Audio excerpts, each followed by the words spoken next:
The game's emblem appeared when someone noticed that one day, a new game had caught everyone's attention. The protagonist looked at the tower as the story continued about adventure and romance, various locations. Also about hidden dungeons and unknown secrets, monsters and battles, and monsters that become stronger each time. The game had a variety of fresh content. However, no matter how popular this game was, the lifespan inside it was fixed. The game, dominating the entire industry, could not keep up with the passage of time. Therefore, many players' interest in the game faded over time, only experts remained in the game. The protagonist said that he was one of them. Then he added, the worst of all. The guy turned his back. The monster bared his teeth, and the protagonist thought that this is why this very expert begins to boil. He looked up at the monster. The beam pierced the space and the protagonist thought that he was now returning to the time when the game had just captured everyone's attention. The guy sat on the ground and thought that this was all in order to start all over again as a newbie. The game's emblem appeared when the protagonist noted that he was a pro, a god machine. It was a virtual reality game that came out 15 years ago.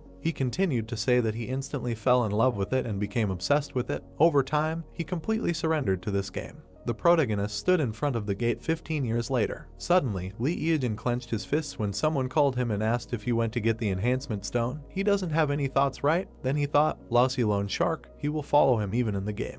After which the brunette opened his mouth wide, put out his fists and asked when he was going to make a fortune and return all the money. They only live once, right? As the protagonist headed for the door, someone told him to stand still, not to make hasty decisions, and to calm down. A split in space occurred when the voice added, please, just once. After which a sword appeared when the stranger said to show him hope. The protagonist noted that users who have been playing the same game for a long time without changes are called experts. He was a pro who had been playing this game for 15 years, then he opened his eyes wide and thought that all he needed was to become stronger. The guy narrated that initially, he liked everything and he did not even suspect that he had spent 15 years in the game. He fought with rivals and continued the story that he was the captain of the assault squad, the master of the guild and the lord of the castle. What he earned was enough to live. But now, the protagonist held a stone in his hands, looked at it and talked about a 7-fold increase. If everything works out, then the debts will be over. Then he closed his eyes and thought that he could end his life in debt. After which he threw the crystal into the urn. A notification came about the creation of the item, plus 1 executive sword. Then he frowned and thought that he had a good feeling from the very beginning. If he were a coward, he would not even be able to touch the enhancement stones. Notifications came one after another. Holding the stone in his hands, the guy opened his mouth and shouted, great, go, go. There were already plus 4 executive swords, but the enhancement was finished. After which the protagonist got angry and said that it was too early, a little more was needed. Another sword was created. The brunette smiled broadly and said good, today he is lucky. Suddenly a voice was heard asking Lee, is he on top today? To which he replied that he managed to enhance the stone 5-fold in one go. Excitement flared up in him. After which he thought that from this moment everything is for real and began to pray to all the gods, asking them to give him strength. He threw the crystal into the urn again and shouted, let's go. The sword lit up. The enhancement continued as the protagonist cheered and shouted, yes. He then opened his mouth wide, holding the stone in his hand, and said that he would succeed today. All that was left was to achieve a 7-fold enhancement. After which he threw the crystal again with a long cry, forward. The sword glowed even brighter. The 7th enhancement occurred as the guy loudly shouted hooray. Opening his eyes wide, he announced that he had managed to achieve a 7-fold enhancement in one go. The protagonist looked away questioningly, after which he smiled with fear in his eyes and thought that now he was not afraid of any borrowers. Considering how much he earned, he no longer needed to worry about debts, no. A tear rolled down his cheek as he said that this was a new beginning.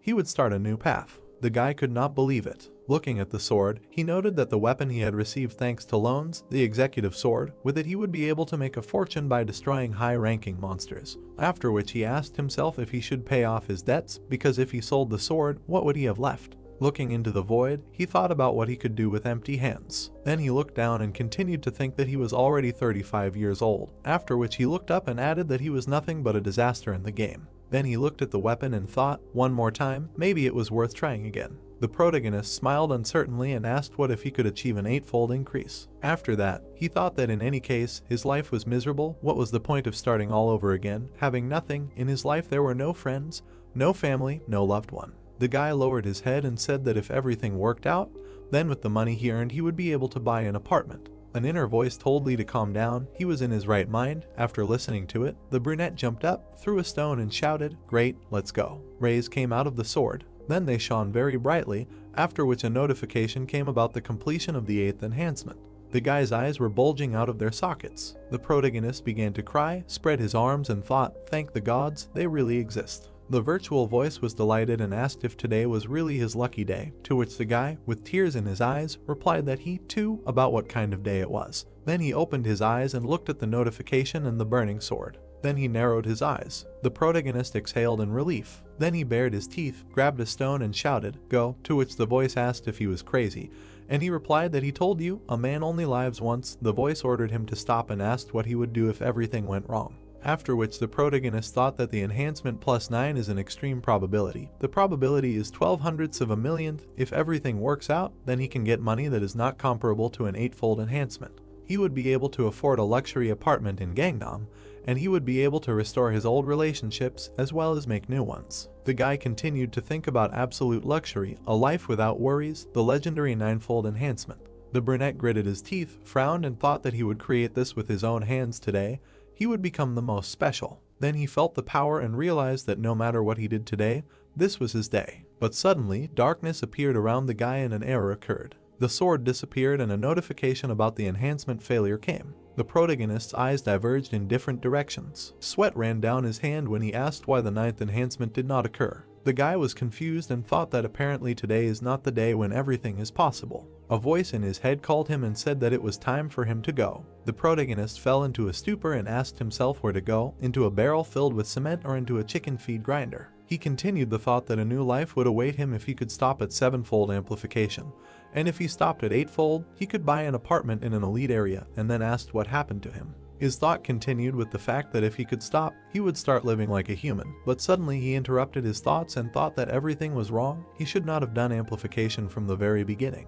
He punished himself by having to use private loans.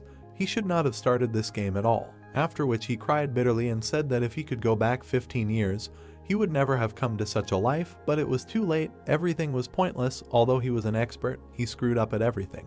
Then he caught himself thinking that his head was spinning. He began to fall and asked, stress hypertension. The protagonist jumped out of bed in fear. There was confusion in his eyes. He saw an IV and a badge on the bed. Then he looked ahead and asked where is he? A voice was heard saying that he had woken up. The doctor looked at Mr. Eogen and said that he was worried. The red-eyed man asked what, to which the doctor answered him, he does not remember, he was in an experimental capsule of virtual reality. The man looked at the guy and continued to say that he later came to them at the hospital because he had a seizure while going through the beta version. The brunette opened his eyes wide and thought, experimental beta version, what is he talking about? The stranger in the suit and glasses laughed and said that their company would provide him with a new capsule and a small amount of money as an apology. The capsule he used was rejected, but in any case, the incident must remain a secret. The protagonist mentally asked if this was deja vu, then looked at his watch and thought that the realization of reality was slowly coming to him.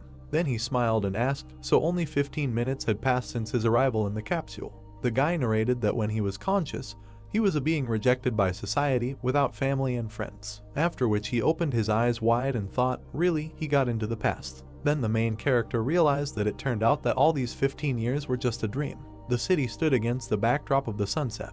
There was no light in the windows. The guy looked up. He was lying on the floor. There was a mirror next to him. He looked at himself and thought, smooth skin without a single wrinkle. Looking at himself, he thought that this did not at all resemble the face of a 35-year-old man who was addicted to alcohol and cigarettes. After which he frowned, and his face aged when he thought that all this was just a fantasy, and that was just a nightmare. The game emblem appeared again when the guy noted that his whole life was turned upside down because of this damn game. His younger sister said that she would do BJ and borrowed an item from him, but everything did not go according to plan. The girl was threatened with a knife when the guy kept thinking that she went into the hunting area alone and caught the eye of an enemy guild. After which she was attacked by a PK, and dropped the item when the player who kills other players picked it up and disappeared. The guy said that after, in order to somehow recoup the loss of the item, they tried hard to catch a high-level monster and sell its item. Then he remembered how they even took out a personal loan later. The protagonist said that all he knows how to do is play games. He was going to break this wall between the game and reality. He said that more than 15 years have passed since the game was released, so each time its online was lower and lower. The ratio of 10 to 1 turned into 100 to 1. It was becoming increasingly difficult to pay off the interest, not to mention the debts. But in the end, he still bought an executive sword. He thought that he would increase its power and resell it. Then he remembered all the events and added that in the end. The protagonist stood at the mirror. He frowned and thought, it really was just a dream. Then he closed his eyes, after which he opened them, clenched his teeth and shouted that this could not be. The evil guy thought that the most promising game had become useless to anyone in 15 years. All that time spent together had become his whole life. Then he looked away and said, "Whatever." The protagonist looked at the capsule and said that he needed to play once, after which the game emblem appeared. The protagonist was falling into the portal. Suddenly a notification came from the machine god that she welcomed him. Dragons were flying in the multicolored sky. A bright beam appeared on it. The guy landed on a rock, looked at the tower and said that all this was not a dream, after which he thought that everything remained the same as it was 15 years ago. However, he walked up the stairs, looked at the columns and said that he didn't know how far he could see into the future. What if it was a completely different game? The protagonist frowned, thought about the inventory. When it appeared in front of his eyes, the guy said, "A sword," but he had no other choice. A sword appeared in the protagonist's hand and he said that he had nothing to choose from. The guy had to fight a level D killer bug. The brunette frowned and said that, as he thought, he would be the first opponent. Suddenly, an opponent appeared in front of him, who tried to attack the protagonist, but he killed him. After which the young man looked up and said that it was easy to destroy these creatures. Then he turned around, saw a large insect and asked in surprise, "What?" The bug tried to strike with its paw, but the guy dodged them. The protagonist jumped up and raised his sword up. Looking at the opponent, he thought that his weak spot was obvious, after which he stuck the sword into the enemy and said, "The back of the neck." The insect's wing moved, so the brunette pulled it out. Then he looked at his hand and said that his body was so light, after which he thought that it was definitely not the body of a 35-year-old man, and asked if he was young. Then the game character was too. The protagonist approached the dead creature and said, "Look what this insect will give him," then frowned and shouted, "Ow." He had a killer beetle sting in his hands, to which he said, "Not bad." The guy stood up and said, "Good." Then he smiled and said that he would do everything from memory, after which he noted that he really went back 15 years. The brunette realized that he was given one last chance. At first he was going to have fun, but in the end everything went in the opposite direction. However, this time everything will be different. The main character smiled, extended his hand and said that he would take all the delights of the game, hidden places and objects, all this for himself, and only after that he would truly enjoy the game. The training tower includes 10 floors, with each rise to a new floor. The difficulty level and the number of monsters increases. Having passed all 10 levels, you can go out to the main world as a player of level 10. The monsters in this game were created strong enough and are given 5 minutes to survive this fight. Usually he is controlled much faster because he already has enough information about this game. You need to attack the monster at vital points to minimize the time spent on its destruction. Lee Eejin saw the sign of the 3rd floor and thought that there were 3 monsters. He saw the sign of the 6th floor and thought that there were 6 monsters. He smiled and thought that there was nothing special even if there were several monsters. Killer bugs were approaching him from both sides. Damaged killer bugs were lying on the floor. The protagonist looked up, trying to catch his breath. He turned around when he heard an announcement that a new record had been set in the training tower on the 9th floor, and asked if he wanted to add his name to the record table.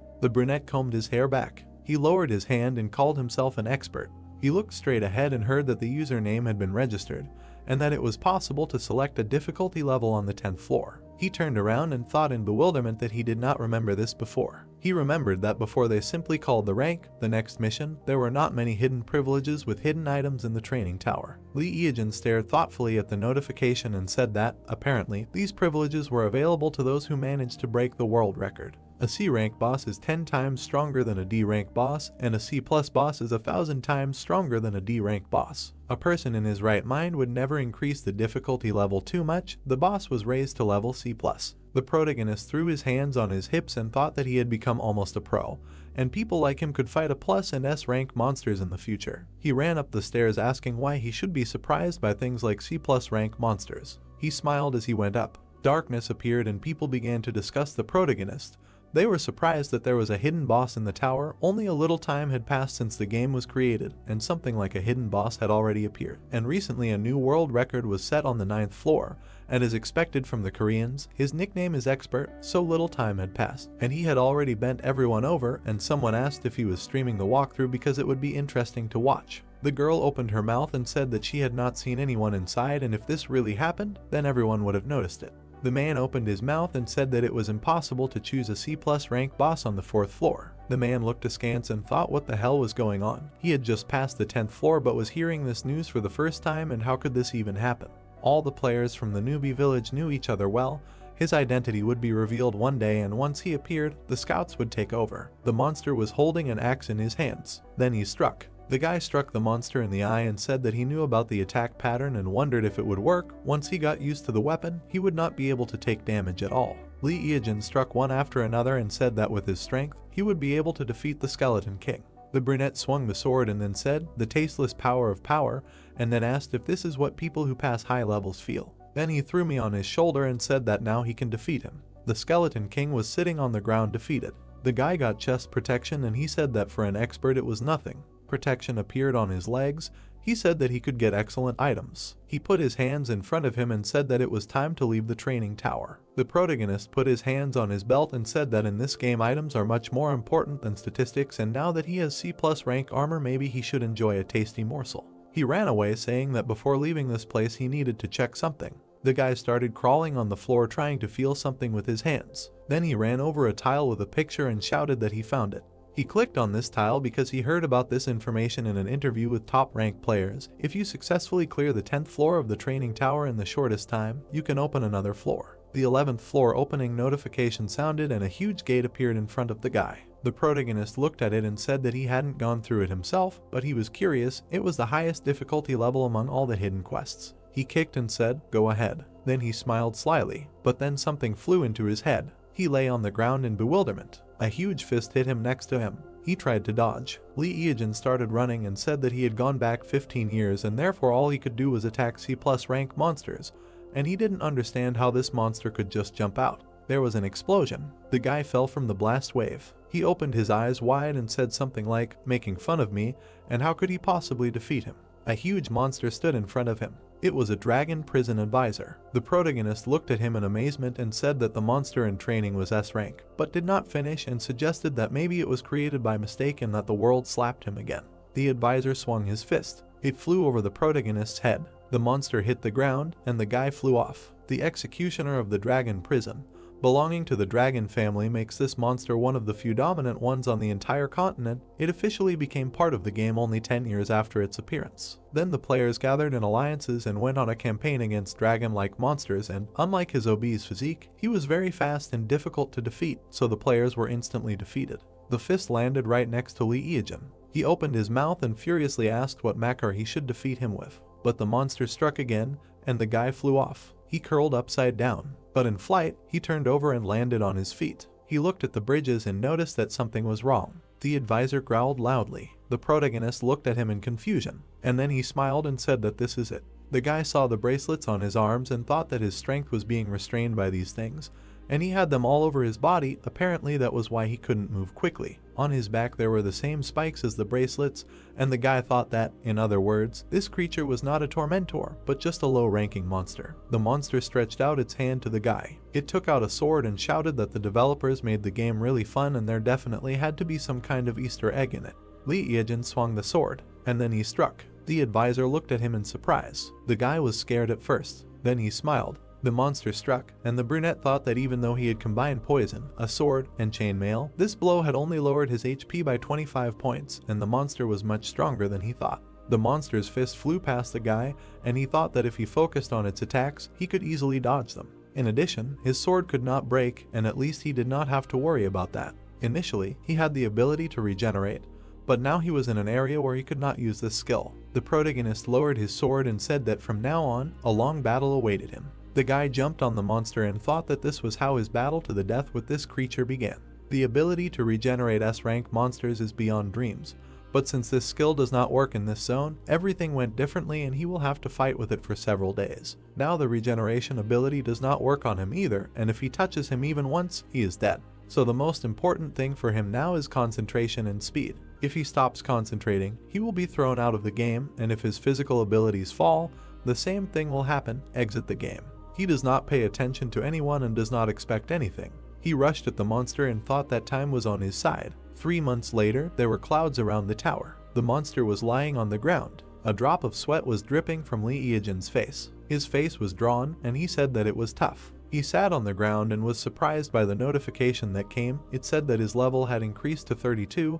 The maximum level he can have at the moment is 25. Anyone in such a time could not rise above level 26. The guy got up from the ground and said that strength, agility, and magic all grow proportionally to the level, but it is not so important. He held a cutting flurry in his hands and said that all this is because he now has a weapon that decides his gameplay. He squeezed it in his hand and said that the razor is the weapon of the god of calamity himself, a cutting flurry or razor weapon that strikes fear into anyone who dares to challenge you, the weapon of the god of calamity who held the whole world in fear. This sword is at the top of the dark ranking of the god of calamity. In terms of attack power, it did not fit the S rank, it pulls at rank B, because to get it, it was enough to collect 900 points to the attack power. The brunette looked at his hand and said that fear of the razor is not the only thing that guarantees victory. No one would believe that having a C+ rank weapon you can get an S rank weapon. Then he paid attention to the notification that came. It said that the guy was leaving the training tower and he was offered a choice of 2 camps to join, dragons and demons. He folded his arms across his chest and said that he was not going to go to any camp. A notification came asking if he wanted to stay with the human. The protagonist smiled and said, of course. He continued to smile and thought that in this way he would free himself from the control of demons and dragons, and said out loud that although he would not receive various privileges now, and besides, when would he be able to catch monsters from a friendly camp? He made a face and said that because of this, the pleasure of farming would decrease. The sun flew off in the village of newbies. All the people looked at the guy in surprise, and he thought that there was no need to complete the starting quests, and he did not have time to run from point A to point B. People looked at him with disgust, asking what was wrong with this pervert, and the main character thought that from that moment on he fought high-level monsters that no one could defeat, being at the same level as him. The woman covered the child's eyes, and the naked guy thought that if such creatures touch you even a little, then you are a corpse and no armor will help. In such situations, gloves, shoes, and various accessories would not hurt. He turned around when he was called out, calling him a pervert. The man looked at him and said that he saw him auction off a rather valuable item. The other man asked where he got it, because at this level it was impossible. Li Yijin looked at them in confusion and did not understand what they were talking about. He thought that it was very vague, but still he felt the same smell from them that emanated from him too, a barely perceptible smell of rottenness. The man looked at him sideways and asked where and for what quest he got it. The men crowded around him saying that if he could do it, then they could too, and he should quickly tell them about the quest, and the guy thought it was dead water. The protagonist looked at the men and thought that the place was made specifically for beginners, and when you exceed level 15, you can't come back here. He thought that he had already reached level 32 in the training head, and that's the only reason he was standing here. The man told him that if he didn't tell them, they would follow him and prevent him from rising to the next levels. The man pointed a candy at him and asked that since he had just left the training tower, he was only level 10, and the guy thought that these overgrown guys died on purpose during leveling, revived here and gained experience on beginners. The protagonist stared at him. Then he smiled, and he came closer and said that good things should be shared. He would tell them where to go to reserve a rebel. The men started discussing what to do with him, and at first they thought he was some kind of pervert, since he was standing naked, but it seemed like he was normal, and then they asked him to quickly tell them the place and they would go. The protagonist smiled and said that he would tell them everything step by step, but first they needed to go to a quiet and secluded place. The sun was shining outside. One of the fat men looked at the protagonist and said to tell them, he should tell them about the monsters that would be on the way, to which the second chubby man said that he and his brother were cool guys. The guy turned to the people and asked if they didn't think something like, hey, we need to kill this guy and take all his items. The men looked at each other, after which the protagonist, holding a weapon in his hands, said that he knows people like them well.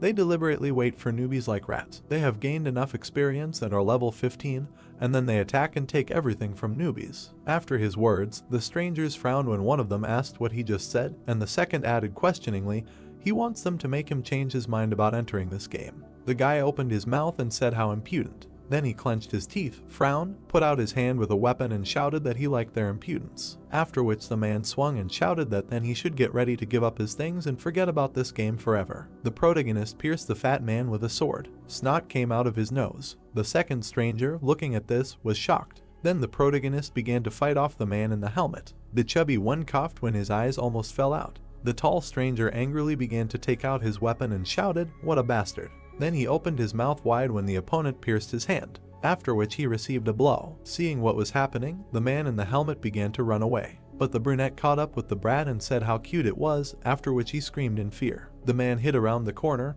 holding his hand and writhing in pain. Then he looked at the protagonist and said, "He's a newbie, who the hell is he?" To which he turned around and replied that newbies are usually taught to treat everyone with love. Suddenly he poked the guy with a spear and added that however, not in this case. Screams were heard between the houses. The protagonist was surprised that they did not have any useful items, then shouted, "Oh," and a slime unit appeared in his hand. The protagonist said that slimes are monsters from which you can't get anything valuable. It seems that these guys raised their level only by killing slimes. He was able to get slime quintessence, so he does not have to farm 1,000 slimes. The young man held out his hand with the slime and said that he thought he wasted his time, but everything went well.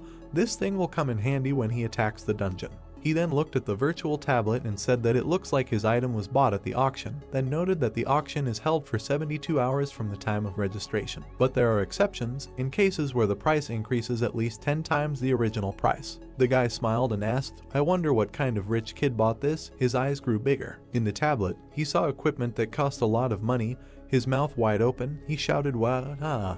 Then he looked ahead and thought that this is real business. He was able to sell only the C+ rank armor for that kind of money. The guy continued to say that the iron armor calling for rebellion is a great option. However, is it worth agreeing to this amount? He thinks that many will want to take the initiative into their own hands. Because these are the first days of the game, he is already looking forward to expensive buyers. They need to comb through the money. The brunette smiled and thought that before he was the one who earned money in real life for the sake of playing. Now everything is the opposite. He will be able to earn money in the game and use it in reality. The sky was clear. The head of the protagonist climbed out of the bushes. The guy was standing on a tree branch and looking at the maze of demons. Then he looked at the walkers made of fresh 100% slug extract, smiled, and said that this is a great thing. Between the toes there are pleasant sensations, soft moist skin. This is a very good ability for beginners. After which the brunette looked into the distance and said that it was time to go in search of the item used by the earth-shaking archer. The young man jumped. He then noted that archers were unclaimed before. No matter how strong the archer's attack was, the arrow could not penetrate armor, so no one became one.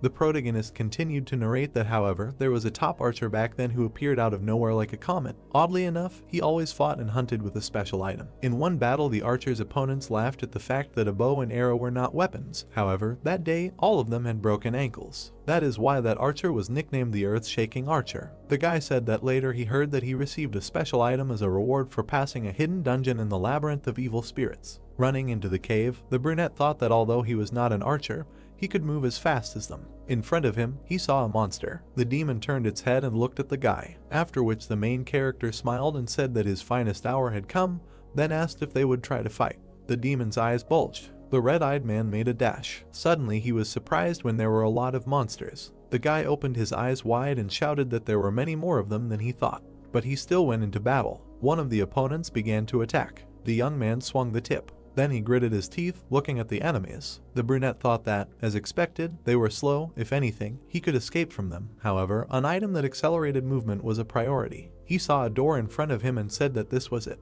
Then he jumped up and kicked it. Something was falling above him. A metal wall fell near him. Suddenly the floor broke and the main character began to fall. While he was flying, he said that this was great. He could find any way out of this labyrinth. It was not even more difficult than walking around his house. It was dark. The guy saw a monster in front of him. A danger notice came. It said that the dungeon boss was here. The protagonist was scared. The boss was preparing for a crushing attack. His footsteps were causing the floor to crumble. The monster was very big. Looking at its red eyes, the young man said that as he thought, if he was wearing armor, his speed would be reduced by more than 50%.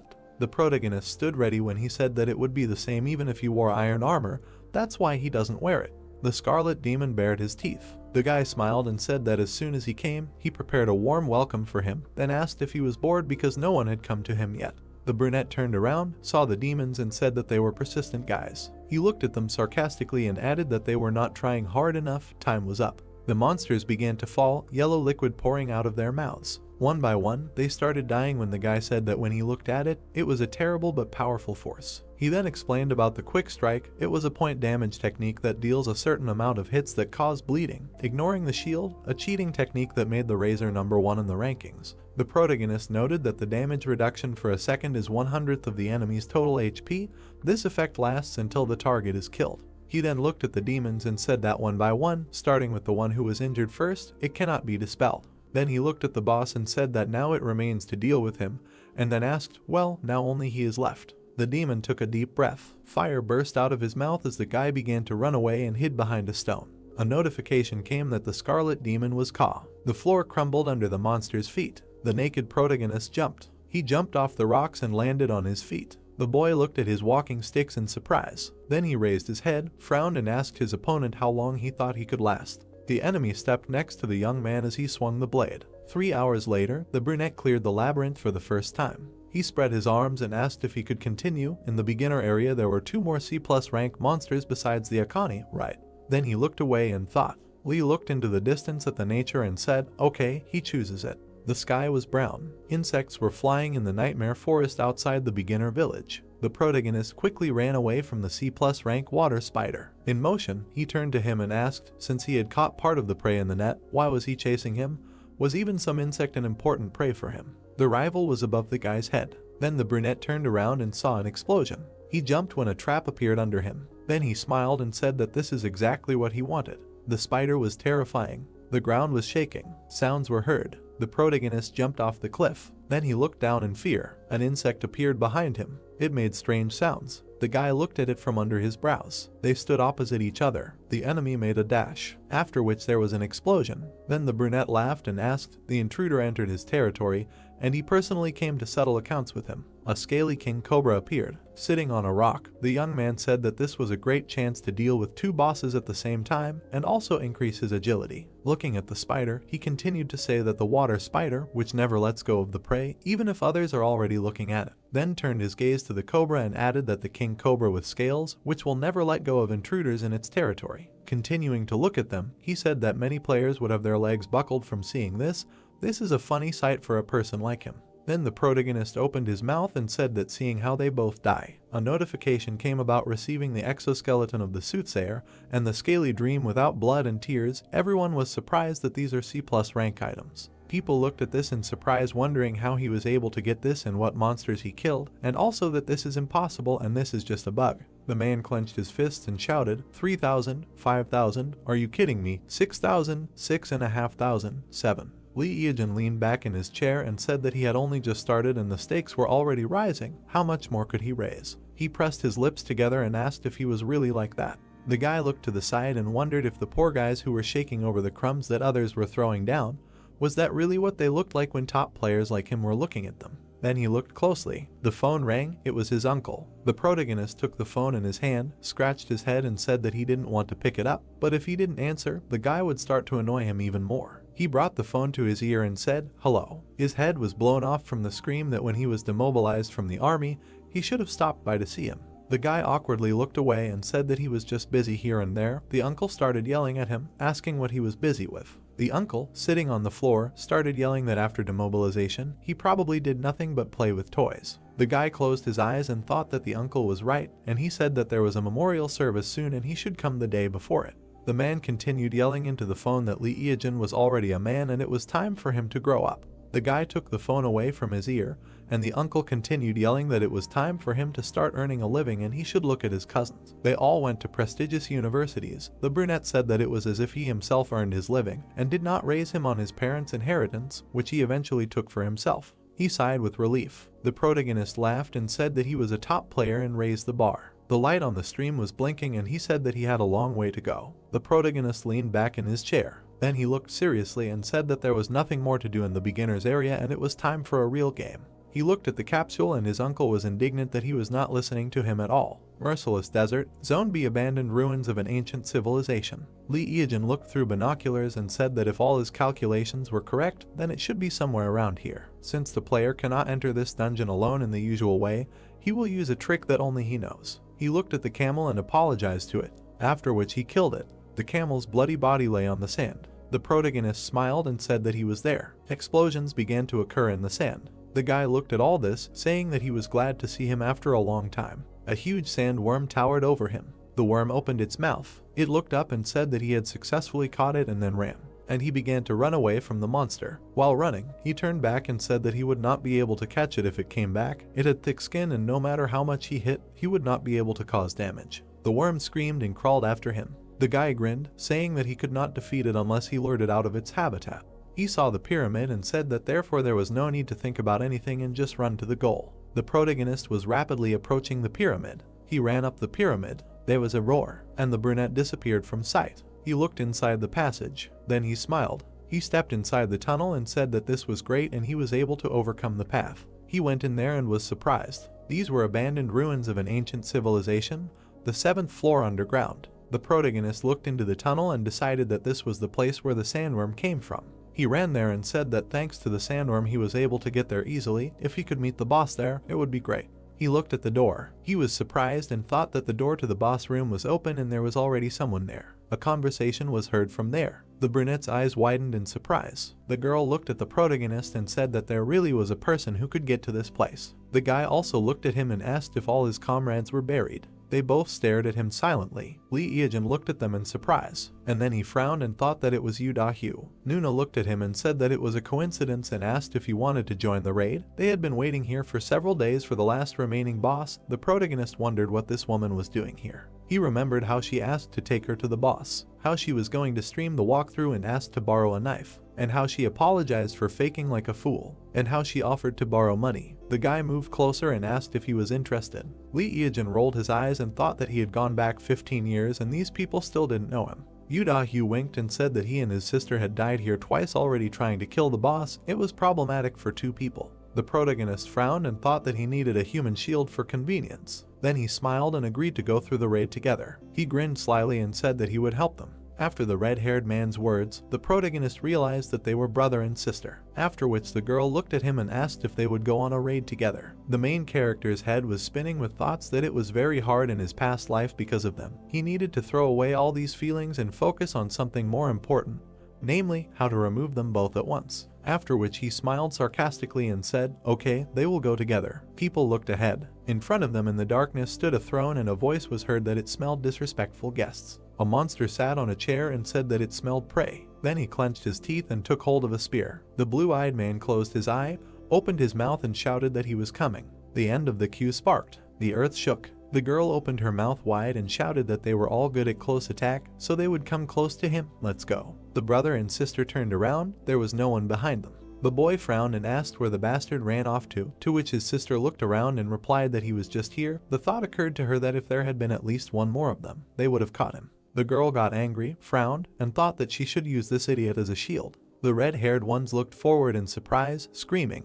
Looking at the door handle, one of them asked what it was. Nuna opened her mouth wide, stretched out her hand and shouted that the handle was broken. This bastard, he was up to something. Then she clenched her teeth. The brother looked at her when she clenched her fists and said that nothing could be done. There was only one thing left. The boy narrowed his eyes and replied that he understood her. If they caught this monster, they would officially become pioneers. The unnamed B-rank queen rose up with a spear in her hands. The brother stepped forward and shouted that he was attacking. The monster swung as the boy raised his shield in front of him. The opponent struck. His weapon glowed. Then he used magic. Yu Chang defended himself with all his might. Suddenly, the monster's weapon and the boy's shield collided. The young man, gritting his teeth, shouted to his sister, "Forward." The blue-eyed girl dashed forward with knives in her hands. Then she jumped up and swung at the enemy. A scream was heard, first with the spear, after which the brother opened his mouth wide and screamed. He made a strike with his weapon. The red-haired girl turned around, opened her mouth and said that he had low HP, so a few hits would be enough. In response, the guy said that he understood. They would go like this and headed towards the opponent with a shield. Someone's voice was heard that the connection was really a worthwhile thing. The protagonist, peeping at what was happening through the crack, asked, "Are they now level 30 tanks, right?" Then said that if you skillfully use the tank's ability, then there will not be a single monster that could not be defeated. After which he frowned and continued, "But there is something to be afraid of in the nameless queen." The monster's eyes glowed green. He dealt many blows to the guy. Gritting his teeth, the young man shouted that her attacks had changed, and the speed had increased sharply.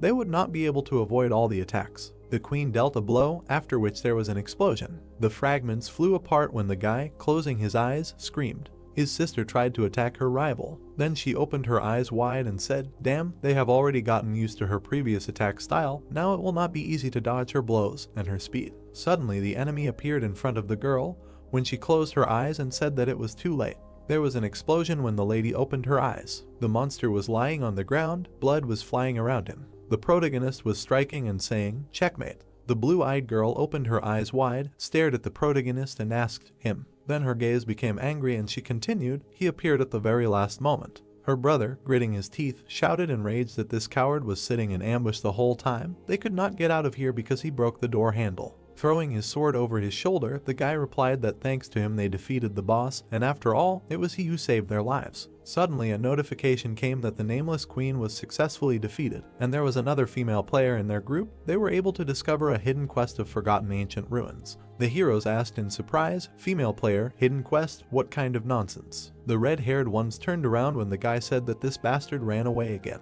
The guy frowned and asked, "Doesn't she think it's weird? Why didn't their level go up? And why didn't anything drop? They weren't done yet." A voice was heard calling the girl. She grabbed her head when the voice said, "Her body." The monster, lying on the ground, whispered that she must give it to him. The heroine, holding her head, screamed loudly. Suddenly, her face turned black. Smoke swirled around her. Then her eyes turned yellow and she laughed. Standing with the monster's spear in her hands, she shouted, "Scum! They must kneel before her." Her brother was shocked. The protagonist turned his head and said that in order to enter this dungeon, more than 2 people were needed, and at least one of them had to be a girl. That was the reason. A question appeared inside Yu. What was going on? She was controlling her body. The brother looked at his sister questioningly. He received a notification that his partner's soul had been taken over by a monster, the new name of the queen Yu. The girl was told to forget her previous connections. Now she was the mistress of this dungeon. The blue-eyed girl's eyes widened and she thought that she couldn't believe her eyes. Why did they make such conditions for entering here? The red-haired man looked at her, cowering, and thought, all monsters are so crazy. The protagonist turned his head and said that in order to enter this dungeon, more than 2 people were needed, and at least one of them had to be a girl. That was the reason. Then he looked away and thought that in order to attack alone, he thought of cheating with these 2, but everything did not go according to plan. The guy looked ahead in surprise when an explosion occurred. The yellow-eyed girl stood in front of him, saying that she was the queen of Rhodesia, an ancient state that was destroyed during the war between dragons and demons. Then she opened her mouth wide and shouted that today she will revive Rhodesia. They are wild beasts. The real heroine was apologizing to her brother in her thoughts, and thought that her punishment is much more serious than his. Well, at least she will be able to find out what the reward is for this raid. Looking at the notification, she was surprised. It's strange why it hasn't appeared yet. The protagonist began to undress. Then the blue-eyed girl looked at him and shouted, "That's right, that pervert, the raid is not over yet." The naked protagonist raised his weapon and asked, "Well then, they will begin." The 2 personalities of the girl screamed that he was a dirty creature and a fucking psychopath. Then the heroine used force with a spear. The guy swung back. Then he smiled and said that she missed. The queen got angry and bared her teeth. Sparks flew. The brunette rushed from side to side. The girl struck again. The protagonist dodged him too. The yellow-eyed girl looked at him in surprise and asked what. Then she became furious, raised her hands and screamed that he was a fucking rat. She launched force around herself. Then the heroine looked down and asked what he was doing. The protagonist was lying on the floor, writhing in pain and saying that he hit his head. He would lie down for a while. Suddenly, he crawled away like a centipede. The red-haired girl fell into a stupor and her eyes became square. Then she silently raised her hand. The red-eyed man looked at her emotionlessly. Illustrations of power were displayed on the ceiling, with the girl standing with a staff in her hands and the guy sitting on the floor. After which the lady looked at her opponent and told him to die. The brunette smiled and said that the atmosphere was heating up. Sparks flew from the ceiling. The protagonist's legs ran when he said that then he shouldn't stand like a pillar either. He showed different techniques when the girl looked at it in surprise, after which the main character landed on his feet and spread his arms out to the sides. The heroine's pupils narrowed when she thought about what this idiot was doing. Suddenly the guy approached her when her thought continued with the fact that he seemed to have been on such raids more than a dozen times. Then power flew at her. She told her to stop.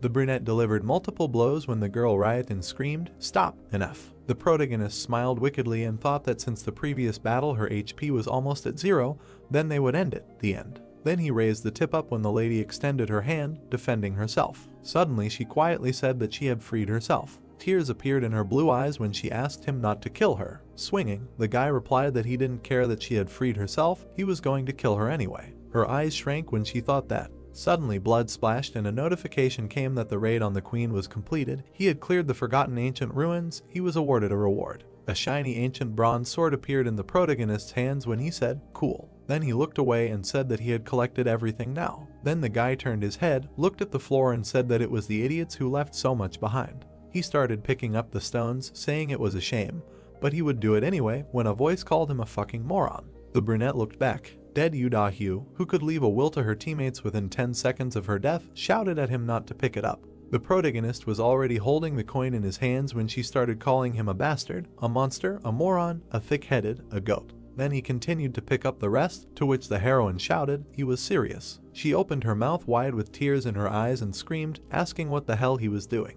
A notification came asking if he wanted to leave his name. The protagonist looked away and said, stagnant water. On the tablet screen was a moment from the battle when the queen missed. The brunette sat in the capsule with a tablet in his hands and remembered that he then hid in a clay pot and recorded it all. The recording continued all this time. Looking at the screen, he continued to say that the girl had such a face, he could not help but film it, did not think that he filmed the entire raid. Then he looked up and said that this is a video from his first raid. After which the guy sat down at the computer and said that it was somehow boring, maybe he could edit it and post it to the group. The protagonist was fast asleep when his phone was blowing up with notifications. The building stood in the evening city, one of its windows was open. The trash can flew off when an enraged Yu Chang walked around the office and shouted that the more he thought about this pervert, the more he pissed him off, to which his sister answered him that his rage would not change anything. Gritting his teeth and frowning, the brother looked at his sister and asked if she was laughing. He made them look like idiots. The girl silently filed her nails. The brother looked at the redhead when she told him to stutter, then turned to him and angrily asked who he thought was the face all over the internet. The guy stood there and listened as she continued to say that this pervert had uploaded a video in which he had censored only his own face. The brother only nodded. The blue-eyed girl bared her teeth and said that she would find this bastard. Then she hesitated and thought that her plans to become a beautiful brave mystic were ruined at the very beginning. Then she continued the thought that her first boss was a pretty babe, she would take revenge on him for this shame. Crying, she thought that although it brought her considerable popularity, when a guy came into the office and told his brother that he had cleaned everything up, after which he turned to his sister and asked if she was okay. The brunette looked at his brother and asked if he remembered that guy, Hong they call him. It turns out he works at a construction site. To which he replied that he told him that he had no money and no job, and the man added that he said that he had recently gotten a job, I think. The red-haired man smiled sarcastically and asked to bring him here. Then he looked away and added that he would make him pay with his body, just like those guys. There were many capsules with people in the room. They lay motionless when he thought that the top 20 was just around the corner. The brother and sister were serious when one of them continued the thought that it was possible to earn more in the game than now, but they had a way to go before reaching the top 20 and recoup the rent of this room. Plus they had to find that pervert. He would destroy him. A voice came from the research room of the Seoul K1 Pro Players team. Look at this. The guy was sitting at the computer and asking, a B+ raid video. When the second asked again, early B+, he didn't know who it was, but he was a monster. The brunette opened his mouth in surprise and said that it was a little strange. Looking at the footage from the video, he asked who this crazy pervert was. The young man looked at the screen and asked if he wanted to say that he won like this in the B+ rating, to which the first closed his eyes and replied that it was as if he saw the dance of death. One of the guys grabbed his head and shouted how they should play now if he exists, to which he received the answer that he should invite him to his father's noodle shop. The blue-eyed guy silently looked away. Director Ying stuck out his finger, opened his mouth wide and shouted, send a message to this guy from Deadwater right now, he wants this guy to join their team. The man, looking at the main one, asked what salary to offer him, to which he replied that it was not negotiable, give him whatever he demands, to which the first one asked, one message would be enough. The director got furious and shouted that he was stupid. He was sure that at the moment he had been sent 1,000 messages if they sent him just a message. They were already out of luck if the Chinese took him away because of their slowness. The brunette was making a call at that time. Then the employee said that he received a response from Deadwater. It said that the hero agreed. The blonde silently looked at the phone. The brunette stood with his arms folded across his chest, wondering what those monstrous movements were, when a voice came from behind him. Oh, director, we need to call a medic. Scrolling through the moments from the video in his head, the blue-eyed man thought, unbelievable, it looks like he's raided the boss 100 times, he's sure. Then he looked ahead and continued thinking that this guy was a step. No, he was several steps ahead of him. His hands tensed. It was on a floating island of unknown rank. An incomprehensible creature appeared. The protagonist was fighting a C-rank sewage snake.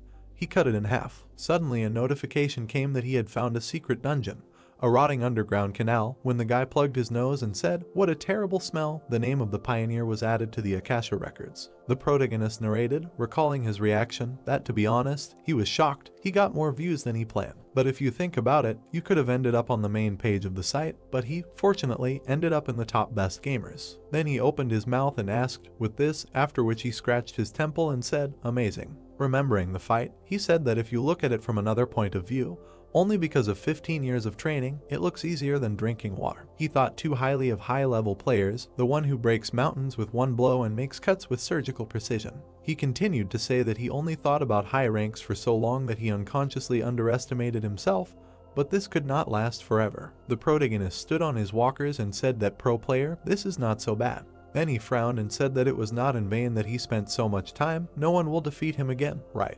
Director Young was crying on the couch some time later. A voice was heard greeting a wanderer in a decayed underground canal. In front of the protagonist stood a hidden NPC crying statue of Pygmalion. The voice asked the guy to fulfill one of its requests. Then the statue began to cry as the voice continued to say that if he fulfilled its request, it could take all the gold that was hidden behind it. The guy pressed the button to refuse. Then he heard a request not to do this. It asked to destroy it. The voice pitifully asked to end his suffering. The brunette looked away in surprise and thought, destroying the statue is a simple quest, but if he accepts it, Pygmalion will simply disappear and the reward will be small. This will not work. Then the crying statue lowered its head and said that if he does not want to destroy it, then let him take revenge on the one who brought him such suffering. He then asked to find this damn statue and take revenge on her. This is the crying Galatea. A notification came in saying that he could take the quest Pygmalion's request. Lee Yijin, rowing the oars, said that it was a jackpot and that he actually got this quest just like that. A player named the God of Battle mentioned in an interview a long time ago. The thing that made a player who had been ranked 10 for a long time rise to rank 1 was the reward for this quest. The statue said that it used to be a human and a famous sculptor. The guy said that he was not interested in this and he was skipping it. He jumped to his feet and shouted that the real game was about to begin. He would defeat this guy with whom he had so many problems. Forward to the jungle of chaos. But then something appeared from above. Nuna hit the boat with her axe. The guy, stepping on the ground, asked if she was really attacking him. The girl turned around and said that she had finally found this bastard and was going to take revenge on him for everything he had done to her. The protagonist turned around at the sound of shouts that they were all here too. A crowd of men were standing and shouting that he was a corpse and they were all out for revenge and that he shouldn't get into trouble. The protagonist looked around and thought that he couldn't remember them all, but he was causing damage wherever he went. Then he asked how they knew he would be here. Nuna approached him and asked if he thought she had been sitting idle all this time. Did he think he could stand up to such a crowd? Lee Yijin looked around and thought that he had completely memorized her attack patterns when she was a boss, but killing players might be a bit difficult. The people around him started preparing to attack, and the guy thought that he was sure of one thing: they weren't just here for revenge. He licked his hands and thought that maybe he could use them. There was a pop. Only clothes were left on the ground and everyone wondered where he went. The girl looked back when she heard the question about where they were aiming. Lee Yijin stood naked on the pole and looked at everyone arrogantly. Then he smirked and spread his arms and asked if they would accompany him on a secret raid. The man asked in surprise what the hell he was talking about, and the other said that he was trying to trick them again. He raised one hand and said that he knew what they really wanted, and that was information. He threw his head back and said, bosses, hidden dungeons, information about quests, and the first run, because that was why they were chasing him. Everyone looked at him in confusion. Then the protagonist scratched the back of his head and said that he thought his outfit was also quite unique. He spread his arms and said that in any case, as they expected, he could provide them with all this special class information. The girl pressed her lips and thought, the first run. Lee Yijin extended his hand and asked what they were going to do now if they wanted to go with them. And thus, their team was formed. Yu Da-hyu, Nuna, the Lone Shark Twins, Li Dongbai, Li Yunbai, Li Jianbai, the three beautiful musketeers, the mobs, the rest he sent in case of trouble, and the professional player of the soul branch of K1, Ma T-Gang. The protagonist looked at T-Gang and abruptly turned away, thinking that this was amazing. It really was T-Gang. The number 1 god of battle in the national rankings, the ace of the national team, the best in the hero category, he was standing right in front of his eyes. The protagonist smiled. Then he looked into the void and thought that he didn't seem to have done anything to him that could anger him. Someone cut up an insect. The girl grimaced and said that it was disgusting and there were too many parasites here. They were in the jungle of chaos. Nuna said that only lowly D-rank monsters appeared here and asked if there really was a hidden dungeon in such a place. The protagonist turned to her and said that they were almost there. The man opened his mouth and said that it was so hot and humid here, his panties were already wet, and where was there water or at least fruit? Nuna turned to the protagonist and asked who he really was and how he knew that there was a hidden dungeon here. The guy looked up and said that he just found it while walking. The girl, walking past the bushes, told him not to lie, because the dungeons in the beam are created by monsters or NPCs, so even the game masters do not know the exact location. They walked deeper into the bushes, and the girl asked if he was sure about the correct direction. They plunged into the darkness. They came out to the circus tent. It was a secret dungeon, a secret meeting of dolls. Lee Yijin ran forward saying that he would go first. Da-hyu looked at it and concluded that he wanted to appropriate everything for himself. He ordered him to stop.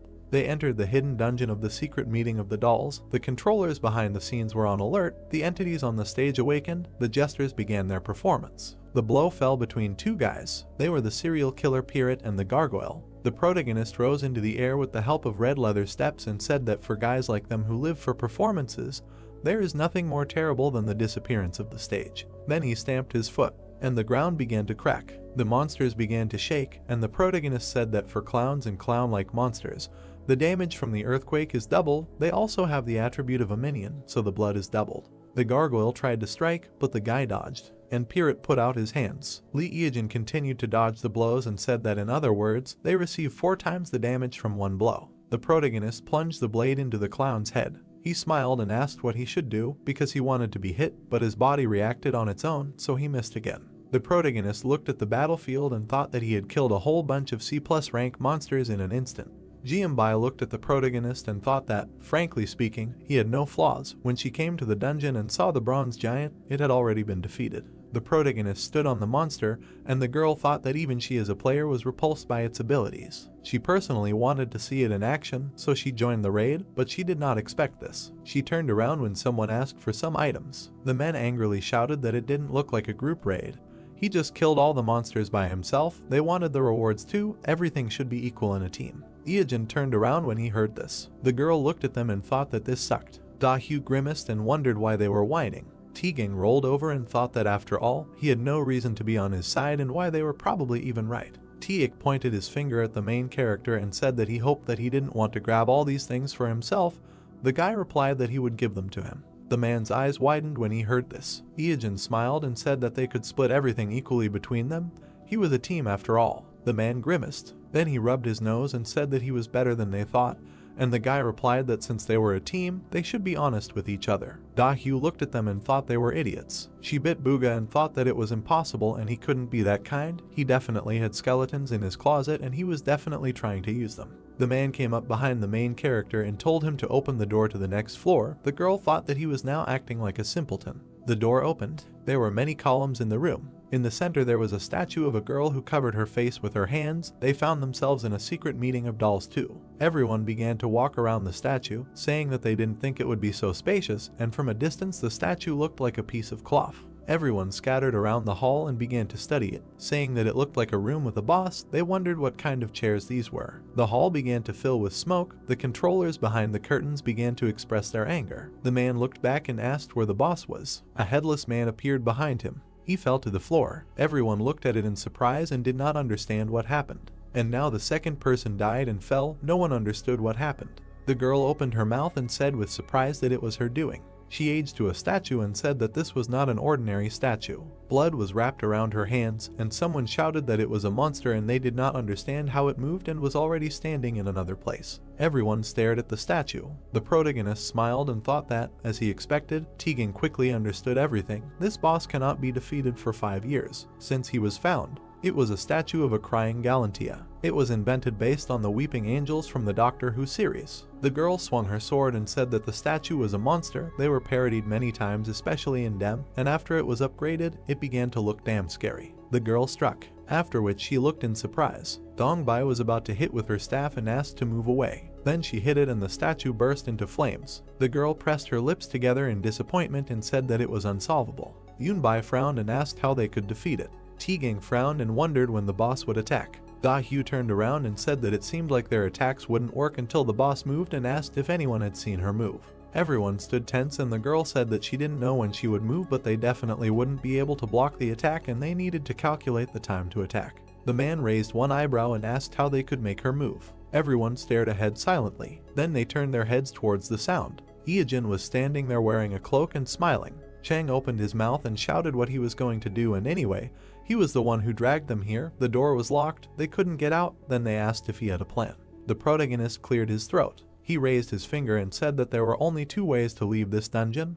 The first was death. The guy raised his second finger and said that the second was to defeat the crying Galathea. The girl opened her mouth and shouted that if they could, they would have won already. How were they going to defeat her if they couldn't see her attacks? The protagonist chuckled and asked when he said that they would defeat her. The girl asked again in surprise, to which the protagonist showed his middle finger. He continued to stand there and he said that he would destroy her himself. Da-hyu looked furious. The man clenched his hand into a fist and asked why he brought them here at all. Da-hyu was surprised when she heard that they were useful. The protagonist smiled sweetly. Then Lute closed his mouth and said that they should give him all the money. Everyone looked at him in surprise and Da-hyu asked what the hell he was talking about. The protagonist folded his arms and said if they hadn't sat on the belt, so she should pay, he would defeat the crying Galatea, so they should provide the payment for survival. Chang clenched his fist and said that it was his fault that they were stuck here, to which the guy in response asked who made them come here. They only came here because of their impudence, they should hurry up and pay. He was sure that they did not want to play a staring contest with a monster that was too tough for them. The girl looked at him silently, then she cleared her throat and asked how much he wanted. The protagonist smiled evilly and said, 100 million gold. Da-hyu looked at him furiously. Chang rushed to the guy and said that he was completely out of his mind, he thought that he could do whatever he wanted. The brunette cowered in fear and said that he was very scared. But then Chang's head was torn off. Da-hyu closed her eyes and thought that this idiot should have calculated the situation, and the guy told her that now she had to pay double. Then she opened her eyes and wondered why she had to pay for her brother, to which she replied that they were one family. A dagger appeared near the protagonist's face. The girl looked at him intently and said that he shouldn't play with her, she could just share the punishment with the others and finish him off here. How could she even believe that he would keep his promise? Then he grinned and said that if she didn't believe him, she could make a deposit. The DEM deposit system allows you to deposit the promised amount into a third-party account until the transaction is completed satisfactorily. In other words, it is a security deposit. If the payer is not satisfied with the recipient of the payment, the money is returned to him. The third-party account to which the deposit is received does not belong to anyone, it is protected by an absolute rule. The girl remained silent. The SU stared at them in surprise. The boy glanced at everything and continued to say that she could take the reward for defeating crying Galatea. He moved his hand to the side and said that he did not claim it. Everyone stared at him and thought that crying Galatea seemed to be a B+ rank boss. Also due to the advantage of being the first in the world to defeat her, the reward should not be less than B+ rank. T-Gang stared at him. Everyone stood silently. Out of all the items in the market, the current highest rank is C+. This is crazy. If they can get it, they will be one step ahead of everyone else. The girl gritted her teeth and put it that she can't fall for this. Why would he refuse a B+ rank item? It means he has something better. Iyajin stared silently. When a player is in a team, he has the right to distribute the reward from defeating the boss. Also, if you upload a raid video, you can expect to get views or even ad revenue. If you leave the raid halfway, the video is automatically deleted. You cannot refuse it. The girl began to slowly put away the dagger. Then the protagonist raised his finger and said that this is the right choice. They have 6 people and the fee is 100 million, so each one needs 14 million. He was very surprised when he saw that the girl contributed 200 million gold. Golden Rain contributed 100 million, Silver Rain contributed 100 million gold. Bronze Rain contributed 100 million, Teak contributed 100 million gold. The God of Battle contributed 100 million gold. Iyajin looking at this, he stared at them and thought that he wanted them to pay a total of 100 million. He seems to be these guys really want to finish this. The girl asked him to keep his word. She looked closely and corrected to make sure that he really will defeat the statue and all the loot from the boss will go to them. To which the protagonist nodded affirmatively, and he began to walk forward, thinking that they must really want to be pioneers. That was the reason for their success in the future. He frowned and thought that in their place he would give up and die, and out loud he said that when he gave the signal, everyone should turn away from the statue. He came close to it. 5 years after the discovery of the Weeping Gallatin, collective reflections, inductive records, counting every unexpected change, hidden options. He put the shield in front of him and thought that only after collecting all this, some guys, having resigned themselves to the possibility of destruction, decided to defeat the terrible and deadly monster. The brunette put the bronze shield of the ancient civilization in front of him. He grinned and ordered to close their eyes. Everyone closed their eyes. The guy looked at the statue and the reflection in the shield. The statue removed her hands from her face. Then she swung, but the guy saw it. He dodged all the blows of the statue, and then he plunged a dagger into her eye. Then he ran away from her. The statue kept trying to hit, but the protagonist dodged them all. He defended himself with a shield. The girl bared her teeth. She looked at her hands. Crying Galatea becomes indestructible when someone is looking at her, but when they stop looking at her, she turns into a monster and attacks the nearest player. The most frightening and important fact about this statue is that it is an attention seeker. The brunette opened his mouth and shouted for everyone to open their eyes. Da-hyu opened her eyes and looked around. The statue behind the protagonist returned to its original position. The guy attempted to attack the statue and thought that he had already checked everything. His information was reliable, its attack pattern resets after each stop.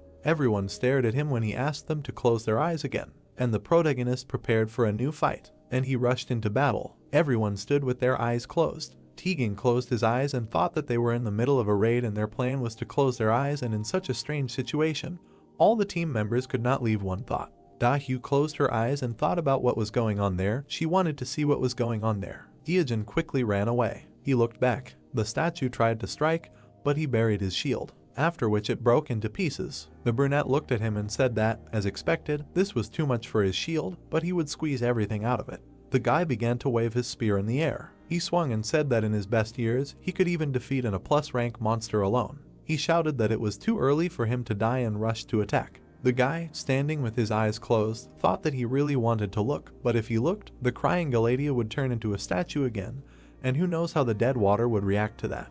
The man stood with his eyes closed. Everyone stood with their eyes closed, and the girl thought if she should stand in his way. Da-hyu lowered her head down and thought what would happen if she looked at the boss and immediately closed her eyes. It would hinder his movements and she would kill him with one hit. She gritted her teeth and continued to think that because he was naked, his defense was most likely complete shit. Maybe she should open her eyes. And then she abruptly opened her eyes when she heard that he was the first player to finish the raid with the crying Galadia. The guy stepped aside. The statue was kneeling, covering her head with her hands. The crack went down her head. The protagonist grabbed the blade in his hands. Then he raised it high above his head. He looked up, thanked him and said, 700 million, his bank account will be filled again. Everyone around him rejoiced, and Da-hyu rolled her eyes and said that she felt terrible, but she couldn't do anything and it was still better than being killed halfway. She turned around and asked what was going on. She opened her mouth and screamed loudly that the boss had already been defeated and they still didn't have any reward. They had received a notification that they were the first.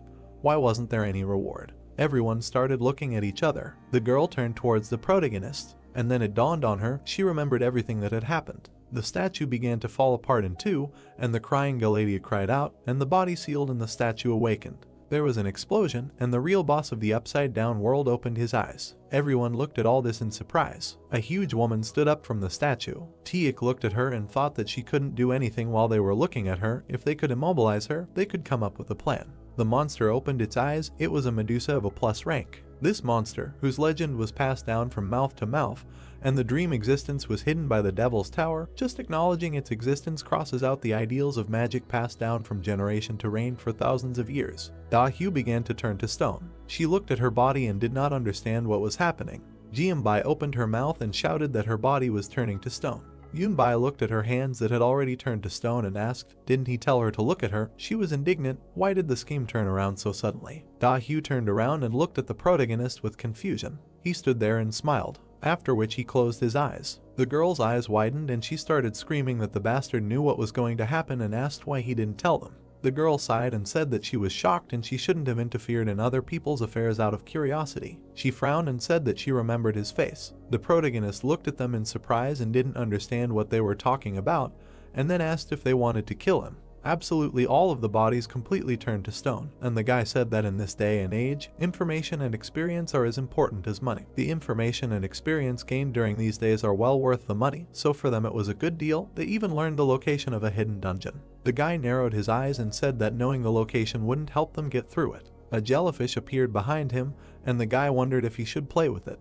Ijin smirked and thought that after awakening, Medusa does not move for about 30 seconds. Since her specialty is burning mana, you cannot look her in the eyes. He clenched the blade in his hands and thought that even knowing all the patterns of her attacks, now he has a great chance while he has a bronze shield. He clenched the shield in his hand. After that, he looked forward. At that moment, a roar was heard. One of the columns cracked. The protagonist jumped to the side. He looked at it in surprise. Then he opened his mouth and said in surprise that this was simply impossible. The man hit his knee. Tegan rose from under the rubble and hung in the air. He stared at the protagonist. He looked at him and did not understand how he could stay alive. Then he smirked and assumed that this guy realized what was happening and also closed his eyes. Tegan opened his mouth and said about dead water. Then he put his hand in front of him and offered to fight. The guy stood in a confident pose. The hero thought, Tegan, how did he stay alive? The brown-haired man's gaze was determined. With a surprised look, Ijin thought that this guy realized what was happening and also closed his eyes. In the haze, he thought about what it meant. The guy's cheeks turned red as he recalled the images of what had happened, thinking that while everyone was absorbed in greed, surprise, or fear because of the new boss, he was the only one who was openly watching him. The brown-haired man pursed his lips. A swift movement. A fist flew past the brunette's face. A mark from the blow remained on his cheek. Ijin managed to dodge a new attack. His gaze was surprised. Tegan hit with his knee. Iijin held the shield. The opponents stopped opposite each other. The hero grinned, thinking that he needed to calm down. He just needed to use the increase in movement speed. The brown-haired man stood with his arms bent, and then he quickly rushed into the attack. He repeatedly hit the shield. Cracks appeared on it. Looking at the shield in surprise, the brunette thought that it was about to collapse. He had to dodge the kick. The guy in the cloak jumped back. He thought with a frown that he relied on one of the red leather feet options. How could he become so cool after playing for such a short time? Standing nearby, Iijin thought that he could easily go solo raid a C+ mob now, and he really was a monster. Clenching his fist, Tegan said that as he thought, he was not that strong in a one-on-one fight. He could not withstand his attacks with such bad equipment.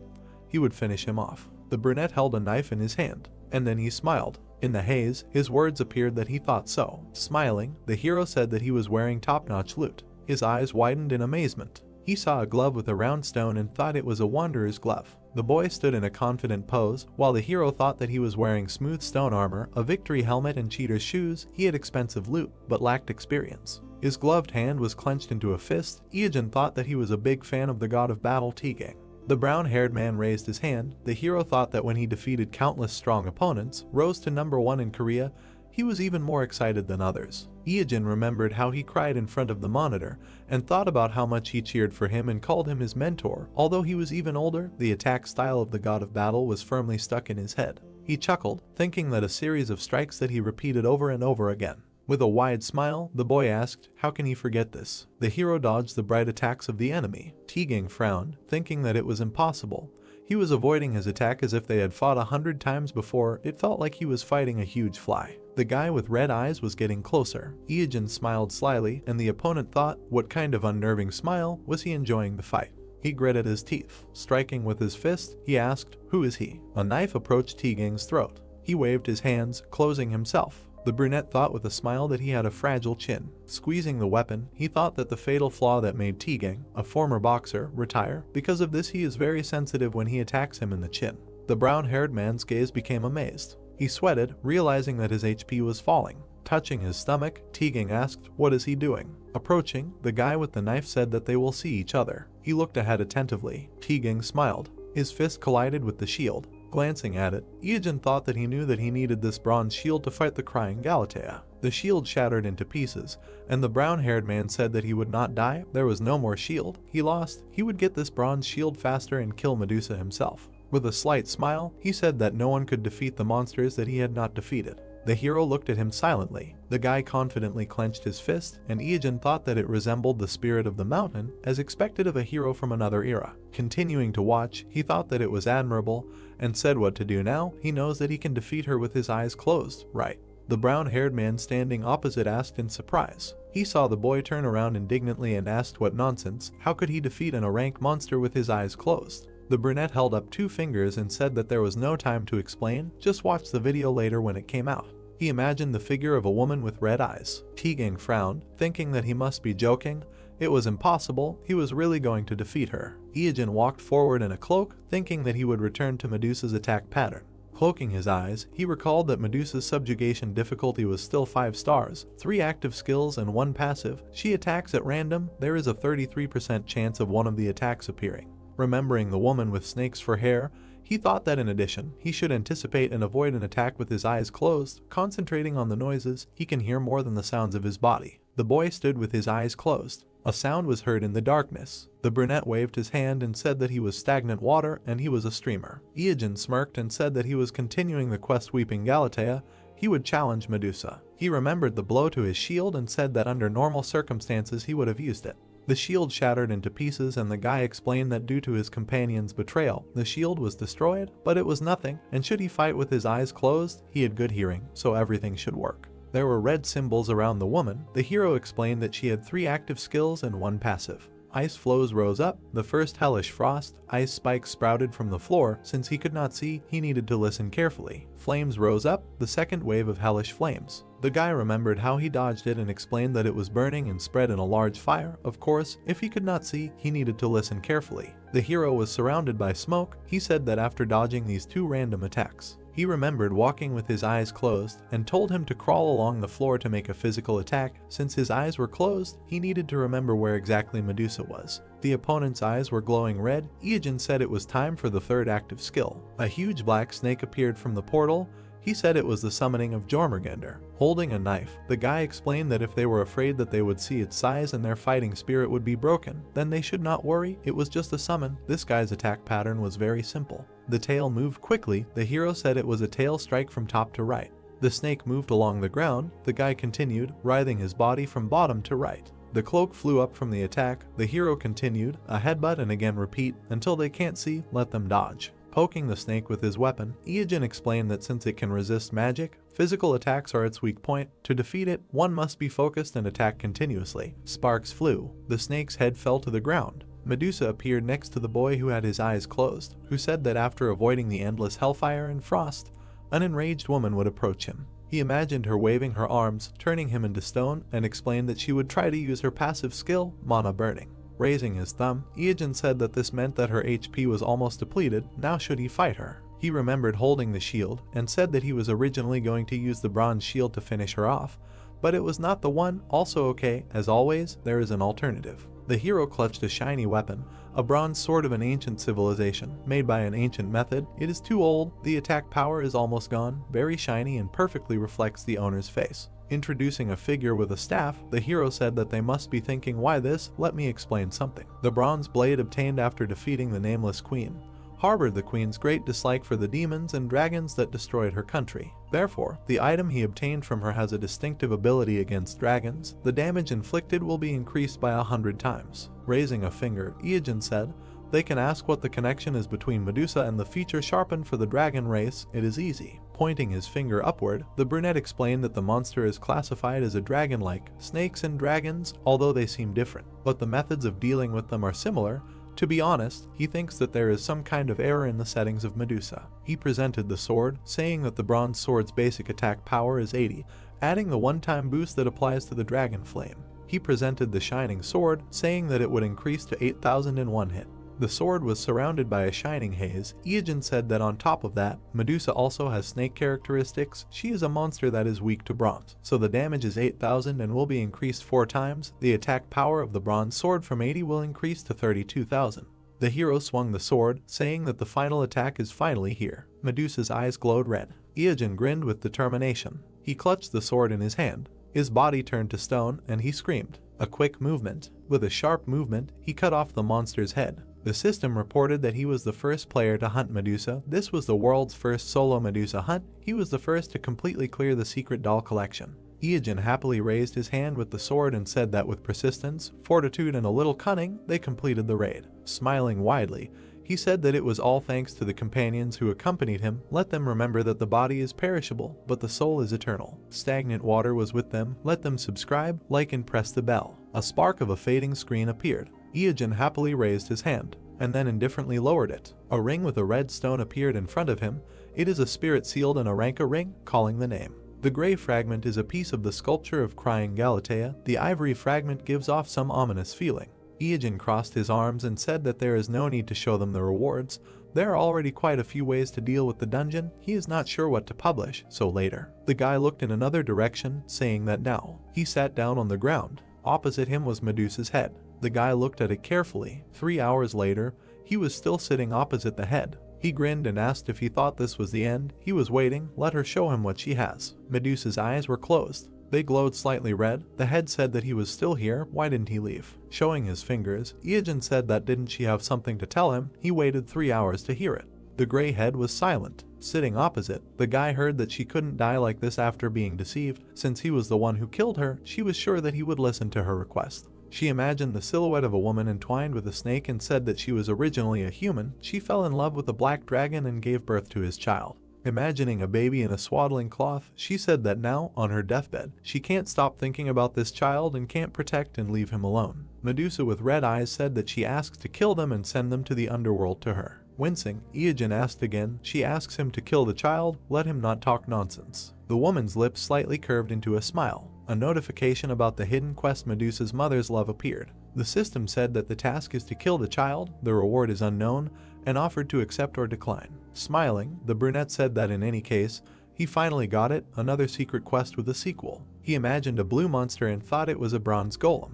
He remembered a skeleton with a staff and said that the permanent queen. The statue covered her face with her hands, he said, crying Galatea. Introducing a woman with snakes on her head, he continued, and Medusa. In the system window there was an inscription accept. Iogen looked ahead in surprise. A beam appeared above his palm, he asked, another drop. Looking at the key in his palm, he said that it seemed that after accepting the quest they give an additional item. Looking at the small key, he asked what it was. The system said that it was a dark key. Nothing good would happen if he touched this thing. There were many houses in the city. The guy was sleeping, his hand hanging down. And suddenly he opened his eyes. In front of him was an insect. The cockroach greeted him with a smile and said good morning. Iogen sat up on the bed and said that maybe he should move. Under the blue sky, he heard the words that yes, this is Apricot. He wants to know the details of his account. He sees the summary on the bottom right of the page. There were many houses in the city. The voice said that deposits were made at the end of each month. The withdrawal can be done on Monday of the next week. The commission depends on whether he is an exclusive player or not, but now she is a little busy. The woman walked in front, saying that this house is much cheaper than the average price on the market. He will not be able to find similar offers. It is fully furnished, so he does not have to spend extra money. There is also a gym and a swimming pool on the 4th floor. They are free. You can just come and work out.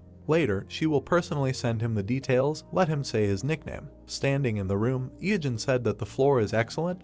He does not think there are insects here. The woman said that this is great. When does he plan to move in? The words were heard that the streamer stagnant water. A little later she will transmit the data through, and then the question is who. The man sweating held the phone, saying that his name was Hyung Jun. He was the head of Apricot's support service. It was a great honor for him to talk to him in person. He enjoyed watching his broadcasts. Rumors of the emergence of a super newcomer spread like wildfire. The number of views is constantly growing.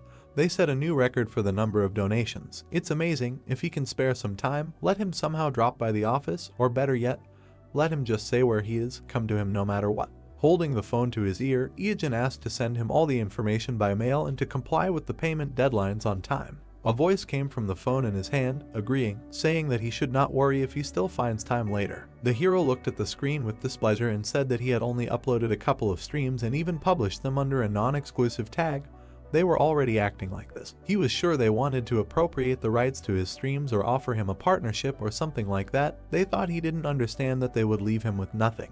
Holding a glass with a straw, he said that he had already been through this and would never fall for it again. An organization that unites players, streaming platforms, television, none of them could be trusted. He spat out the drink when something fell in front of him. There were fragments of a monitor on the ground. Looking up with displeasure, the brunette asked what would happen if an honest citizen were passing by. A scream was heard from a window on the top floor. The guy looked up, stunned. Awkwardly walking further, he said that he was not hurt, so he thought maybe he should forget about it. He could distinguish between a game and reality, so it was better to ignore it. Good coffee. Someone at the open window suggested shouting. The guy looked at the burning girl, asked why she broke a perfectly good monitor. Enraged, Dahu clenched her fingers, saying that she would kill this bad man. It was unfair.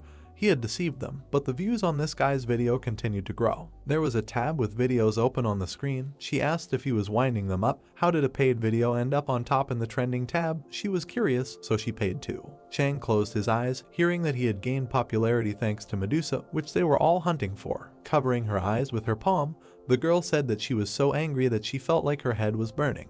The brother replied that she was distracting, so let her just calm down and drink something. He looked at the man, who said that he had returned from a gathering event and noticed that his sister was also there. She was lying on the table, confused, and heard that he saw her in the dungeon on the video of the Medusa hunt. Showing the phone, he said that after that he watched all the videos in which his sister was killed, and now he was her fan, and he also joined both the guild and the fan club. The guy calmed his sister down, saying that she knew that he meant well. Dahu froze with a bottle in her hand. Frowning, the red-haired girl heard her ask how many members there were in the guild. Chang answered that there were about 300. Her laughter was heard among the glow. Smiling slyly, the red-haired girl said that there was still a way out. Stagnant water would not get away with it. Her eye was glowing blue. The body of a monster was lying on the ground. A green body was also lying nearby. Words were heard that this was strange. The snake lay with its mouth open. The hero said it was a king cobra with sharp scales. Walking past the bodies, Iogen said, the horned lizard and the camel lechiel, all strong C+ rank monsters. Why are they all dead? He was walking through an abandoned land somewhere in the eastern hemisphere of the Den of Immorality. Looking to the side, the brunette thought that he did not think that someone would visit the dungeon before him.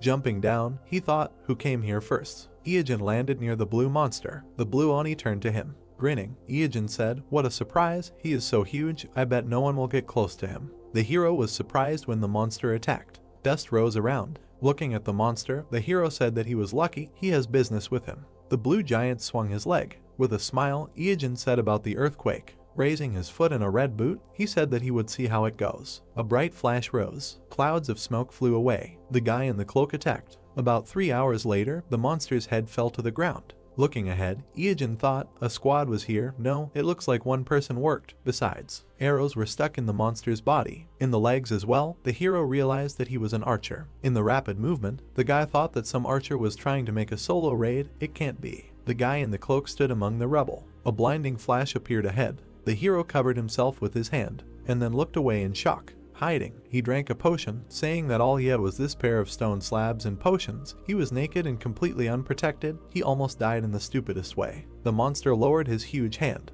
He had white teeth. Sticking out his tongue, the guy thought that it must be. He had never fought him before, but this is Gorgon. Ahead was a horned one-eyed monster. The hero thought that this monster had everything balanced. Strength, speed, endurance. He also had special abilities. He can even use mana burning. Looking from behind cover, he said that in general, he is not an ordinary guy. This is a top-level opponent at the moment. A long-haired guy appeared ahead. The hero thought, who is this? There was a blue scarf around the guy's neck. He held a crossbow in his hand. The brunette's eyes became surprised. Sparks appeared near the stones. A trace remained from a quick jump. Iijin looked ahead in surprise. Having jumped, the player shot at the monster. It raised its head up. The long-haired guy confidently held the crossbow, and then, looking to the side, he exhaled. Iijin smiled, thinking that this was Drake, a professional player who is at the top of not only the official rating. The guy shot at the one-eyed monster. Having mastered the non-standard type of character archer, he became the undisputed #1 in the rating, and many players recognized him as #1 in the world. A paw flew near the fair-haired man, so he received the nickname 1 in 7 billion. A blade appeared in his hand. He became so popular in Korea that he even received a cute nickname Drakey. The paw reached for the guy. One day he suddenly disappeared from the game, but no one knew why he left. Drake looked with yellow eyes. He is a real mystery.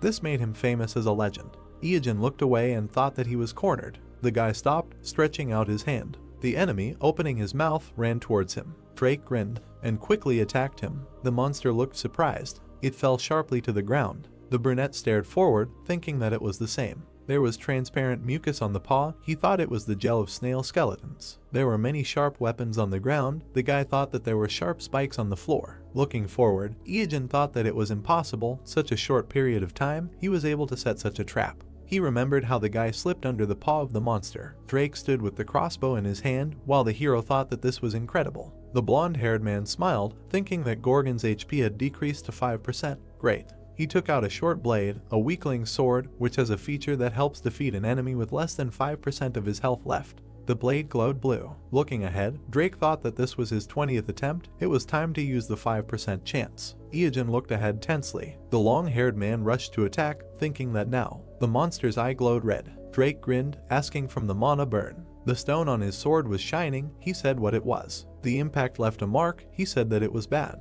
The blade pierced the monster's eye. Lightning began to emanate from it. Gorgon fell back. He fell next to the hero. Looking ahead, Drake exclaimed that he did it. He finally defeated this monster. Iijin opened his mouth and shouted at him not to move. The boy turned around, hearing that it was not over yet. A snake appeared in front, the tail of Gorgon. The yellow eyes widened in surprise. He saw the huge Jormungandr chewing on the tail.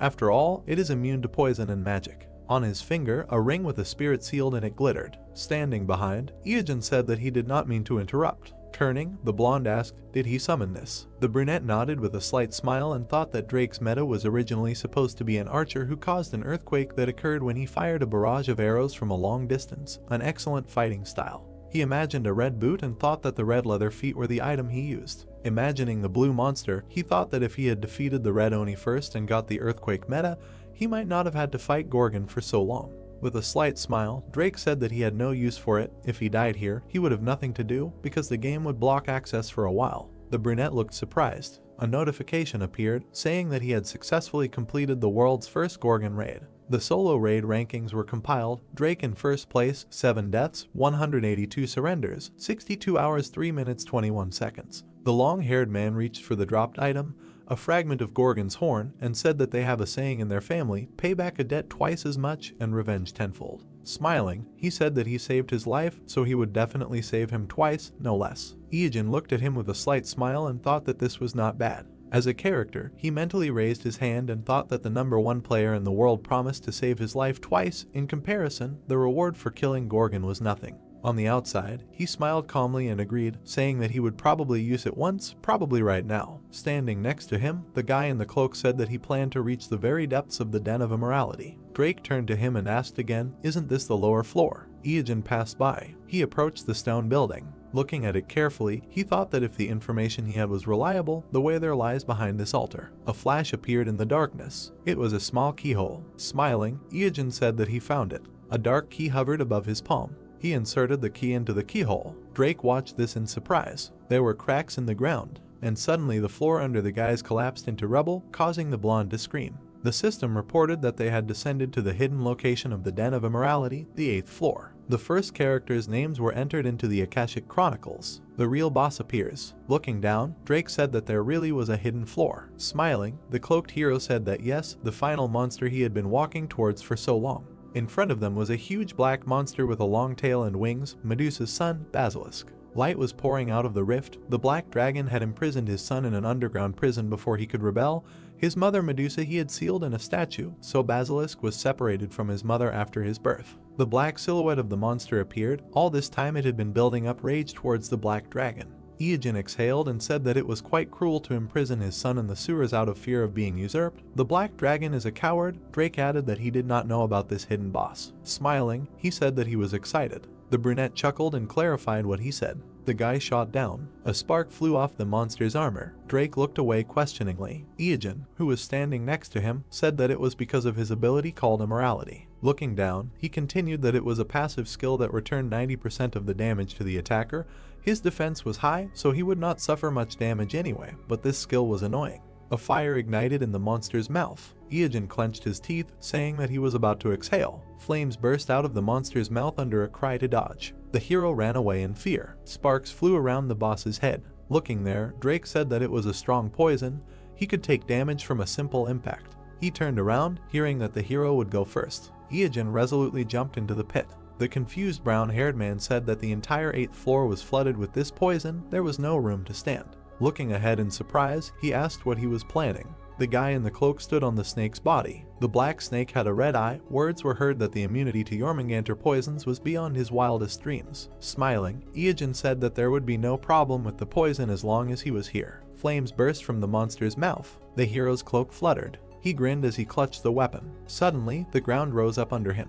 Looking tensely to the side, he said that it hit the torso. The monster's paw reached for the hero. Suddenly, something hit him in the eye. The brunette turned around, recognizing Drake. He closed his eyes after the shot. Smiling, the brunette said that he helped well. The clothes fluttered from the quick movement. A spark appeared near the torso. The black monster opened its mouth. Drake appeared next to him and said that even with Jormungandr's immunity to poison, they wouldn't last long. Looking ahead, Iijin shouted that they needed to run now. The guys ran up the spiral staircase. The enemy swung his long tail. His blow broke the staircase. The brunette staring ahead said that they needed to go higher. This guy hunts attackers to the very end. Looking back, Drake said that he had excellent defense, the ability to reflect damage, and poison. His HP was also incredibly high, as he thought they should come back more prepared. The hero grinned and asked what he was talking about. He told him. The black monster was quickly approaching from behind. A question was heard, was he really going to hunt him? Glancing back, the long-haired one asked if he was sure he could survive his poison. Iijin clenched his fist, saying that he was actually thinking about it. He imagined the boss, thinking that exiting the dungeon through the basement would take about 2.5 hours, plus the time it would take to finally reduce his HP with point damage. Together, about 3 hours. This would significantly undermine him. Is it possible to avoid Basilisk's poison for so long? Iijin grinned, saying that there is a way out. He will see for himself if he goes with him. Drake grinned and said that he will trust him. The 6th floor. Glancing back, the hero said that this sound is him spraying poison. Let him hurry up and jump to the 5th floor. Green smoke burst out of the monster's mouth. Drake turned around and asked how he could tell the difference between spraying poison and inhaling it. His comrade replied that it could be understood by the sounds, obviously. The hero clarified what he meant and received the answer that when he uses the exhalation of a club of poison, the FPC is 50, and when he sprays poison in the air, 370. Didn't he know that there is a difference of 20 FPC? Not to mention that his tongue moves up and down before exhaling and slightly right and left before spraying. 5th floor. The heroes spread out from the rapid movement. The brunette said that this is the sound of the 3rd octave. These are grenades made of scales. All the scales fly at an angle of 45 degrees, so it is enough to just lie down. 4th floor. Flames flew above the guys. Drake said that every monster on this level could destroy enemies just with a breath of poison. The item said that they were all so strong that he could not kill a single one. 3rd floor. Basilisk's face appeared in the darkness. Looking down, the brunette thought that he still had 80% HP left, and in the meantime, there was less than half to go. The comrade standing behind exclaimed that he would be caught if he just stood there. Iajin turned around and said that he would take a look. He thought it was about time. There were 2 cracked columns ahead. Running up to them, the guy called there. Looking at him in surprise, Drake thought, isn't the exit on the other side? Why here? Suddenly, Basilisk appeared in front of the hero. Sparks fell. Lightning appeared in the haze. Iajin smiled, saying that it was great, just in time. A bright beam shone among the lightning.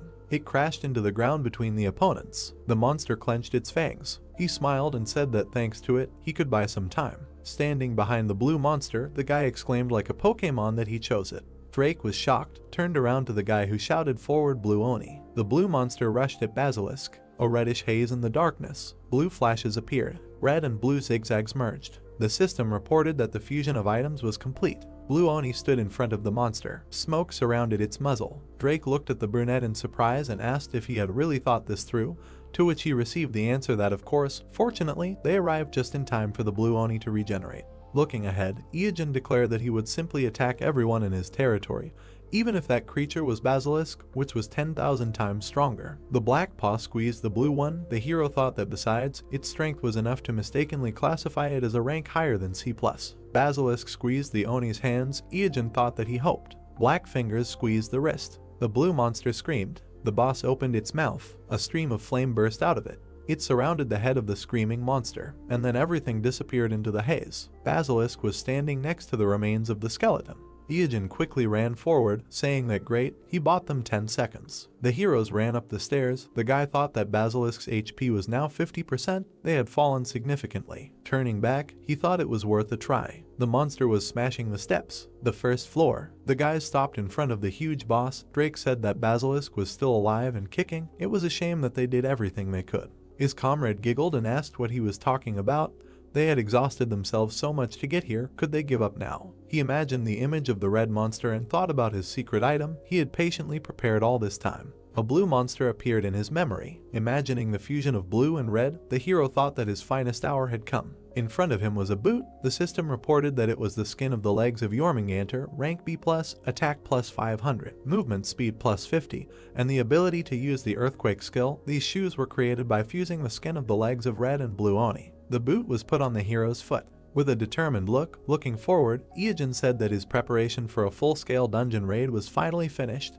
Everything was going according to plan. He raised his foot, shouting for him to taste the most devastating area of effect attack that monster's capabilities could offer. The eye on the boot glowed. A scream was heard. It was showtime. Rock debris flew up. There was blue smoke in front of Basilisk. Then he fell into the abyss. The monster fell along with the debris. Looking down, Drake made a surprised sound. Standing next to the rift, he said that this was a terrifying force. The monster's body disappeared into a bright haze. The hero explained that the Den of Immorality is essentially a deep hole between each floor. A lot of space. Basilisk fell from the 1st floor to the 2nd. Wouldn't that cause a huge decrease in HP? The impact caused many cracks. The guy continued that during the fall, his immorality feature would reflect damage to everything around him. Looking down, the brunette continued that the floors were already weakened due to Basilisk's rampage, and his poison was everywhere. Now all this still affects the attack, so while the floor under him will collapse, this is behind the floor. The puzzle monster fell among the rubble.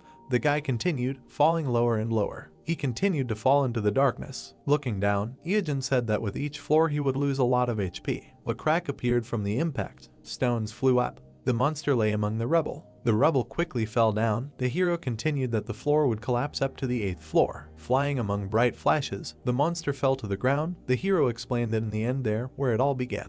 And up was raised a black hand. Looking at the cliff, the brunette said that it will take this guy a long time to get back up again and thought that by then the point damage from the chisel should finish him off. Hearing, he continued that from now on it is a battle with time. The guys looked down carefully. Pointing a finger forward, the hero suggested throwing down rocks just in case while they wait. Stroking the snake on the muzzle, Iojin said that he was quite a useful ally. Drake looked ahead. He was absolutely useless and thought that it was necessary to grab popcorn. A notification appeared that they were the first players to complete the Basilisk raid. They were the first to clear the Den of Immorality, completed the hidden quest Mother's Love Medusa, and killed the child. Here is the reward. An image of a black armor appeared, which was called the Heart of Immorality. It is in a plus rated armor with plus 500 defense and the ability to use the unique skill Immorality. It is made from a perfectly tailored and perfectly dried basilisk heart skin. Iojin chuckled, thinking that this is a great drop. He never thought he would get something so unexpected. Now he has to go down to the 8th floor again.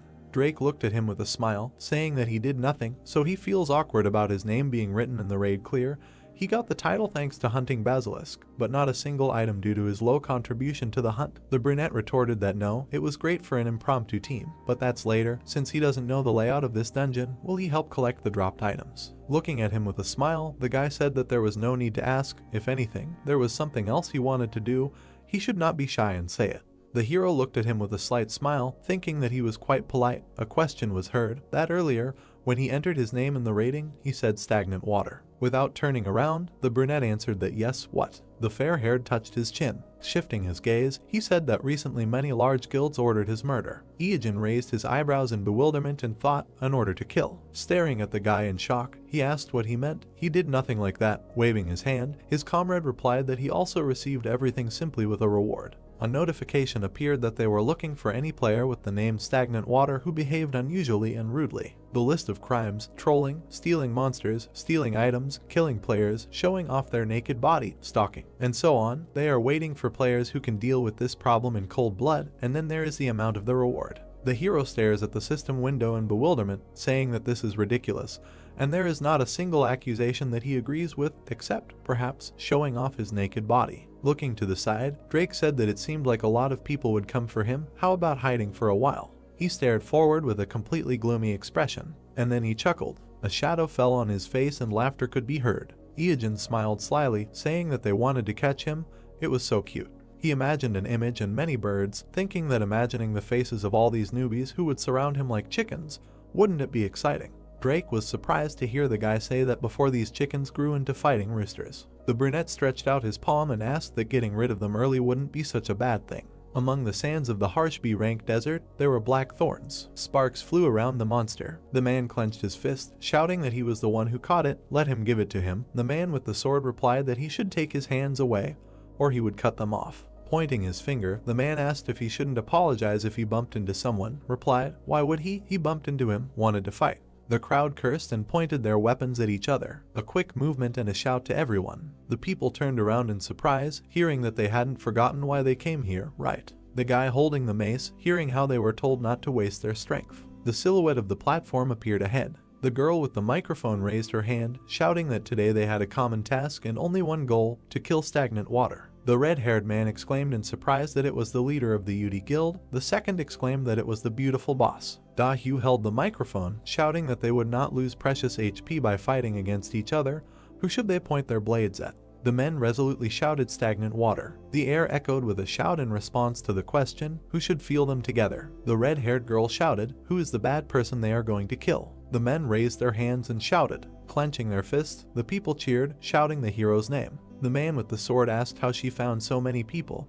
He knew that the squad they hired, the secret fan club, was here, but there were no more than 100 people. Here there were more than 500. Dahu put her hand on her hip, saying that it was not only them. Many Chinese tops came too and heard the question, why? She introduced the man on the throne in front of the information window and said that recently a Chinese rich man named Yungxi personally announced a large reward for this bad guy's head. She thought the Chinese players were unhappy with the Koreans taking the initiative. There were sparks in the pink smoke, and words were heard that there were 3 major forces here: the UD Guild, the Incheon Alliance Guild, and Yungxi's bounty hunters. The girl chuckled, thinking that all these people gathered here to catch stagnant water, even embarrassed by how much stronger they are, but they will get rid of him with confidence. Stepping forward, she said that thanks to him, they will be able to find him. As the guild leader, she is grateful and turned to Drake. The blonde looked at her determinedly, saying that they had to team up for a while, so he knows a little about him. Looking at the guy, the redhead said that she understood what he was getting at. Speaking of which, how did he know his current location? The guy with the blue scarf replied that he was stalking him. He got the information from the player league. Crossing her arms, Da-hyu asked what he wanted in return and received the answer money,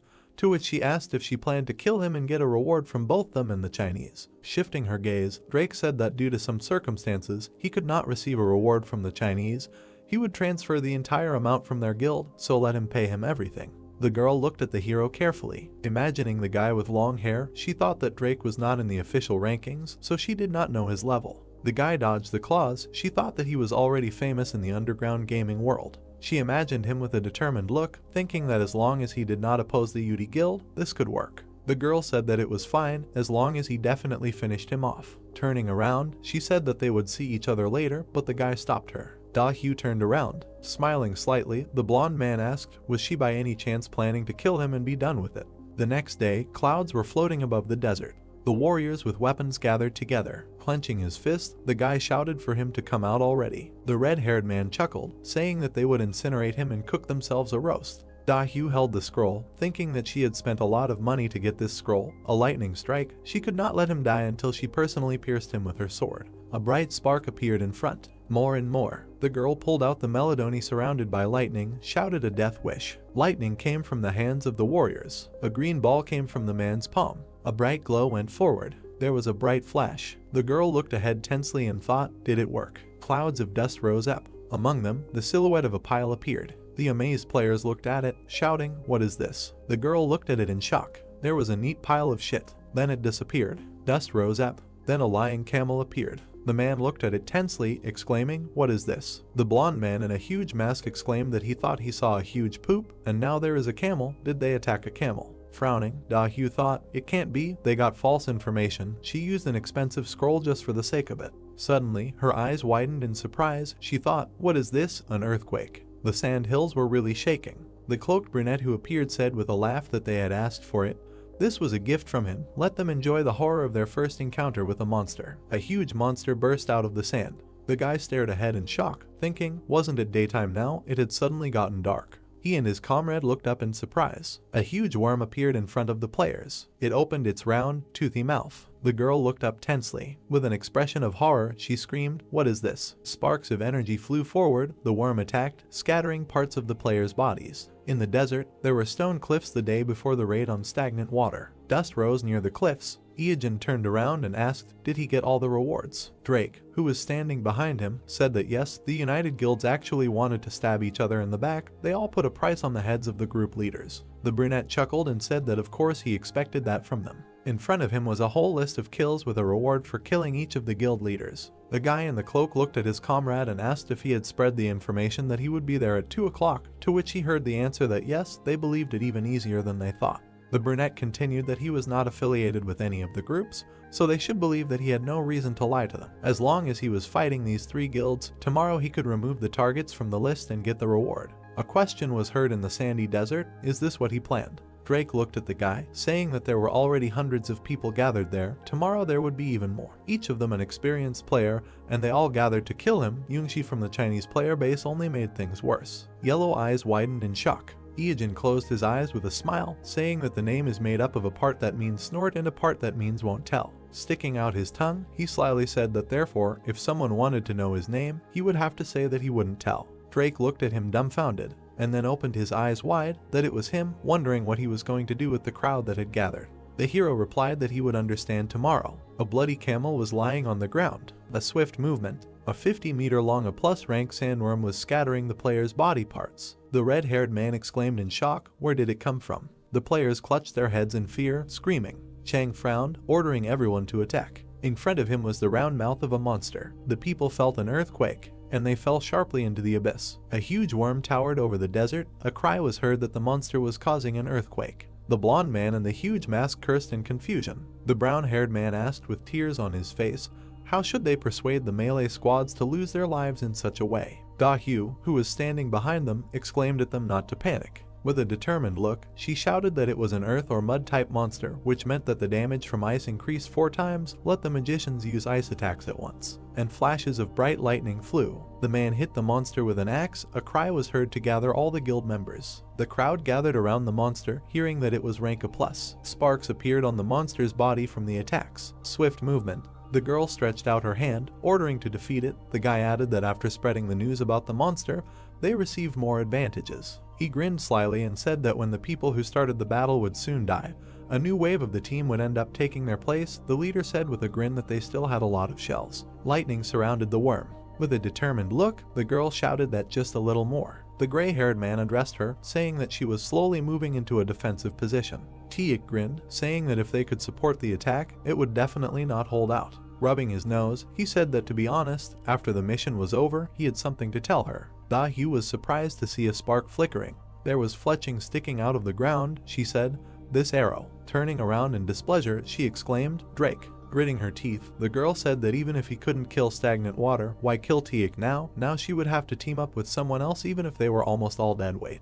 She saw the arrow hit the guy and exclaimed, about her brother. The girl turned around in shock. Behind the rock was the figure of a guy. Drake was holding a weapon. Looking at him in shock, the leader cursed, shouting that he was originally on stagnant water's side. A spark came out of the weapon. A swift movement. Iajin in a black cloak said that if even a newbie like him managed to defeat the sandworm, this kind of pinpoint approach works well. He imagined the lying pile, thinking that stagnant water did not realize that he had summoned Jormungandr to hide, thanks to its immunity to magic. Introducing the camel, he continued that for a monster, it had low physical resistance. Things would be a lot easier if they had an archer. Thinking that in the midst of the confusion, he attacked and awakened the sandworm. As those with bounties on their heads, they should have come for it, but now the crowd of newbies seemed to be delayed. Clouds floated across the sky. The monster's mouth was black and scorched. It scattered into ash. The monster fell on its side. The players watched in surprise as it fell next to them. The man in the helmet asked in fear, did it work? The blue-haired player exclaimed, was it defeated?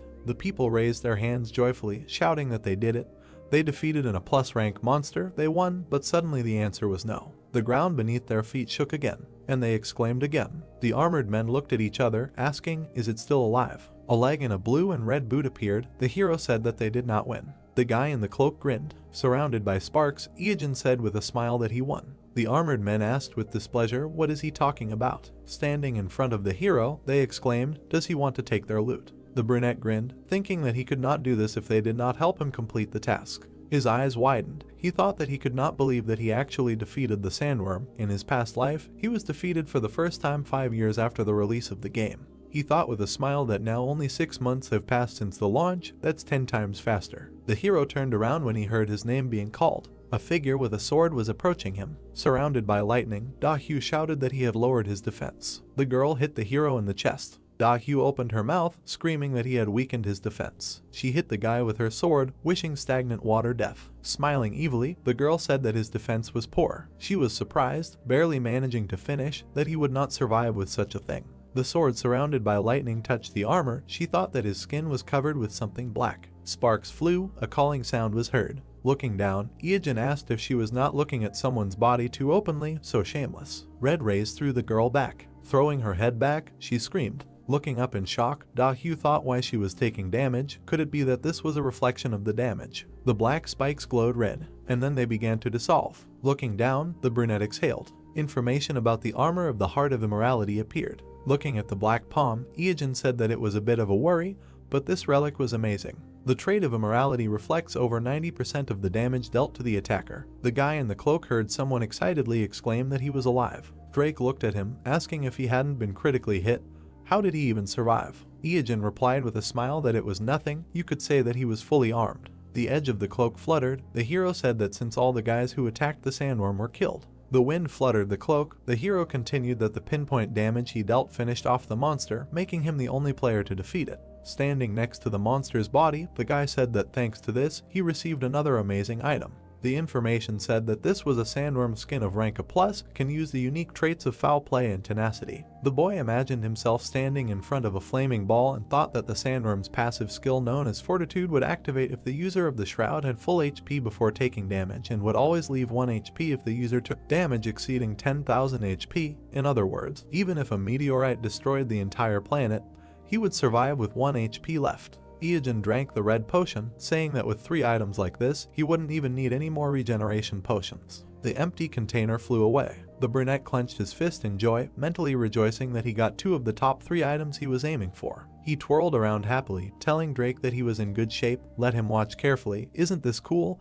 He replied that all he saw was a pervert in a black leather suit and cloak. The guy crossed his arms and said that he would definitely not be boring, so he would continue to follow him. Iijin smiled. The guy introduced Dahu and asked if he had noticed that she was very skilled. She was able to dodge all of his arrows, escaped, and even tried to deliver the finishing blow. Iijin turned around when he heard a demand from behind him to stay put. The figures standing behind the monster's body were indignant that this was their sandworm, first dressed as a pervert, and now wanted to carry off their prey.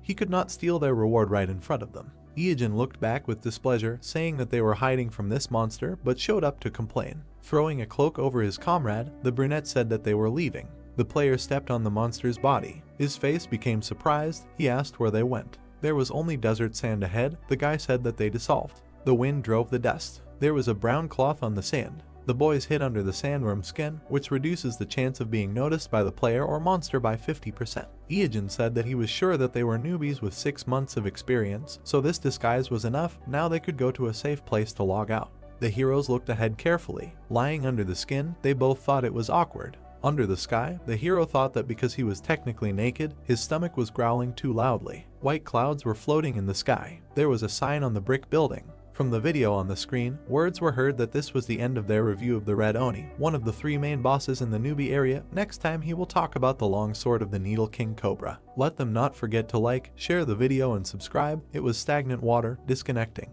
The guy with the phone exclaimed how cool he was. The other said it was amazing how he could explain things so well while fighting an Oni. The student sat with his head on his hand. Teagang turned around when he was called. 2 guys approached him. With an indifferent look, the professional player of the K1 Soul branch asked what they wanted. The blonde looked at him awkwardly. Standing next to him, he hesitantly said that it was nothing, just what they talked about last time. He wanted to know if he got them. His hand squeezed the handle of his backpack. As he walked away, Teagang said that if he meant the hunter's bandana and the bold armor, he already had them. He interrupted the thanks, saying that there was nothing to thank him for, just to get the money ready. The blonde standing behind him asked displeasedly why he was leaving. The class hour had not even started yet.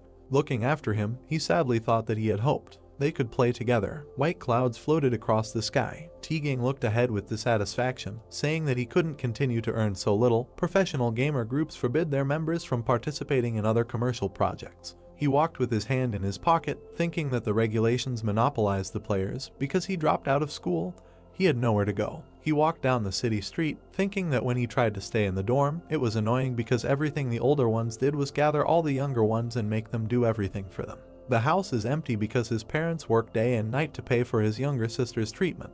There was a bright building ahead. Teagang thought that he wanted to debut quickly to participate in tournaments, but with his history and the school's interference, even that would be difficult. He closed his eyes and said that since he was a rookie who hadn't even debuted, he couldn't get anything from sponsorship or advertising. He had to earn money somehow. Something black was flying quickly. Teagang caught it with his hand. He looked at it and asked, "What is it?" He was holding a blue poster of the East Pacific ship, Toto League, which said that there was a cash prize of 1 billion won and that they were looking for the best young professional players in Korea. If you wanted to bet, all types were allowed. Feel free to call, come and become a superstar. White clouds were floating in the sky. There was a car parked not far from the house. The woman in pink was shouting discontentedly, so this is how he decided to spend his father's inheritance. The man in the tie reminded the older man that he had said that he could get a bigger share. The man angrily shouted that he had his own needs too, if he had forgotten, and besides, he was the oldest of them. He should give them a bigger share. Iijin heard someone shouting with an awkward smile. Did they think that this conversation was not only about them? The guy held the phone to his ear, thinking that for the first time in a long time he decided to come visit his uncle. On the phone, he was told that a memorial service would be coming soon, so he needed to come at least a week before they arrived. The displeased uncle asked the hero if he thought he had crossed the line. The guy awkwardly asked again. The man opened his mouth in displeasure and shouted that he was already at the age to go to college, find a job and become completely independent. He expected them to still pay the bills and fuss over him. The boys looked ahead in confusion as he ordered him to look at his cousins. They hadn't relied on their parents since they started going to school, and how good was he at school? The cousins chuckled a little. Spitting out saliva, the man yelled that no, he was just sitting there playing his stupid games, and now he sees the difference between him and those who have real jobs. Ieogen let out a sigh, dejected, thinking that who knew he would make a speech to pretend that he was actually protecting him. The children held their phones. The man waved his hand, telling his brother that he was sure Ieogen thought about such things, but he angrily replied that he didn't, and then said that they would return to their common problem. They needed to discuss it together. The indifferent brunette listened, that it was about his grandfather's inheritance. It shouldn't be a surprise, since they all knew that he was no longer with them. The boy smiled and asked how much he had left. He asked again in surprise when he heard the man put a 20 and 2 zeros next to it. The furious man, spitting, shouted that so much money was no joke. He was too inadequate to understand what it meant to have so much money. Ieogen raised an eyebrow pitifully, thinking it was only 2,000. He hoped in vain. He wondered how they would react if they knew that he had earned 40 million in 3 months. The man held up the papers, saying that the paperwork seemed quite complicated in this case. The man with glasses heard him ask for permission to help. Ieogen raised a finger and said that he would submit these documents to the district office and ask for a geographic survey and the issuance of documents for land distribution. It should not take long. The relative froze in dismay, and then pointed his finger in displeasure, shouting why he was butting into the adults' conversations. Ieogen smiled sweetly and said that he just wanted to offer his help, but if they didn't want to involve him, that was fine.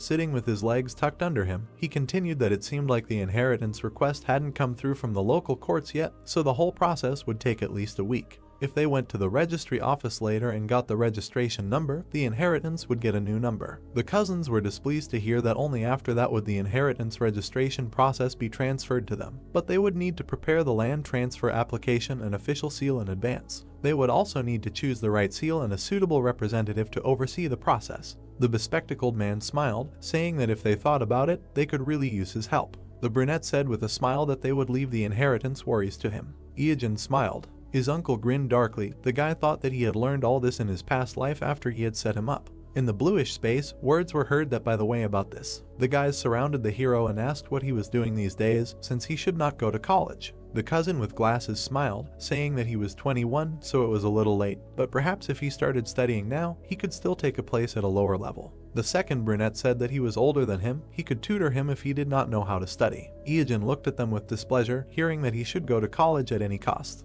Then he turned his gaze. The children continued to look at their phones. The uncle shouted at them with displeasure that they were sitting in their phones all this time, as if glued to the screens. He smiled nastily, saying that perhaps they wanted to end up like their elder Ieogen.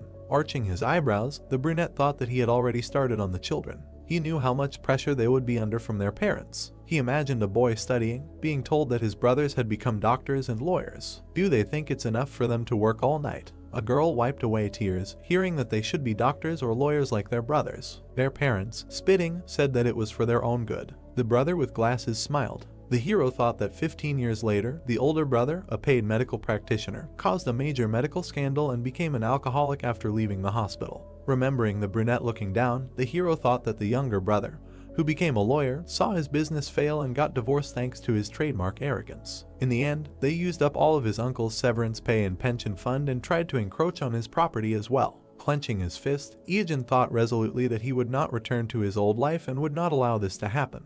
The uncle turned around with displeasure, asking who was there. Hadn't everyone arrived? Throwing open the door, he yelled, "Who is this guy who parks so loudly in front of someone else's house? If they want to park, can they do it somewhere else?" Opening his mouth, he saw the truck, asking which house did they even come to. Ieogen, who appeared behind him, smiled and apologized for that. With a sweet smile, he said that in fact, it was to him. A shout was heard to the dear customer that his order had arrived. The headlights of a car appeared. In the cabin of the truck was a luxury car. The cousins' mouths opened in shock, exclaiming that it was a Morse Crocodile L3021. The children stared ahead in admiration, saying how cool it was. Ieogen signed for the delivery man, saying that this was an inimitable service. The delivery man said that delivery was a service that was included in the order. The door of the blue car opened. Holding his jacket in his hand, the boy said that they had discussed the main things about the inheritance, so if there were any other problems, they should contact him. He had important things to do, so he left. His relatives watched him get into the car with their mouths open. The uncle looked extremely surprised. The sky was clear. Opening his mouth in displeasure, he shouted that they were looking at their phones again. How many times had he told them to study? Frowning, he continued, unless they wanted to become like Ieogen. Then his eyes widened in shock. Holding the phone, the boy said that they wanted to be cool like him. A video was open on the phone screen, and words about likes, subscriptions, and that stagnant water was with them could be heard. Rapid movement. The car moved forward quickly. The boy said that it was really a waste of time. He tried to give them a chance. With a smile, sitting behind the wheel, he continued that in any case, the moment had come, the big event that everyone had been waiting for. On the seat was a crumpled poster. In South Atlantic, the Amazon, a red beam was rising from the device. Words were heard that the Asian Toto League was finally starting. The man spread his arms, saying that he thanked everyone for joining them today, whose decisive victory would bring the player a huge prize of 1 billion won. The girls had masks with ears on their faces. Words were heard that today's match had already begun. This was the first duel in honor of the opening of the event. A long-haired man in armor stood in a confident pose. Words were heard that their first player was a private league participant with impressive skills and past experience defeating opponents in this tournament, number 48 PK Joe. The man smiled widely. The guy was warming up his hand. Words were heard that on the other side was a newcomer to the event, number 9 Machios. The guy looked forward with determination. The words were heard that this was the first duel in honor of the opening of the event. The brunette grinned predatory. The host continued, number 9 Machios against number 48 PK Joe. The participants stood opposite each other. The audience chanted PK Joe's name. Someone asked, who is the second? In the stands there were blue figures of temporary avatars to hide the identity of the participant. A question was heard, didn't they hear that he had a Korean accent when he spoke earlier? Another exclaimed that there was no way he would bet on Korea. Japan would definitely not lose. This was probably a child with a fake avatar created to bypass the law on the closure. In the orange glow, the order was heard to get ready and begin. PK Joe with a predatory smile pulled out a sword, saying that everything will be over in an instant. A quick move, a quick draw. A powerful energy crumpled his face. The guy standing opposite attacked. The fingers were clenched into a fist. The man thought he couldn't even react. T-Gang looked forward resolutely. The brunette frowned, saying that he was an impudent child. A bright flash came from the attack. The brown-haired man hit him in the side. A glow appeared next to PK Joe's face. The blow threw his head back. The screen showed the intro that number 9 Machios had won. A scream was heard that it was incredible. Against all expectations, the fan favorite PK Joe had been defeated. Number 9 Machios had won. The guy was standing next to his prostrate opponent. The spectators in the stands were discussing where he came from. Someone was betting on him. The chances that he would lose were 8-1. The brown-haired man frowned, thinking that this was to be expected. In tournaments like this you have to hide your identity. So the standard attack patterns of fake avatars are used. A bunch of nameless ones who awkwardly adapt to unfamiliar equipment. No problem, the victory will be his. A red beam emanated from the device. The host said that it was unpleasant to lose money, but they should not be so sad. Now he had better try to win the next fight. Who will be next? The guy smiled, thinking that out of a total of 50 participants, 25 survived, another 12 people were eliminated, then only 7 remained. Being part of 3 participants who are claiming the prize money, he needs to win 3 more times. The host with a mustache exclaimed that the atmosphere is heating up. The next confrontation will begin soon. The bet number 9 Machios appeared on the screen against number 21 Stagnant Water in Korean writing. The guy's eyes widened. He said not to tell him that this guy is also here. A man in a black cloak appeared. There was a black mask on his face. He heard the words, stagnant water, is it really him? Blue eyes looked forward. Frowning slightly, T-Gang thought it was an imposter. Standing in front of the guy in the mask, he thought that this shorty was clearly not 2 meters tall compared to their last meeting in the dungeon. His height had changed by at least 20 centimeters. It was impossible to grow like that, even if he ate well. The man in the white mask told him to start. A cry of the beginning was heard against the orange background. The player was clutching a spear in his hand. An eye flashed in the slit of the mask. The guy said, "Come closer." None of his blows would reach the target. The brown-haired man continued to stand, and then he grinned. Stagnant Water was surprised by the rapid movement. Machios was quickly approaching him. Flashes appeared from the blows. The guy clenched his fists. Then he attacked under the knee. The brunette in the mask made a dissatisfied sound. A red beam appeared from the attack. The hand was clutching the blade of the hedgehog needle from the dungeon. Looking at this, the blue-eyed guy thought that he was a melee player, but chose the style of this. Probably he has low HP. The masked guy's cloak was fluttering. The hero thought that he had an advantage in a large reserve of HP.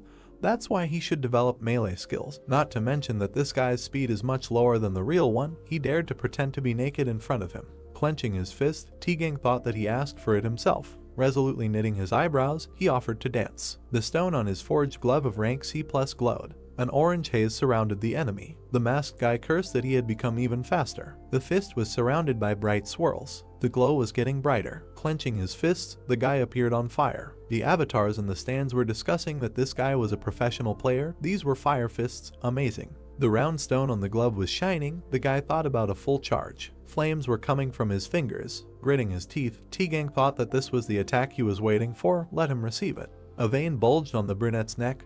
People were discussing that stagnant water was so weak, he came here for 2 rounds. The brown-haired man's eyes became amazed. He remembered scenes from the past, a dark figure, a guy in a cloak, flying debris, the brunette's rapid attacks, flying bright sparks, the way he frowned forward, and how Iajin showed him 2 fingers and cursed in his mind. Flashes appeared in the fire. The man in the cloak slid back. Clenching his fist, T-Gang thought that the one who could beat him in a one-on-one duel, which he thought was impossible, the one who could complete dungeon raids on his own and succeed where professional players failed. He looked forward resolutely, thinking that he was missing even a part of his aura, and demanded to reveal his real face. The face of a dissatisfied man appeared. The spectators asked, "How is this possible?" The avatars in the stands were discussing the Lord of Western Chukos. He is a professional player who ranks 3rd in China, 6th in Asia Coast. The man chuckled, and then cursed. There was a white pattern on the round shield. He said that he was tired of hiding his style. Sparks flew from the tip. The man continued that in a situation like this, it would be pointless to give up on victory, right?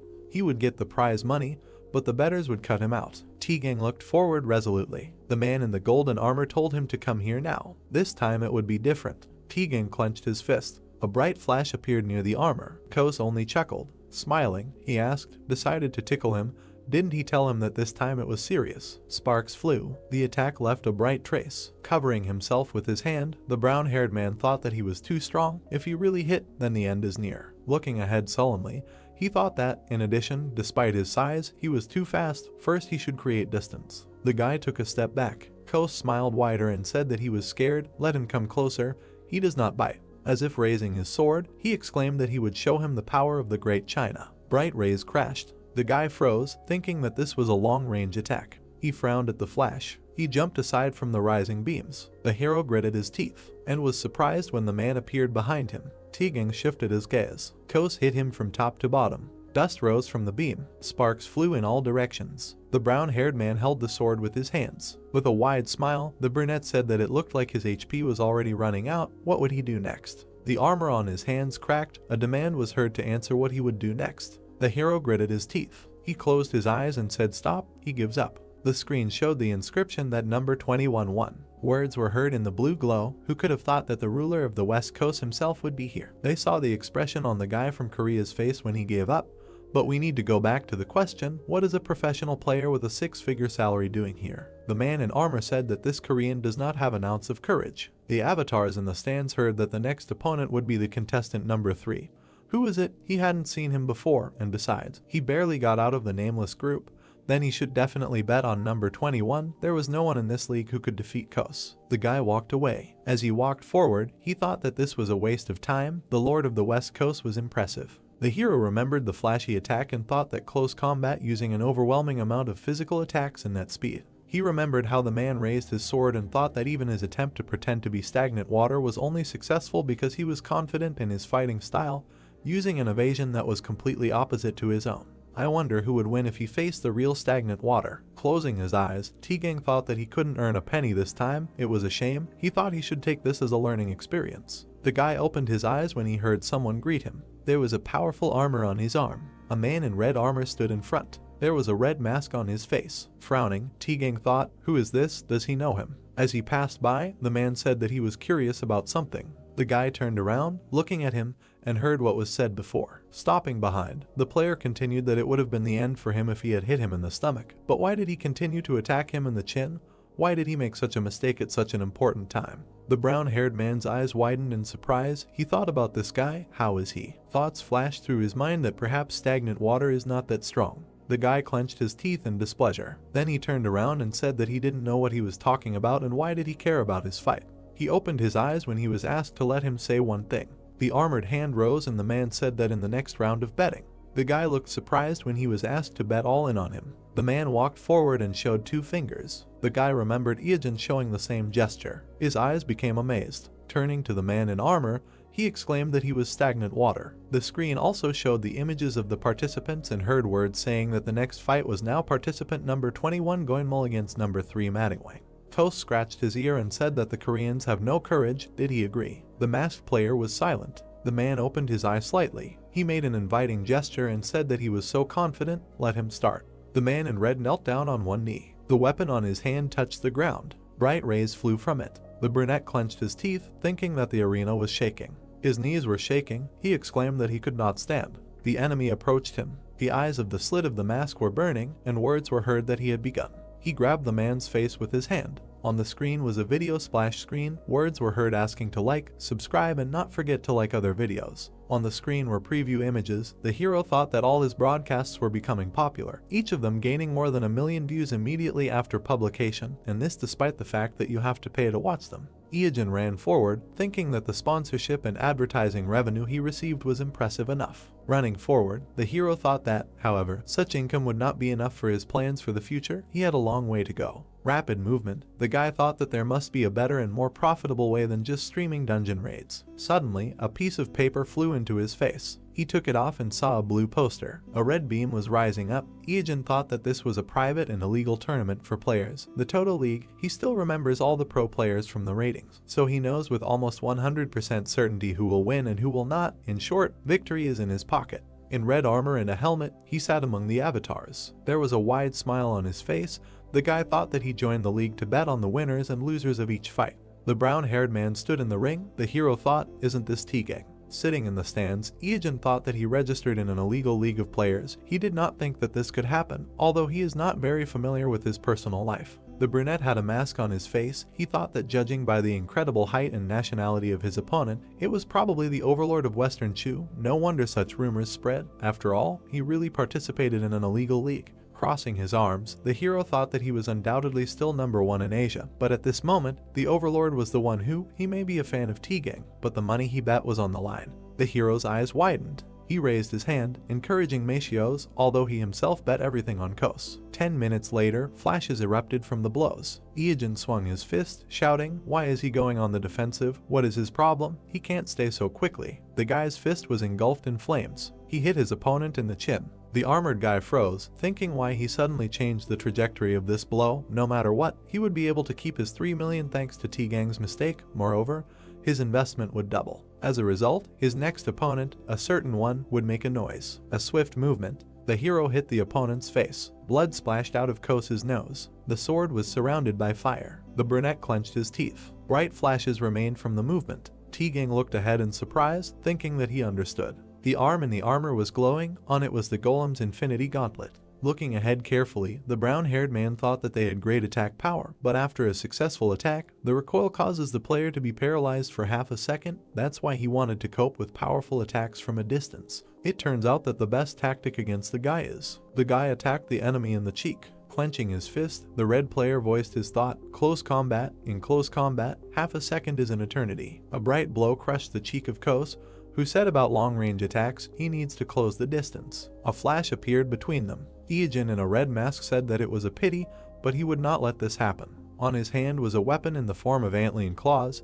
He said that he would not escape from him. Many lightnings flew around. Kos gritted his teeth, saying, another earthquake, how can he still do this? He fell to the floor. His hand touched the ground. His fingers touched white crumbs. He thought that the earth was turning into sand. Bright flashes of special claw skill, whirlwind flew around the hero. Imagining the silhouette of a warrior, he thought of Dongwang. When he thought of who to pretend to be in this league, a specific person appeared in his mind. Indeed, he was the symbol of the macho of the game. While imagining the men standing back to back, he thought that along with T-Gang, he was one of the top players in the Korean rankings, but unlike Tuzan, he could not earn recognition. Eugene imagined the armor, thinking that just a year after his debut, he was quickly forgotten in the gaming industry when it turned out that he was involved in a match-fixing scandal. While imagining the armor details, he thought that because of him, the professional league almost went through a terrible crisis. It took 1.5 years before he was allowed to participate again.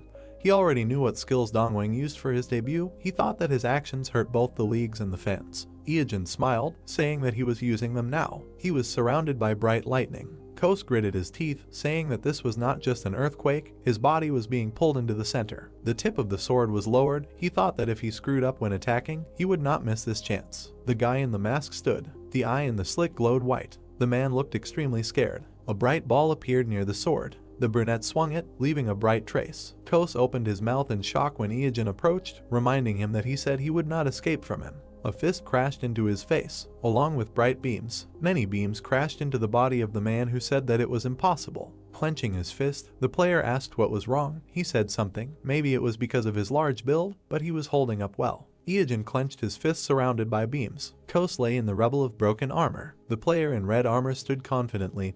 Words were heard. What just happened? He did not even think that it was possible to fight in such a way. Impressive. The avatars in the stands rejoiced. Words were heard that this force is stunning. Dongwing broke into the ratings. The guy looked ahead, saying that so much time had passed. No, something else was more important. The hero in red armor stood sideways. His fingers were clenched into a fist. The brown-haired man smiled, saying that it was amazing. The hero clenched the blade and looked ahead in shock. The guy gritted his teeth and thought that this was crazy. Two red eyes flashed in front of him, and he tried to understand what it was. The brunette frowned and sweated, turning his head.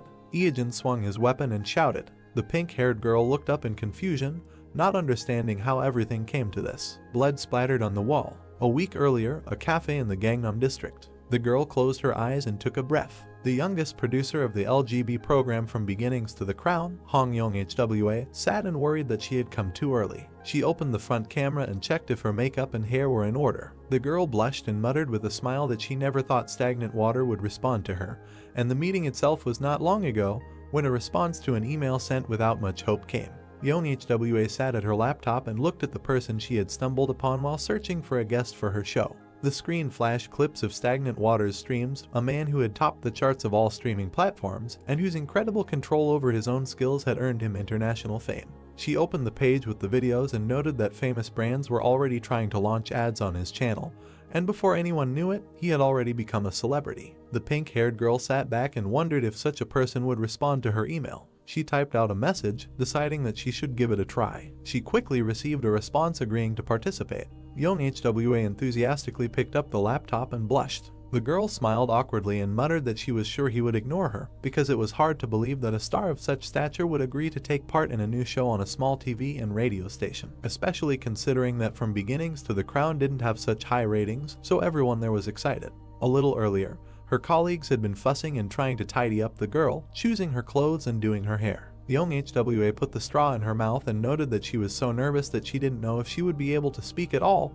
and it would be better not to blurt out too much or with a strange pronunciation. She flinched when she heard the sound. The man adjusted his cap. A guy in a mask and dark glasses walked inside. The girl turned around and thought that it must be Stagnant Water. She jumped up and waved at him, and he was surprised to think why she was talking with a straw in her mouth. He put his glasses on the table, and at that moment the girl said that she was glad to meet him. The interlocutors looked at each other, and the young man said that there was no need to stare like that. Young HWA flinched and smiled awkwardly. The girl scratched the back of her head and muttered that she was uncomfortable seeing him in clothes, because he was always naked, and the brunette reminded them that they were in reality now, not in a game. The hero narrowed his eyes and wondered if she had arrived 2 hours earlier or if he had messed something up and misunderstood her letter. The pink-haired girl looked at the interlocutor with confusion, and Iyajin mentally greeted the girl from the LGB poster, remembering that From Beginnings to the Crown was a program that would turn their small TV and radio station into the #1 gaming broadcasting service in Korea. He pictured the office building and noted that it was a station that had perfected the art of VR broadcasting since its launch, something the guy was attached to. The hero looked at the interlocutor and said that he had already thought about the content for the broadcasts, but thought it would be difficult to broadcast it in HD quality with his current equipment, so he wanted to get help from experts. The girl nodded when the brunette added that it was a project that he wanted to show his viewers in a good quality video. The guy presented the document on the table and remembered that unfortunately, in 5 years, LGB would face management difficulties and would be forced to merge with Chinese investors, after which From Beginnings to the Crown would grow in popularity, but without being able to capitalize on its potential, the company would disband. Young HWA looked at the man with a smile and said that their CEO was a big fan of his and he wanted to meet him, but the guy retorted that the boss would have come by then, to which the girl said that she was not exaggerating. It was just that the man had a heart attack when he heard about Stagnant Water's response and was taken to the hospital. Iyajin sighed as he looked at her and mentally asked him not to screw up this time. The pink-haired girl leaned over and asked what type of content he was planning on making, and the boy noted that she was impatient and asked what if they were disappointed. The woman smiled and exclaimed that what stagnant water had brought would not disappoint her, because it would top the charts anyway. The guy closed his eyes and wondered if she would have spoken like that if he had been standing there picking his nose. The brunette pulled back his mask and noted that he had come here thinking about how to convince them, but it seemed there was no need for that. He leaned his elbows on the table and declared that he was going to go through the Tomb of the Brave. The girl stared at him in admiration, her eyes shining, after which her surprised exclamation was heard throughout the cafe. The protagonist imagined a tall building and remembered that the Tomb of the Brave was a tower that had 108 floors in an event dungeon, a place where players competed to see who could climb the highest in the least amount of time, and it was currently the most popular event in DEM, so there was fierce competition between players from several world rankings. The other visitors turned around questioningly when the girl exclaimed that stagnant water would challenge the Tomb of the Brave. She jumped up and said that the current first place in the rankings was held by a raid conducted by an alliance of France, the United States, and Korea, but they had only reached the 45th floor, and the record was set 6 months after DEM opened, but no one had been able to beat it even after another 4 months. Iogen stared at her in surprise and mentally noted that she was very talkative when it came to the game. The young HWA smiled with anticipation and said that it would definitely be great content, and if it was him, he would be able to reach the 46th floor of hell, and no matter what others said, he was the unofficial #1 in Korea. The brunette smiled and thought that if this broadcast was successful, LGB would have a chance to go viral, but wasn't she being too confident? The guy smirked and remembered that he had another reason, and the girl kept shouting that stagnant water would definitely be able to do it, and the hero and the waiter asked her to calm down. 1 week later, the sky was covered with clouds. The hero was standing in front of the Tomb of the Brave. The guy looked ahead and asked if the broadcast was going on now. He turned to the blue light, the camera in support mode, and young HWA replied that she couldn't go on air right away. The girl was sitting at her laptop with headphones on and was saying that after recording the video in HD format, she needed to do the timing and write subtitles, and also edit the frames, so there was a lot of work. The tower was hidden behind the clouds. It was an event dungeon created in the likeness of the 108 earthly filths, and the participants needed to defeat the monsters that multiply on each floor. The hero mentally divided the tower into several levels of difficulty and thought that the ranks of the monsters increased depending on the floor. His body began to be covered with black energy, and the guy noted that even after 15 years, this place had not been completely cleared. He smiled and thought that the last thing he remembered from the future was the news that the 106th floor had been cleared, and 10 months had already passed since the launch of the game. At the moment, the record is still the 45th floor. Iogen frowned and decided that it would be nice to break records, but he was not interested in advancing in ranks. The brunette smiled and reminded himself that his real goal was to find a clue to obtain the last of the 3 artifacts. The hero grinned and exclaimed that he hated standing still and asked the girl to watch and enjoy how he would break all the records, and young HWA happily supported his mood. The guy ran forward, shouting that the world record should be waiting for them. Blood spurted. The protagonist narrowed his eyes and gritted his teeth, pointing his blade. He frowned and shouted loudly. Iogen crouched down and thought that he couldn't give up, because if this continued, he would die and he couldn't lose. The young man clenched his weapon and indignantly noted that a bunch of nerds had overtaken him. The brunette sweated and, gritting his teeth, decided that he had to defeat them. The boy swung his arm and shouted for the enemy to attack. The blue flame looked ahead in confusion and asked what the hell that was. The protagonist raised his hands and exclaimed that he had won. There was a red puddle on the floor, a C-rank queen slime, specialty, regeneration, habitat, all continents. The boy wiped his sweat and muttered that he was close to giving up, and the girl exclaimed how he could have spent 2 whole hours fighting a normal slime. Iogen pointed and countered that the queen slime was a monster with the widest attack range in DEM, and there was no strategy to dodge its special attack pudding packet. Young HWA smiled tightly when the protagonist said that he would have definitely been flattened if he had gotten caught in her attack range, after which the girl muttered that he tried well, but the protagonist thought that he had wasted too much time on the first floor. The brunette moved forward, saying that it should be easier from now on since they defeated a relatively cunning monster. Then the monsters followed one after another, but the hero won until he received a notification that he had ascended to the 46th floor of the Tomb of the Brave. The guy stood in front of a huge creature. Young HWA looked at her companion in shock and exclaimed that he had passed from the 2nd to the 46th floor without damage. The black monster opened its mouth. It was a B+ rank Kaitamaru, with the features of giant, demon, stealthy, earthquake, hybrid. Its habitat is the burning rotting lands and the kingdom of giants, and its size is 45 meters. The hero grinned and muttered that he hadn't seen him for a long time. The guy looked at the enemy and noted that he did not expect this guy to appear here, which was an unexpected bonus, and offered him a dance. The monster broke 2 columns in front of him.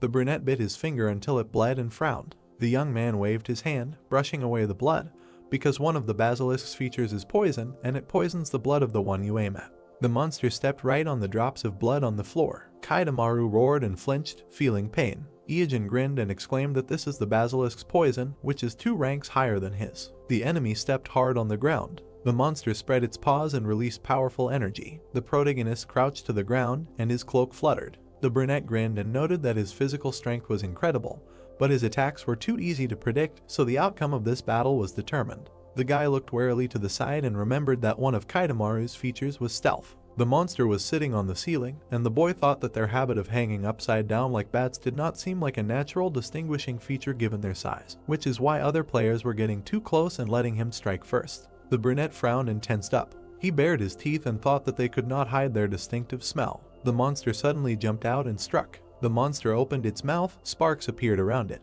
The creature screamed and attacked with a fireball. The hero raised his hand with the spirit sealed in a ring, which has plus 300 magic power and can summon Jormungandr, and shouted, "Not so fast." He frowned, and the attack passed him by. The boy took out his blade and swung. Iojin began to run around the enemy, delivering slashes. With a sharp movement, the boy cut off several limbs of the monster. He jumped up and plunged the blade into the monster's head. The brunette bared his teeth and declared that his surprise attack had failed before it even started, so he had no chance. All that was left was to die in the shadows. Sparks flew to the side and the ringing of the blade was heard. System windows appeared in front of the young man, stating that for the first time among all servers, the boss of the 46th floor of the Tomb of the Brave, the lone Kaidamaru, had been defeated. The protagonist stood in front of the defeated enemy, and the system asked if he wanted to receive a reward. The young man furrowed his brows and exhaled. He wiped the sweat from his forehead and muttered that it took a little longer than he thought. The brunette turned to young HWA, who was frozen with a shocked expression on her face. She opened her mouth and shouted that this was simply amazing. The pink-haired girl clenched her fists and exclaimed that for the first time in history, the 46th floor had been passed. The girl burst into tears and said with a smile that the guy even passed the previous, 45th floor, which is called the Hell Floor, and the test that even the top players of France, the USA, and Korea could not pass was passed by stagnant water, and she could not believe that history was being made before her eyes. The guy turned around with a grin and noted that this was only the 46th floor out of 108, but the girl objected that this was a new record. The hero looked down, noticing the item. He frowned and his eyes widened. A blade of Kaidamaru essence, rank B+, material, fusion, was floating in the air. The young man smiled, and the girl noted that this item did not look like a good drop, but the interlocutor replied that it was not so bad. He showed a boot and said that the essence item could replace any fusion material. Young HWA looked in surprise as the guy poured liquid onto the boot.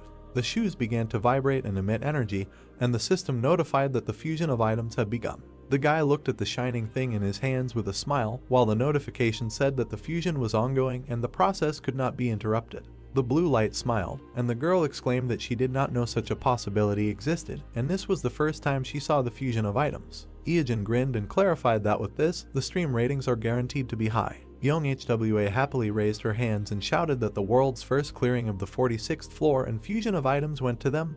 Their viewers will applaud standing. The brunette smiled and thought that it was time for him to show himself, because he should be enough. That is the key to the last of the 3 artifacts, and it was worth going this far. Notification: you have ascended to the 47th floor of the Tomb of the Brave. A dark figure sat ahead, and the hero thought of the slutty succubus. A blue light shone on one of the floors of the tower. Iojin walked along a dark corridor decorated with statues. The guy shuddered and looked ahead.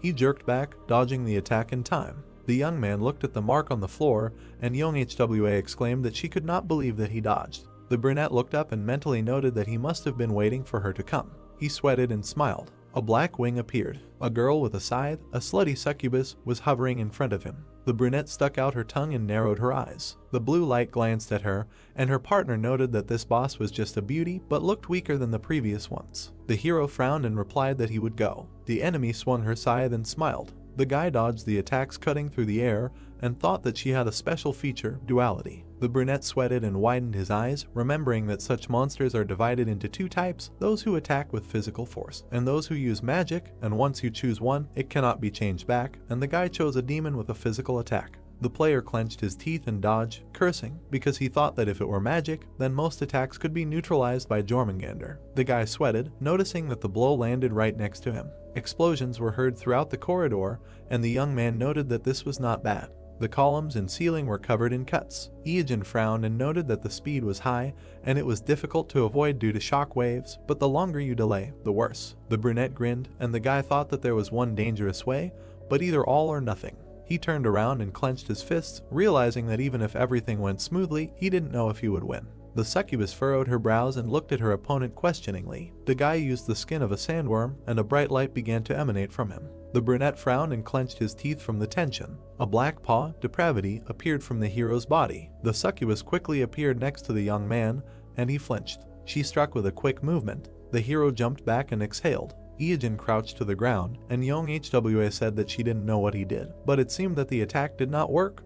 The opponent was fast and also attacked physically. The brunette took out a bottle of potion and replied that everything was fine, because physical attacks take a long time to recover, and his companion exclaimed that the question was whether he would be able to attack her at this time, because she was the fastest monster she had ever met. The succubus was approaching again, swinging her scythe. The guy frowned and thought that he should deal with her speed first. He squeezed the bag in his hand and noted that it was a bit early, of course, but he was using his secret weapon. The hero clenched his teeth and poured the contents into the air. The succubus frowned, looking at him. The contents flew to the enemy. The brunette looked in surprise at the pink liquid on her body, and it was slime essence of level D, which allowed her to block the enemy's main forces. The blue light widened his eyes, and the producer asked if the guy really wanted a warning from the Korean Communications Commission. She flew up to the hero and exclaimed how he could do something like that, to which the guy replied with displeasure that the enemy was too fast. The succubus frowned darkly, while the interlocutors discussed the fact that young HWA was a pervert, since she saw something more in this than a sticky substance. The opponent frowned and widened her eyes. The hero turned around, noticing the approaching attack. He gritted his teeth and dodged. An explosion sounded near them at the sight of the blow. The guy jumped back, and young HWA noted that her attack power only increased, and the hero assumed that it was due to one of her features, increased sexual desire, which increases strength when getting into an abnormal situation, and the interlocutor noted that the enemy was simply angry because some suspicious liquid was poured on him. Iogen dodged another blow and noted that the speed decreased, hoping that this thing would buy him time. The guy widened his eyes, watching as the succubus launched another attack. A system window appeared, fusion of items completed. The hero smiled and noted that it was just in time. He turned around and frowned. The opponent looked at him questioningly. The brunette stepped forward in new boots made of Kaitamaru leather, rank A, fire attack plus 1000, speed plus 70, lava run ability. Iogen grinned and ran forward. The girl frowned and swung her scythe, and the hero thought that the advantage of fusion items was that you could create an item one tier higher. He kicked the enemy and noted that the special feature of Kaitamaru leather boots was lava run. Light appeared from his boots, because wherever he put his foot, everything would be on fire. A bright flash appeared ahead. The protagonist swung and delivered a flame kick, throwing the succubus back, and noted that this was energy that would turn everything within a 10-meter radius into lava from just one step. The ground began to melt, but the guy was focused only on the succubus's body. There was a footprint of a figure imprinted among the rubble, and the hero remembered that this was used during the golden years of King Madon, with earthquakes and floods. The boy looked at the shoes in shock and muttered that it was quite impressive, so he should be careful not to adopt King Madon's style. The young HWA jumped up with her fists clenched and exclaimed that they caught it, and the audience would be shocked too. The hero smiled awkwardly as the girl shouted that for the first time, the 47th floor was cleared and a B+ rank monster that could not be caught one-on-one was defeated. A B+ rank sword was floating in the air. The brunette smirked when the producer noted that the weapon would attract a lot of attention if it was put up for auction, and now she was facing the very first player climbing to the 48th floor of the Tomb of the Brave. The young man scratched the back of his head and smiled when the interlocutor asked how he felt and how high he planned to climb. Iogen put his hand on his belt and said that he was going. The corridor of the dungeon, a female voice thanked the viewers for already collecting 100 stars. Da-Hyu winked and said that she was ending the broadcast, welcoming new subscribers and happy for those who have been with her for a long time. The girl made a heart gesture and reminded that the next broadcast would be a fight with a B-rank monster, so she was waiting for everyone. Da-Hyu waved her hand and said goodbye. The girl slammed her fist on the table and exclaimed why she had to host these broadcasts. She gritted her teeth and muttered that it was fine, but after that idiot, it was a death sentence, losses, and if she had the stolen money, she wouldn't have to do those damn broadcasts. Da-hyu bit her nail and thought that without the sponsorship from the broadcast, it would be hard to run the guild, so she needed to find that guy and get revenge. A man approached her and said that he had already filed a complaint, to which she replied that all is fair in war. She frowned and looked away. There were two men standing behind her, one of whom said that one of them had written 40 posts on his blog. There were cans of beer and squid on the table. From beginnings to the crown was starting on the TV. Da-hyu slumped in her chair and muttered that this was the only thing that brought her joy these days, so it was time to forget about her duties and rest.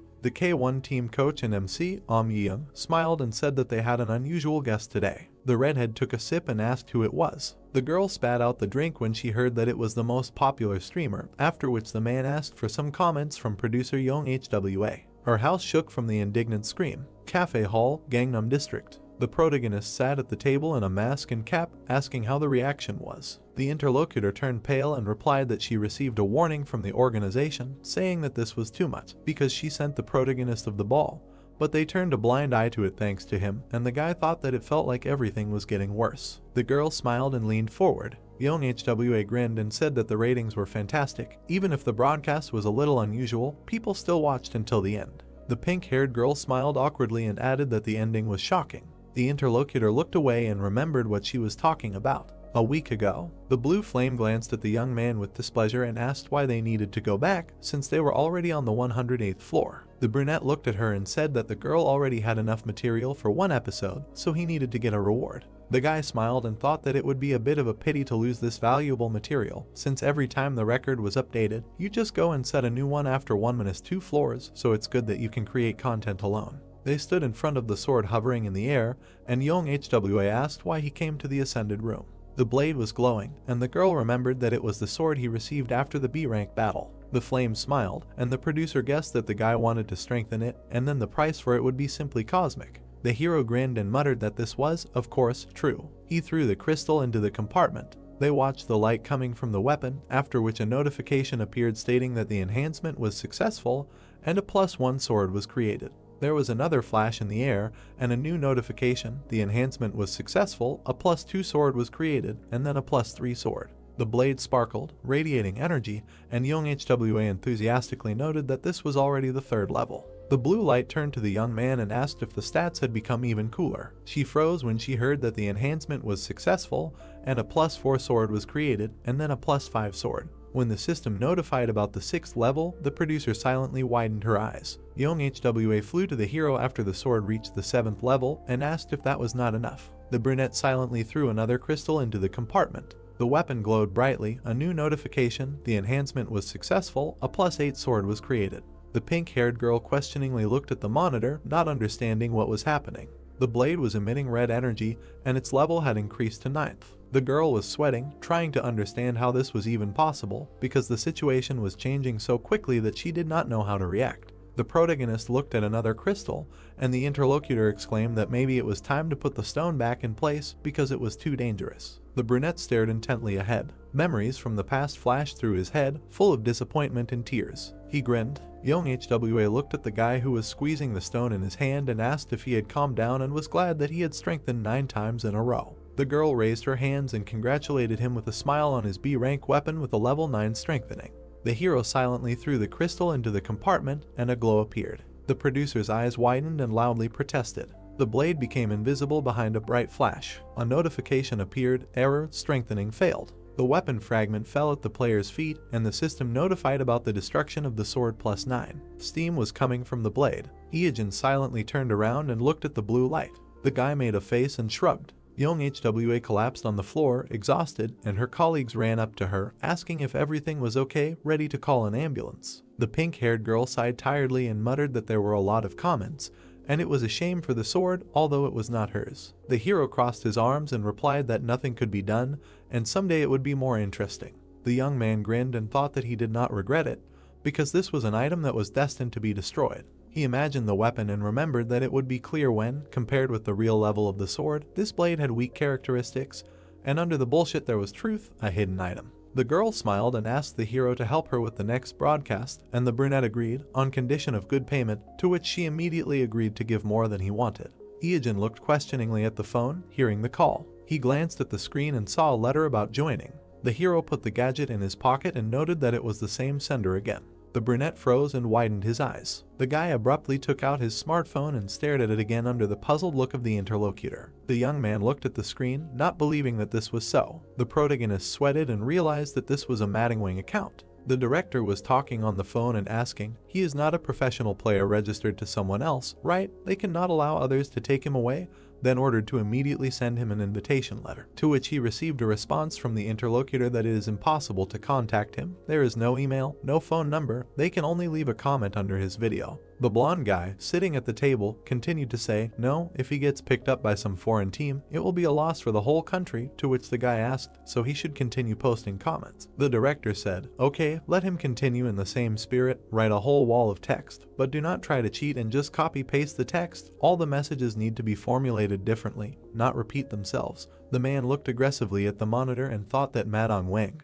This guy meets all the requirements of a professional player. The macho and berserker styles are different in that they crush the enemy with the onslaught of pure force. Then he continued the thought that for someone seasoned in the Shadow League, he has crazy skills and control, not to mention his unique sense of combat. Fans will have no choice but to bite. This is the perfect formula for box office success. The brunette stood behind the main guy and asked that this ManhwaCapped, judging by the rumors, is very good. Yes. Gray-eyed turned around and asked back if he hadn't watched the video he sent him. Lim Joseph smiled and replied that he didn't watch the videos from the illegal Toto League. He then spread his arms when the director looked at him in surprise and continued to say that he heard that he had defeated the Western Chu Lord. But anyway, this loser's skills had only gotten worse after participating in illegal leagues for so long, even he could have won hundreds of times. He then looked at the man who was staring at the computer and asked if anyone who had a taste of the underground's prize money would also want to come out and play by their rules. Even the salary they offer to professional teams is just a pittance compared to what he can get competing illegally. To which he replied that all the illegal leagues are now being shut down, the country is putting pressure on them as they speak, so all the players have no choice but to say goodbye to these shady deals.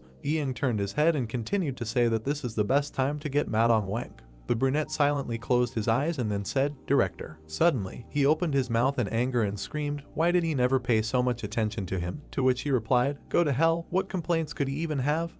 The guy replied that he had a lot of complaints about his salary. The blonde responded by looking at the monitor when a notification came. Then he asked in surprise, "What is this? Spam again?" To which the guy frowned and said that this needs to stop, really. Suddenly, he fell silent and looked questioningly at the computer. The gray-eyed man approached the director and called out to him. He was unconscious when the guy shouted that he fainted. Trying to bring the man to his senses, he asked what happened and told the director to come to his senses. On the screen hung a message from ManhwaCapped. In it he was asking about his salary. The protagonist narrated that after participating in the illegal league, he created a backup account named ManhwaCapped to upload video material from his PC. He did not think that anyone would want to hire a Toto League participant. He continued to say that it was hard to believe that his fake avatar ManhwaCapped received an invitation to the national player team before the dead water. This is the best deal of all time. There were sounds coming from the bathroom. Someone turned off the water. The protagonist noted while wiping his mouth that although he received a lot of these letters after the raid on the Nameless Queen, he then held his head and said that at that time, he refused them because the rules were too strict and the salary was close to zero, but now is a good time to force the government to sponsor esports more actively. The brunette frowned, smiled sarcastically and said that debuting as a C was a turn of events he never expected, then asked how he should start. The sun was shining brightly on the Seoul National branch of K1. The director raised his hand and shouted loudly to welcome their guests. The man in black stood behind him, saying that he was glad to see them all. He had a mask on his face when he introduced himself as ManhwaCapped. The three guys looked at him and thought in turn that with this mask, he was using a voice meter. Why the hell did he choose such a style? The brunette looked at him seriously and said that they were glad to meet him, and then asked, "But why in this mask?" The protagonist answered indifferently, "Because of the burned scars." Then Joseph came closer to the guy and asked, and why the hell he was late for more than 2 hours, wasn't the meeting at 5:30? When the director intervened in their conversation, put out his hand and said that it was just because of the rain and traffic, this gentleman is not to blame. The brunette got angry and yelled at the blonde why he was using formal language if he was going to be part of their team, to which he replied that he hadn't signed the contract yet. Then asked what that idiot was whining about, to which he replied that it was because thanks to that idiot, he missed training. Looking at the men's quarrel, the protagonist thought, how nostalgic. He remembers that these two would bicker even in public. Under his mask, he hid a smile as he continued the thought that there was such chemistry between them. It was nice to see it up close. He was getting sentimental. Then he clenched his fist and thought that now he needed to maintain his arrogant image.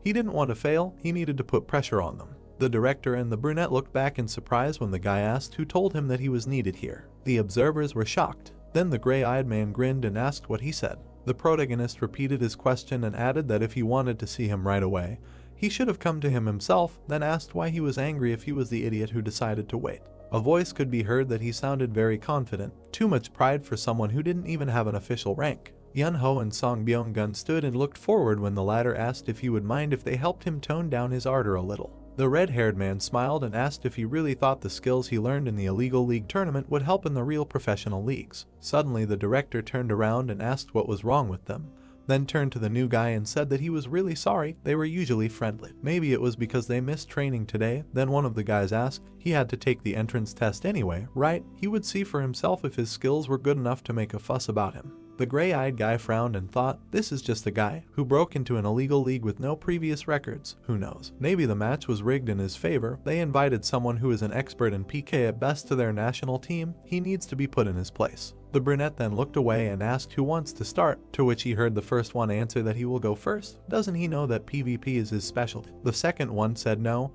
he will go, and the third one said that he is in the lowest place in the official rankings, so he should start with him. The guy looked at them and said, no, before them, the second row should get their chance. Then he looked at the blue-eyed man and asked why not give the understudy a chance. The understudy looked at the protagonist seriously. Then, without looking away, he said, no, he already had one. The gray-eyed man narrowed his eyes and said that this was low, and then asked why he retreated after saying that they couldn't go first. He thought he would have more courage after returning from the army, but apparently he was wrong. The brunette closed his eyes and said, that's enough, it's fair to start with those who are lower in level so the understudy can continue. Suddenly, the gray-eyed man looked up when he heard, no need. The man in black kept his hands in his pockets and said that he didn't have time to sweep the floor with everyone individually. When everyone looked at him, he continued saying that this was only annoying, after which he suggested ending this match, all 4 against 1. A voice was heard in the desert, telling Madong Wang that the entrance test was a one-on-one match.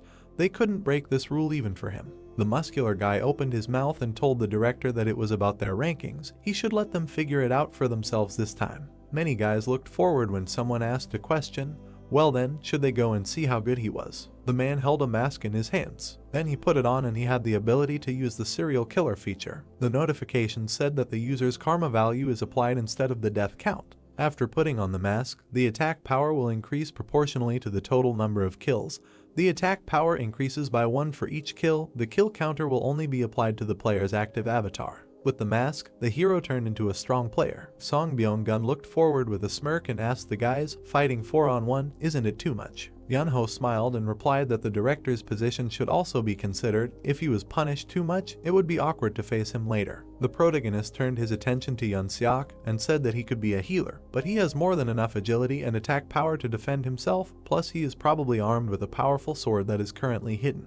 He then talked about Joseph, who can both attack and defend with 2 shields at the same time, thanks to his absurdly high HP, the title of Poker Face, and the famous bullish charge. He received the additional nickname of Overlord. The protagonist in the player's body looked forward and said that this lineup is definitely dazzling. What can a noob who does not even have a rank do against number 1, 5, 7, and 9 at once, not to mention he is alone? The guy then smiled and asked if this is what they think. Right. People were watching the game from the observation room. The director gritted his teeth and said that these guys, how much he wanted to team up against him. The brunette looked at Tegang and asked him why he refused to fight. With his skills, he should definitely try, it was a good opportunity. The guy opened his mouth and answered because he didn't want to which the brunette said that this was enough reason. The protagonist was a very large-scale player. A voice was heard that he would go first when the guy called Yun-seok. The blue-eyed man smiled and said that his teammate's status was higher, he was the youngest, so he would take care of it. Byung-gun got angry and said, this guy, is he serious? To which Yunho replied, let him. The pink-haired man rushed forward, holding a weapon in his hands. He then used his power and said that he was deeply mistaken if he thought he was an ordinary healer, after which he smiled sarcastically and continued to say that he also likes to fight, but it quickly becomes annoying. Suddenly, he put his hand forward and shouted that it was time to end it and launched a shockwave. The protagonist's fist clenched and glowed. An explosion occurred. The blue-eyed man looked forward questioningly. Then he jumped. Then he smiled and asked if creating earthquakes was his main fighting style. Looking forward, he continued to say that it was stupid, anyone could dodge it by simply hanging in the air. The protagonist found himself on par with the enemy and extended his hand. The ground began to split. The shaking intensified. Suddenly, the hero made a blow that sent the opponent flying down. He screamed loudly as he fell. Their powers clashed. The guys watched the explosions. Then one of them frowned and asked what, and the other added what happened. The director and the understudy looked at the screen. A head was visible from under the rubble. The first person was added to the protagonist's kill list. The basic attack was increased by 1. Then the giant took a step forward. The red-eyed man smiled wickedly and asked, "So, it's already been reduced to 3 to 1, huh?" The blue-eyed man opened his mouth and said that he channeled the power of fire into the ground right under his feet, thus lifting himself into the air. The protagonist extended his hand. Then he made a magic strike. The second opponent dodged and defended. Suddenly, the hero stopped and thought, "A rapier? This is Byung-gun." The opponent frowned and thought, "How can he dodge every strike? He won't be able to see it thanks to the camouflage effect." There was a flash. Sparks flew around. The opponents confronted each other. The brunette gritted his teeth and shouted, "Madness." Their battle continued. Suddenly, the protagonist smashed the ground. Then he carefully extended his hand. He stopped and thought that he seemed to be paralyzed.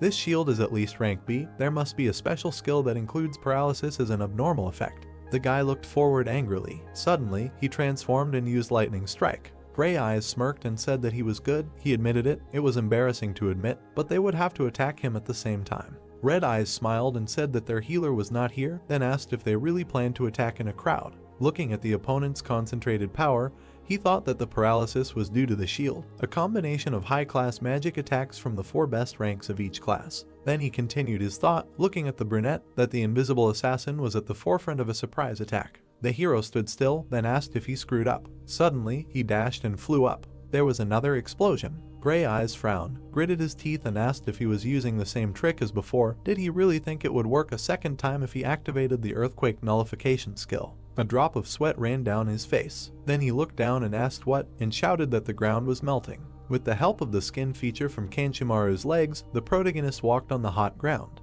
The brunette opened his mouth wide and shouted that everything was turning into lava. The protagonist, smiling, said that his skill melted all the ground around him within a radius of 10 meters, and then asked how long the guys could dance on the lava ground. Suddenly, he began to climb with his hands. Rocks were flying around the guy. Then he concentrated his power and said, "Damn, he didn't cast the defense spell completely." Suddenly, the opponent fired magic towards him. A fist appeared in front of the brunette's face. There was a commotion. A metal claw grabbed his face and he started screaming. The protagonist defeated him.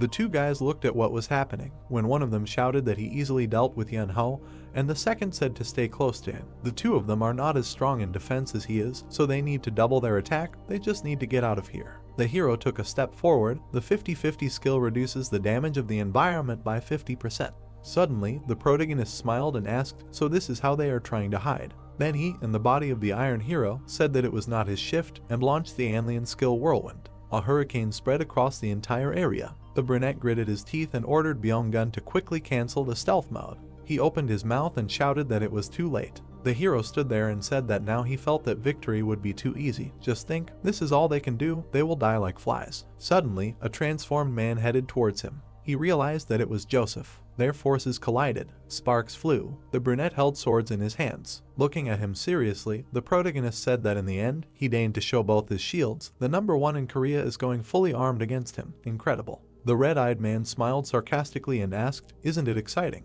After these words, the opponent began to attack. Suddenly, he ran towards the opponent. Then he swung his sword. The giant dodged his blow, and then he left. The brunette continued to strike. The hero stopped and looked forward. The opponent pulled his hand back. Then he used a force that made the earth collapse. The opponents continued to fight when one of them said that the rankings, the total league, none of that mattered. Then he smiled widely and said that in a match where 4 go against 1 and end up on the losing side, it is a complete collapse. From now on it is a matter of his stubbornness. The guy ran at the opponent shouting that he will not fall without defeating him. The protagonist with the hero's body smiled and replied that it was good, the true determination of #1.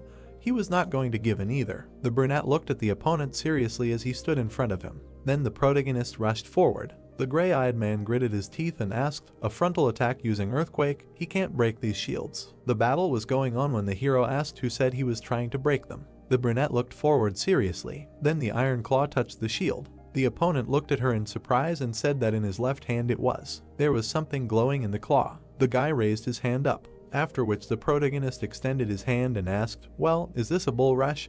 His special move. Then he swung his fist and shouted, "Checkmate."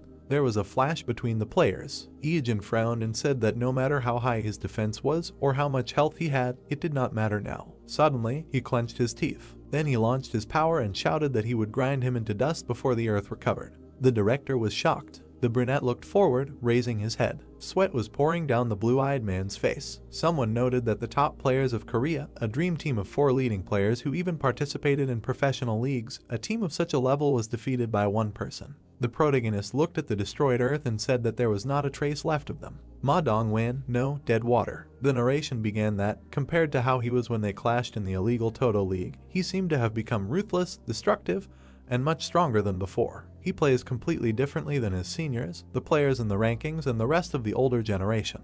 He really is that strong. The director, looking up, said that he thinks he will now draw up a contract of employment, to which someone replied, "Okay." The hero standing in the desert thought that these were probably temporary items, but their quality could be compared to real ones. Compared to their items, he can be estimated at about B rank. The protagonist smiled sarcastically and continued the thought that now that he thinks about it, his items were a little better, but in a 4-on-1 match, it is fair. If he only used 2 gloves and 1 shoe, he would most likely have a hard time. The brunette looked straight and thought that he wants to catch up, he wants recognition. Looking at the screen, he thought that he wanted to stand next to him. Then his fist clenched and he said, "So cool." They finally ended up in the castle of Malice. Drake rubbed his shoulders and said that he felt uneasy about this place. It was cold here despite the fact that they were in the south. The protagonist said that he got wet when entering here and they were heading there. Ijin came to the castle of Malice to get the last of the 3 artifacts. He asked Drake if he wanted to join, and he readily agreed. People were hanging around the hall. The boys ran and the protagonist said that in the very center of this castle there was a secret passage that led straight to the boss room. He thought they could call it a back door. He looked ahead and said that it was because there were too many annoying zombies in the way. The zombie opened its mouth. The boys approached a dark doorway and the protagonist said that as long as there was daylight they were weak, but it would take too long to deal with everyone, so it would come down to them just avoiding them. At that moment, a loud scream was heard and the boys turned towards it. The brunette grabbed the blonde by the shoulder as he moved forward, shouting that it sounded like a woman's voice. She was in danger and they had to save her. Ijin told him to calm down and wait. The protagonist stared. Strange sounds were coming from the door. They kept coming from there. The protagonist rushed there, saying to hurry up. The guy asked in confusion if he was going to help. Ijin smiled evilly and said that if it was an NPC, he would help find him later if he wanted, and if it was a player, then even better. He ran into enemies first and they should take advantage of this opportunity. Drake remained silent in response. Then he ran, saying that it seemed true, he was sorry and they would save him if he survived until they returned. They ran inside, and he asked the protagonist what they were trying to find here. The protagonist looked somewhere to the side and said that he found it. A dark silhouette was standing in the corner. It was the gossip Camilla. She rushed at them with her arms outstretched. Drake shot her with an arrow and said that she did not seem that strong, and asked if monsters like zombies like this one did not have a self-destruct function. The doll fell to the floor and he said that it was not this one, to which Ijin replied that he had a keen eye. The doll's body glowed blue and the guy said that something was appearing. Camilla the spirit appeared and asked if talking about what rumors were saying was a great sin. The guys looked at her and a notification came that they had opened the hidden quest of the gossip master. The girl cried and said that the priest punished her for gossiping. He made her climb the spire of the cathedral and cut a pillow with a knife, letting the feathers fly away, and then she had to collect them, and after failing the task, she was left to die. The girl held onto the fabric saying that this was her last regret. The guys received a quest to help Camilla collect all the feathers. They have to collect 19,910,321 feathers. Drake looked at the floor and said that now that he thinks about it, the floor is strewn with white feathers. The 2 boys looked at the floor and the blonde asked how long they had been there. He picked up 1 feather, looked at it and said that there were too many of them and asked if they needed an item like a vacuum cleaner. The protagonist picked up a few feathers, saying that this was not the way to do this quest. He clenched his fist and a notification came that they had already collected 12 feathers. He then stomped, activating the flame step. The feathers rose into the air and turned black. They began to slowly dissolve into space. Then they all turned into ash. The space around them was very mossy and a notification came that they had collected 12 out of 12 feathers. Ijin smiled widely and Drake asked if he had gone too far. If he decided to do it normally, this quest would be cheating, because it was impossible to collect almost 20 million feathers. A notification came that the quest was completed. The girl hugged the pillow and thanked him and said that thanks to them she was able to collect all the feathers. She was so glad that the cut was on the white pillow. Then she rose into the air and said that if it was a black pillow, it would be bad. The guys looked up, and the blonde asked what she was talking about. The girl disappeared from their sight. The protagonist silently watched her. A black feather fell from the sky. Then the black bag of the gossip Camilla fell from his feet. The guy grinned and said that this was the key to the boss's room. He ripped the bag open and shook out the feathers from there. They scattered all over the space. The feathers flew up. Then they began to dissolve in the air. Drake raised his head up and said, "Wow, this is an item that can change day to night in a certain radius." Night fell. The dead raised their heads. The protagonist threw his head back and shouted that he knew that the castle of malice must be passed at night. The gates should open. The dead are looking at the surroundings. The protagonist smiled and said that the secret door to the boss room only opens at night, so he came to Camilla's secret quest to activate it. Drake turned to the protagonist and asked why they couldn't just come at night, to which the brunette replied that the zombies they met on the way here are much more active at night. He just wanted to make things as convenient as possible. A hole appeared in the wall. Drake clenched his fist and said that he didn't remember her being here before. Isn't she hard to notice unless you're deliberately looking for her? The ladies turned around when they heard someone calling out. The girl tried to answer, then she straightened up. The protagonist looked at her with displeasure and thought, "What the hell?" So it was Dahyu's scream. The girl gave up her fist and said that she was glad to run into him and ordered him to wait for her in place and not move. The guy looked at her and didn't understand what she was talking about. The boys started crawling through the tunnel and the main character suggested leaving before they got caught up in something. Dahyu ran after them shouting that they told them to wait for her. Then a lot of zombies appeared. The girl opened her mouth in fear and shouted to wait a second. She also ran into the tunnel. The zombies pressed their faces against the iron bars. The hole in the wall disappeared. Half an hour before arriving at the Castle of Evil, the girl looked at the camera saying that everyone thought she would go to the boss. It must be because last time she said it would be nice to speed up, but even a scary military march starts with a normal step. Then she stuck out her tongue and asked how they were going to get to the boss. Then she smiled at the camera and said that as she promised in her last stream, today she will record a guide on surviving against B-rank monsters. She will call it Survive the Castle of Evil. The girl smiled at the camera and said that their mission today is a full review of this dungeon filled with zombies. Most of them are from C+ to B rank, so you need to be careful otherwise they can fatally injure. Dahyu showed a heart at the camera, winked and asked to pray for her. Strange sounds were heard. A zombie appeared behind the girl, and she screamed that she was scared. She ran away from the zombie and screamed. The zombie looked at her in confusion. The zombie extended his hand to the girl. The girl looked at the camera with fear. Then the camera fell and the girl screamed loudly. The camera turned off. Dahyu leaned her hands on the door. She sighed heavily and said that screaming over and over again was really exhausting. She slid down the wall and asked if it was so necessary. The overall message of the survival broadcast was to save a beautiful girl with her hair swinging. She looked sadly to the side and said that she needed the money and she had no choice. Then she straightened up and opened the door. Zombies were moving towards her. The girl cut down several zombies with one blow and said that it was time to teach these bastards a lesson. She stepped forward. The doors slammed shut. The girl stood there with the weapon in her hands. Then she wiped her cheek and said, "Great." Dahyu pressed the record button on the camera. The girl bent over and tried to catch her breath, saying that she thought she was going to die. She was so scared that she didn't even realize that the recording had stopped. She wasn't even sure that she was saving herself.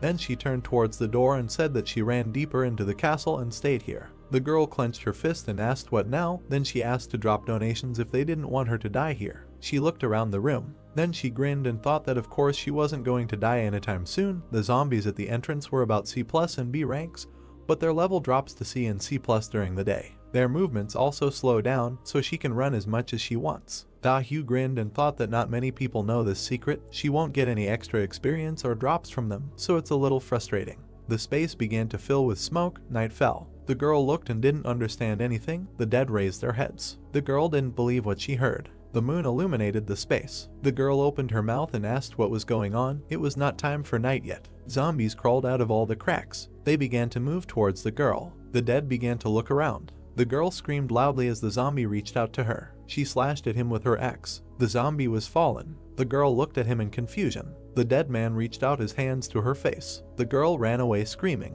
While running, she turned around and didn't understand what was happening here. She was really surrounded by C+ and B rank monsters. The girl heard a familiar voice. She gritted her teeth and said, "Just don't tell her that it was dead water." The zombie raised his hands. The girl kicked him in the face. Then she continued to run away from them. She ran deeper into the room. The guys turned towards the sound. The girl fished from behind at the bottom of the hole in the wall and thought about what it was and what they were doing opposite her. She looked at the wall and thought that they had found a corridor leading into the depths of the castle. The zombies ran after her. The girl gritted her teeth and said that now was not the time to think. She rushed after the guys. She slid into the hole. She fell, hit herself and asked what this place was and realized that she was sitting in blood. Then she looked at the protagonist and asked what he had done and that the night had come too early, to which the guy asked Miss Boss Beauty to calm down and the girl asked again what he called her. The protagonist looked forward and asked that she would not have the nerve to be angry with him here. The girl looked at him in surprise. Sounds were heard from the depths of the tunnel, and the protagonist said that in the end, this was not the safest place and she had better take care of herself.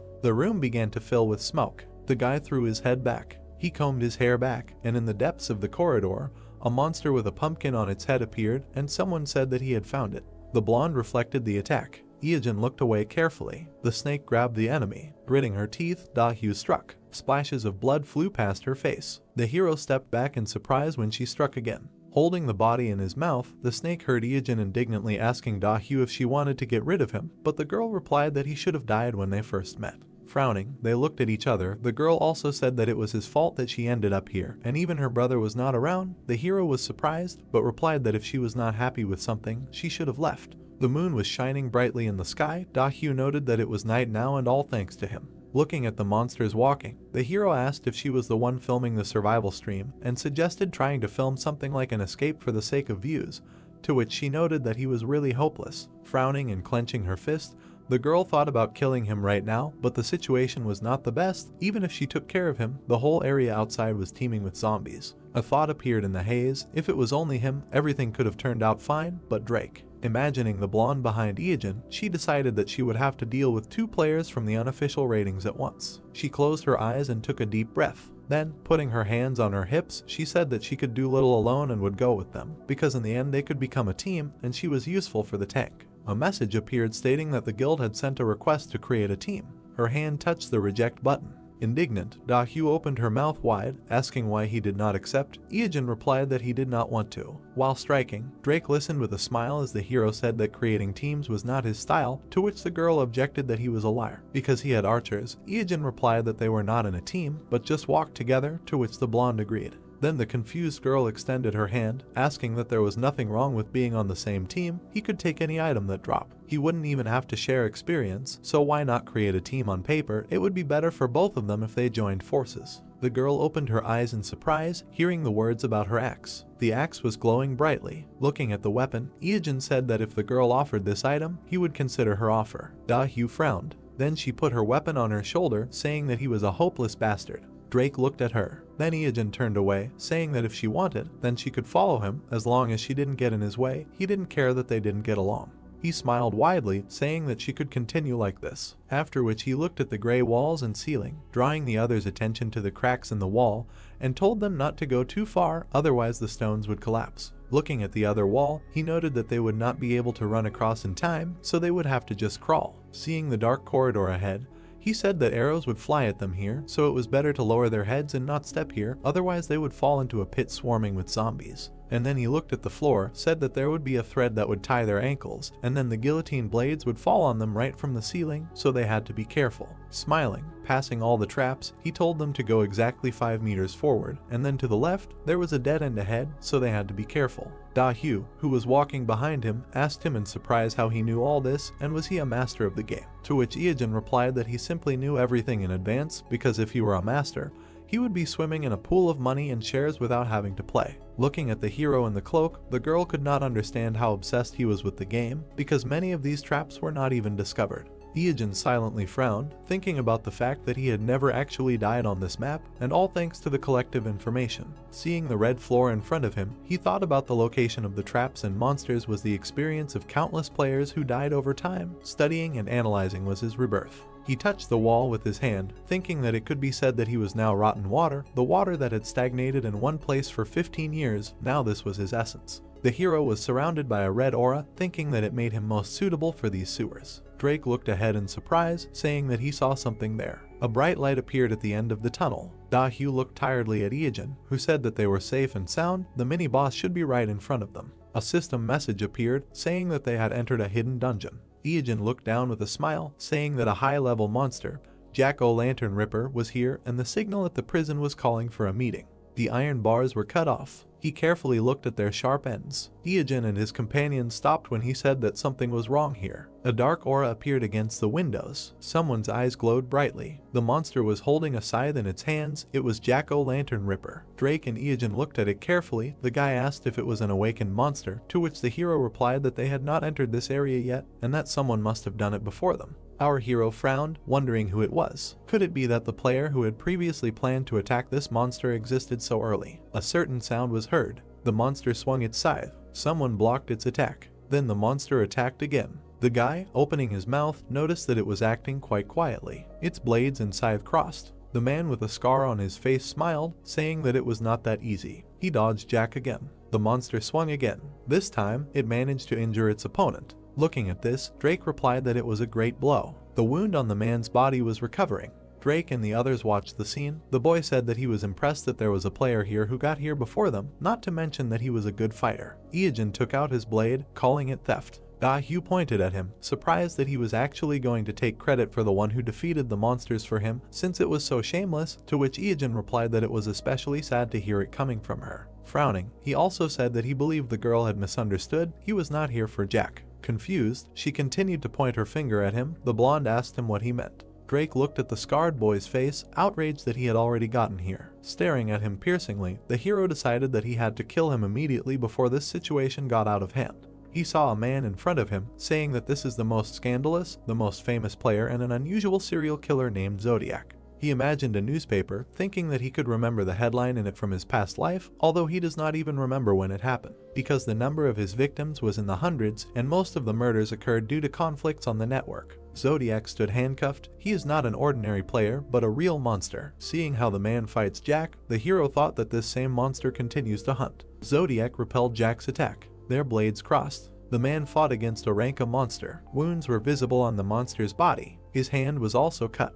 The monster held his scythe. This monster has 1.5 million health points. He is standing here in a critical condition. The man lowered his hand with his blades. Then he brought it to his face, noting that Ranka is not a joke at all, and they are both exhausted. It took longer than he expected, but it seems he is almost done. Taking his hand behind his back, Zodiac said that it is the end. Suddenly, arrows hit him. The man looked at the arrows in his hand. Drake held the crossbow in front of him, saying that this is a strange reaction. Zodiac looked at him. Then he rushed forward. The blonde was able to block his attack. Zodiac frowned slightly, surprised that there is a player who got here. The blade left a bright trace. Drake fired again, but missed. Meanwhile, the man attacked the blonde. Bright sparks remained from the impact of the blades. Drake smiled, thinking that this is true. He remembered his words about how if it was PvP, he wanted to try it first. Then Iajin stood in front of him and gave him advice about how the man was known for being a pervert. With a smile on his face, he warned him to avoid close combat. Normal people often get scared when something goes wrong, and even in a game with automatic pain suppression,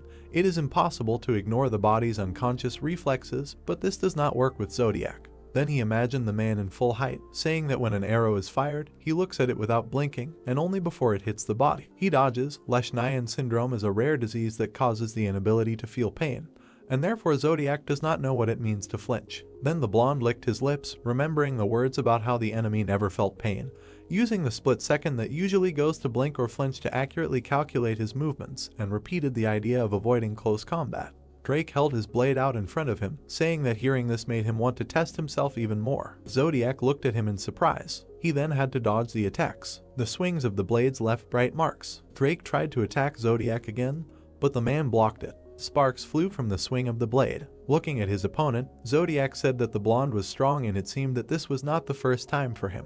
Iajin had a smile on his face when he thought that most people would perceive Drake as losing, since the archer was always at a disadvantage in such tight spaces. Frowning, he mentally noted that this scoundrel was strong even in close combat, and after watching him for a while, he realized something. Seeing the confident smile on his comrade's face, the hero noted that he loved PvP more than anyone. Zodiac's swings left red marks. Drake frowned, thinking that he might have good stamina and items, but his techniques definitely lacked precision. The scarred man looked at his opponent seriously. Then the blonde looked down in surprise, thinking that he didn't have much health left and could keep up this pace. Drake gritted his teeth, saying that he felt like he was paralyzed, although he was only slightly grazed, but the damage was insane. The Zodiac blades were surrounded by a glow from the special effect of the Knight of Dismemberment's claws. The blonde aimed the crossbow, thinking that the fifth strike would deal colossal additional damage. The man dodged the arrow, saying that the guy was too slow. Then he rushed towards him, saying that he had fun, but he should die. Suddenly, someone's boot hit his face. It was Iajin, who put his foot forward, using a flame step. Standing in front of Drake, the hero asked if he was in their way,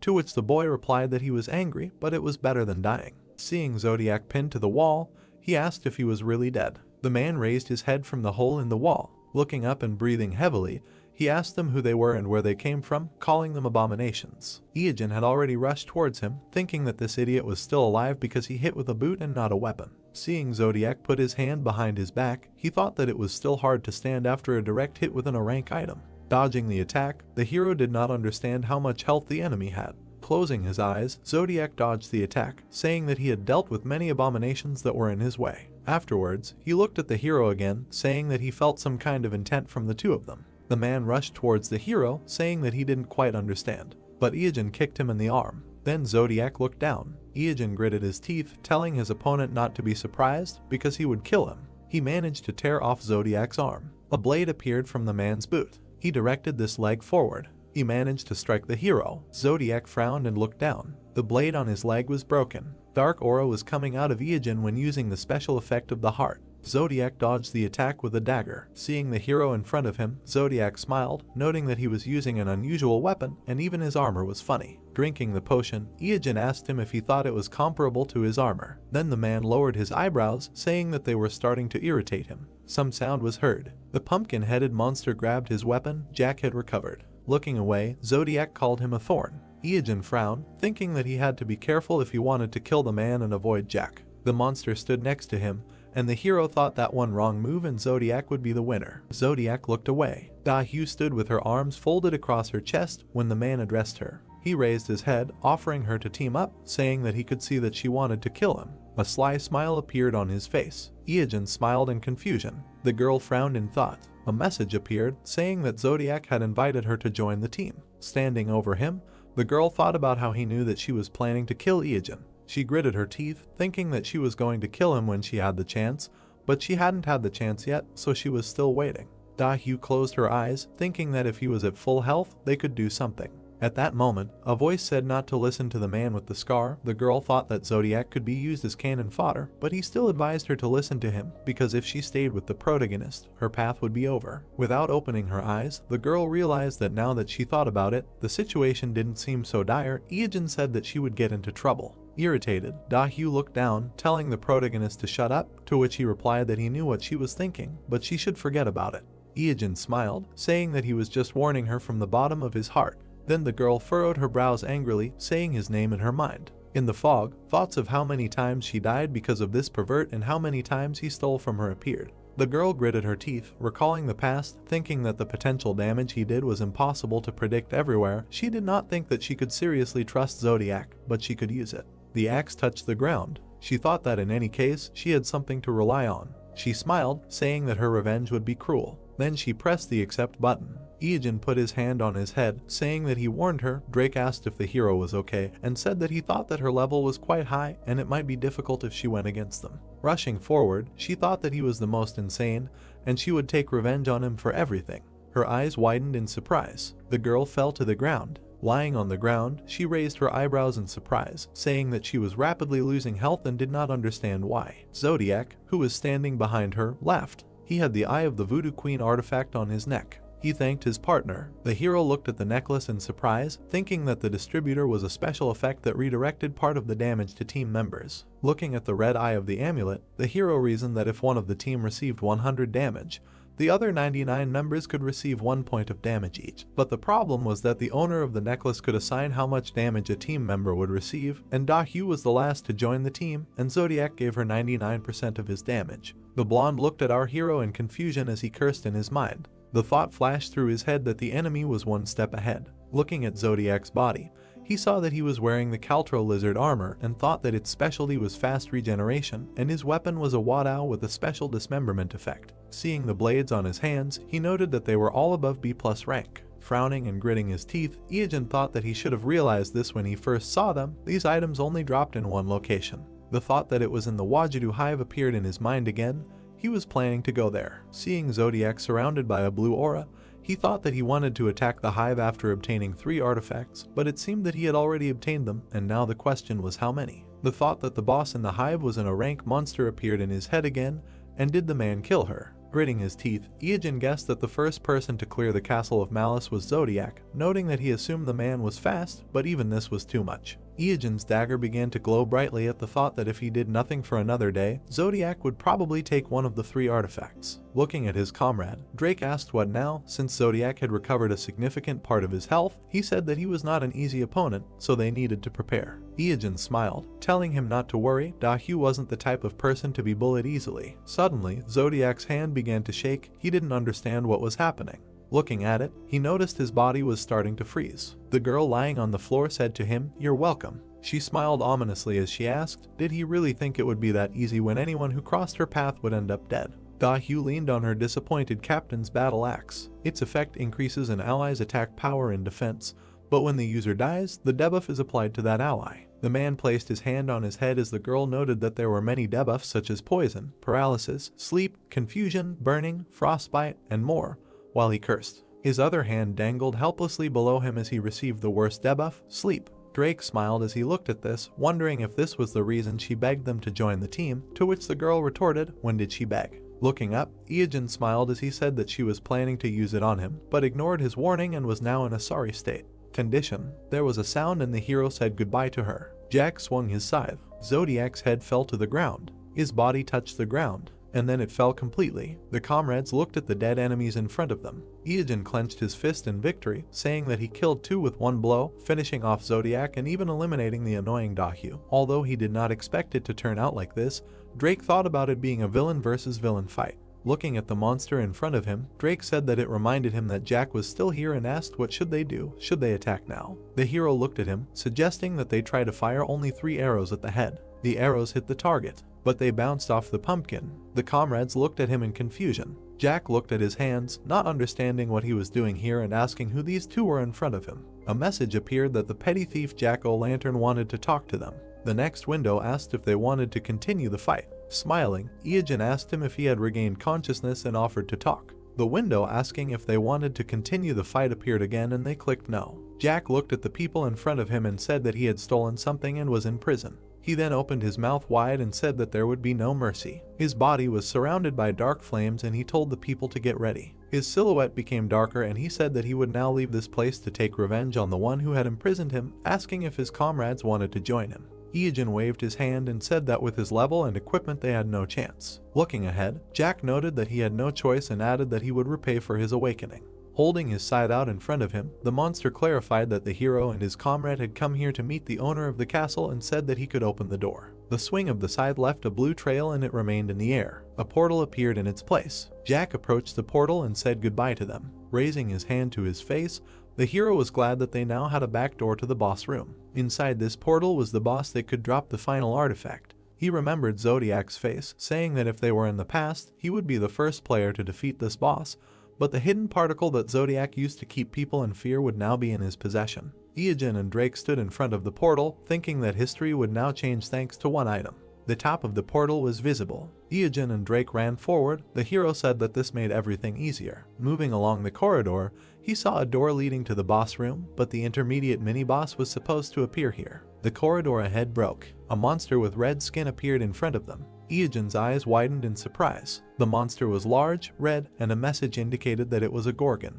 Then the hero frowned, thinking that it was strange, because if he remembered correctly, the intermediate boss that protected this place should be at the level of the succubus. Could it be that the differences appeared because they were pioneers? The monster did not look at them. In the background of the fog, he suggested that his comrade go first. Drake took out a crossbow, saying to leave it to him because he had a personal score to settle with this thing. Looking at it carefully, Iogen asked if everything would be okay, because the monster may be weaker, but it would be more troublesome than the previous gorgon. Remembering the previous fight, Drake replied that he regretted not being able to finish it last time, because he was one of those who held on to these feelings. Then the snake attacked him. Frowning, the blonde added that he wanted to try later, but now was the perfect opportunity and he had a useful item from Jack. An object appeared in Iogen's hand. Smiling, Drake added that he wanted to know how much stronger he had become. The hero rushed forward, saying that he would not interfere. The blonde thought that he did not even think about it.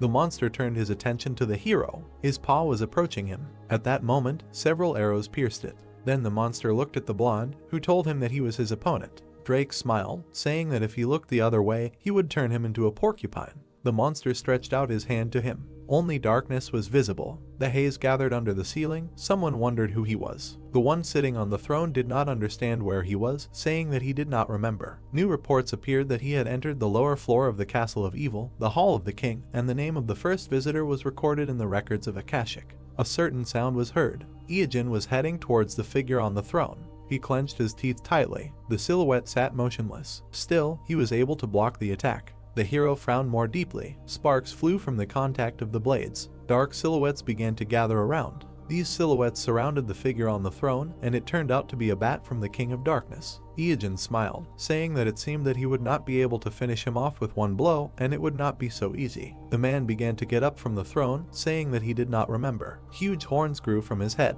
This was the King of Darkness. Before the dawn of time, during the battle between heaven and hell, there was a being who stood at the forefront and stole many angels' hearts. He was the king of vampires and the closest servant of Lucifer, one of the 7 demons. With his mouth slightly open, this man only wondered who he was. When the number of angels he had killed reached 1,000,000, every species called him the King of Darkness. This king raised his hand. Then he stretched it out. With that, he grabbed one of the mice that flew by. A whip of darkness appeared in his hand. Iyajin smiled, noting that his attack pattern remained the same, and this was the first one, called the Blood Whip. The hero deftly dodged the king's attacks. This whip shattered the floor into stones. His swings left dark marks. The attack hit Iyajin's hand. Gritting his teeth, he looked at it. Frowning, the hero said that he was slightly hit, but immediately took away half of his health, so if a small attack does so much damage, then how deadly will a full one be? With a smile, an object appeared in his hand. A question appeared in the fog. What is this? He remembered Jack, who said that it was free and would help defeat the King of Darkness. Then the hero looked at this object. Drake also looked at him questioningly,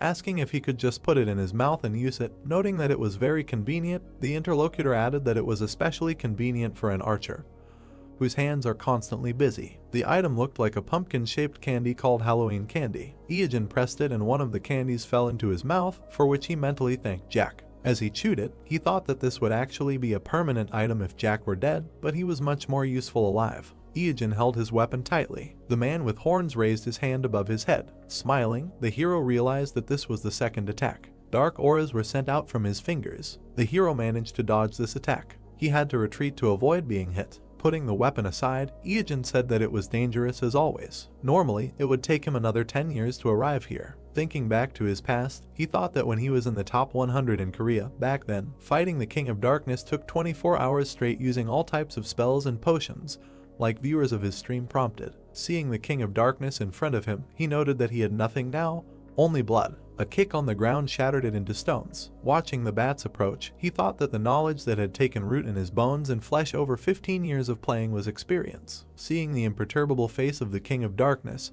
he also thought that 3 artifacts could defeat even a god: the heart of the basilisk, the skin of the sandworm, and the next final piece. The bats burned in the fire. The King of Darkness standing in front of him held this piece. Iyajin looked ahead with a smile, thinking that in this life, all 3 artifacts should be his. He put his 15 years of playing and would get them no matter what. Many swords appeared in the sky. The horned one raised his paw, and the guy thought that the 4th attack would be the Dark Force. The monarch extended his hand, releasing the swords, and he continued his thought and thought that since he dodged the first attack, the rest would be easy. The black-haired man began to dodge the rain and thought that although they were fast, they happened at regular intervals, so if he moved accordingly, it would not be so difficult. The black-eyed man made a swing. He confidently, with a little anxiety, looked ahead and said that he did not think he could dodge this one. The shadow hand made an area attack. After the white-haired man squeezed his hand, releasing the shadow, many spikes came out. The hero sat with red eyes and dark skin, and the special effect of the sandworm cover and the heart of the bastard was activated.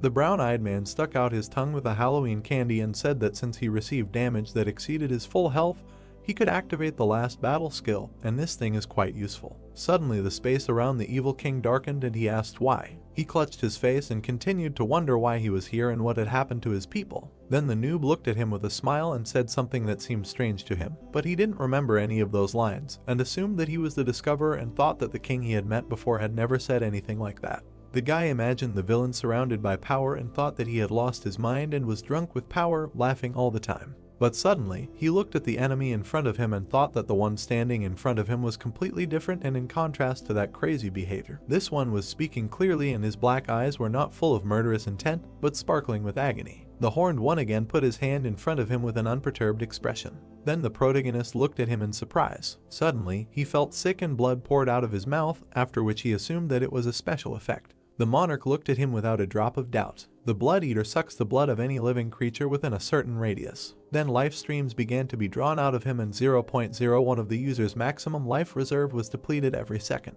Black veins began to stretch across the hero's face, and this terrifying effect, which destroyed many raids and is the reason why the difficulty of the evil king with a low life reserve of 5 million is higher than that of a sandworm or a basilisk. He immediately went on the attack and thought that now he was receiving damage every second, and since he only had 370 HP, he should receive 0.037 damage. But due to the fact that the damage is below the decimal point, it is counted as 1 and a constant loss of 1 is obtained, and in other words, 370 seconds remained. Shaggy raised his blade to attack. He smiled wildly while bleeding and said that when he activated the skill, he would not be able to use other attacks, and thanks to the candy, he only needed to hit him during his treatment. Looking at the disgruntled horned one, the noob thought that due to the special effect of the glitch, the evil king also receives 0.01% of the maximum damage and his maximum amount is 5.5 million. Then the monster extended his hand and he continued his thought, thinking that in other words, the damage that is inflicted every second is 545 units and they have the same amount, but he inflicts 370 units of damage more than him.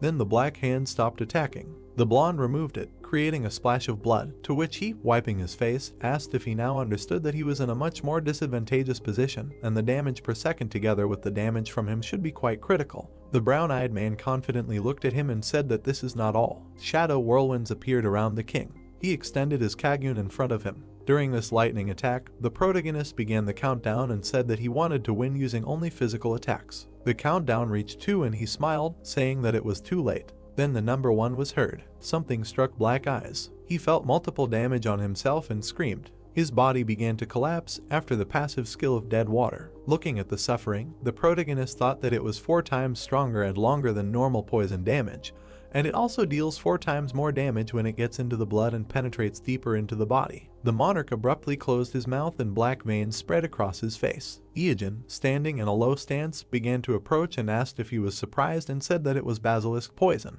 He continued walking with a smile and thought that his poison also deals damage equal to 0.01% and it also absorbed his blood, so if you add another one, increased by 4 times, to the damage per second, then the King of Evil loses 0.05% of the maximum every second, which is about 270 units. The brown-eyed one grinned slyly and thought that the fight would end in about 30 minutes. The horned one clenched his teeth in dissatisfaction. His appendages became longer. He looked menacingly in front of him, pulling his hand away. Then the ruler transformed and took a larger form. The black-haired man quickly dodged a huge number of attacks and said with concern that he had not seen this side of him for a long time. The blade stretched out, taking a strengthened form, and he continued, saying that he should have done this from the very beginning. Iogen swung, conducting an attack with a wave. The king squeezed his hand without changing his aggressive look. After he spread his fingers, he assumed that it would be a blood eater again. The guy smiled, saying that he was using him because of the distance and said that it seemed that little could be done with artificial intelligence. Then the monarch lowered the corners of his mouth, but immediately after, he smiled. The hero was very surprised to see this and wondered how this was possible and thought that he should be in danger without a doubt and wondered what else he was hiding. Shadow Mana began to rise up. The guy noticed something was wrong and looked away. Then something stunned him. There was a huge sphere of energy above him and he immediately screamed that it was impossible. The black-haired man clenched his teeth in alarm and wondered how he could use 2 special attacks at once and said that he was sure that he couldn't do anything while using the Blood Eater. The black-eyed man was absolutely confident in himself. The brown-eyed man looked at it in horror and thought that the Dark Hand was an absolute attack that dealt 500% of his monstrous physical damage, and everything was different because this was the first battle. The cloak lifted and he thought that the sandworm cover could protect him thanks to the Fortitude skill. Then he turned around abruptly, clenching his teeth. Taking the candy pack in his hands, he squeezed it tightly and thought that it only activated with a full supply of health. He immediately became very worried and knitted his eyebrows. The guy poured all the candies he had into his mouth and decided to try it and asked the Moon Jack to give him strength. A monstrous attack occurred. The King of Evil was putting out his gauntlet with energy. Blood splashes were observed from the hero's body. His shoulder was torn apart. He clenched his teeth tightly and frowned, thinking about what with the blood eater and the candy effect active at the same time. He goes back and forth between full HP and -1 damage. Again turning his attention to the cloak, the guy thought about how the sandworm cover can protect him with the fortitude skill, but it only activates with a full supply. Iajin continued to quickly eat candies, raising his health to the maximum, and wondered if it would be a waste to use all the candies for 1 HP. The guy tensed up, moving his hand away and throwing back the cloak, and thought about how his life depended on this unit now. The monarch clenched his teeth and frowned, continuing to deal damage. Then the brown-eyed man gritted his teeth and used the sandworm cover. After the blood splashed, the bastard's heart was used. The muscle stopped for a moment and turned blue. After the organ began to contract, he thought that it reflected 90% of the damage received from enemies below his level, and 99% from those who are higher, and if he hits him with his 500% of his strength. The hero immediately tensed his entire body and screamed that he would return 495% of the damage and ordered him to receive it. A special skill was used that surrounded him with black blades. The king was alarmed by this development. He was immediately pierced by many blades. He received too much damage and screamed non-stop. The brown-eyed man coughed up some blood and was terrified. He began to lose consciousness and closed his eyes and thought that maybe this is so, and the horned one remained in a small share of sanity as long as no one hunted him. Afterwards, the guy imagined his opponent and thought that after losing to the players, he completely lost his mind and became a bloodthirsty monster, and maybe there was a similar hidden story here. Afterwards, a noise was heard against the darkness. Someone was loudly calling the hero and asking him to bring dead water. Drake was above him in alarm and asking him to wake up and asking if he was okay. The noob opened his eyes and was perplexed. He suddenly stood up and asked how long he had been out, and he said that he had no idea and he was already knocked out when he came. And then the hero asked what was wrong with the king. The yellow-eyed man pointed his finger to the side with a small smile after asking if he was still alive. The black-eyed man was lying on the ground covered in darkness. He was kneeling without one horn and asking what would happen to him now. The handsome man rose from his knees and spoke about his body and his people in the darkness. Then the brown-eyed man was wildly surprised. He smiled and stretched out his hand and said that he had done it and raised his level. Then the white-haired man screamed in horror as the darkness engulfed him and screamed about the castle. He began to be sucked into the void. Only a hole remained and a scream was heard, to which the hero thought that he had also become 10 years younger like him, and thought that he was muttering words that he did not remember until the very end. Suddenly, a blue glowing beam appeared in front of him. On the floor was a blood-eater ring with enormous resistance to darkness. Iajin clenched his fist and smiled and screamed that this was the last artifact and the most dangerous and terrifying of the three. He finally had it. It was the God-Slayer set that was assembled. The guy imagined the cycle of attacks and thought that constantly remaining with full HP thanks to the use of the Ring of the Devourer. With a combination of the last fight and the bastard, it will be possible to survive with 1 HP and repel damage, and then you can simply regenerate by stealing life. He smiled with confidence and thought that in this way, naked speedrun without damage becomes possible, and this is the best set for dead water. Then Drake put his hand on his belt and said with a smile that he was glad that he achieved his goal, to which he thanked him and asked if he had taken revenge. Yellow-eyed smiled slyly and said that it was so. Suddenly, the fog began to dissipate in the background. The corpses of torn monsters lay on the rubble, and he continued saying that he did it with great interest. Black-haired also put his hand on his belt and smiled. They clashed fists and said that the raid was over. Suddenly, notifications began to emerge about the murder of the King of Darkness and the absence of night over the eastern continent until his resurrection. And billions of eyes that were locked are now looking straight at the dead water, and he was the first to finish the raid. This is the world's first solo raid on a monarch. Fog rose around, and he was rewarded.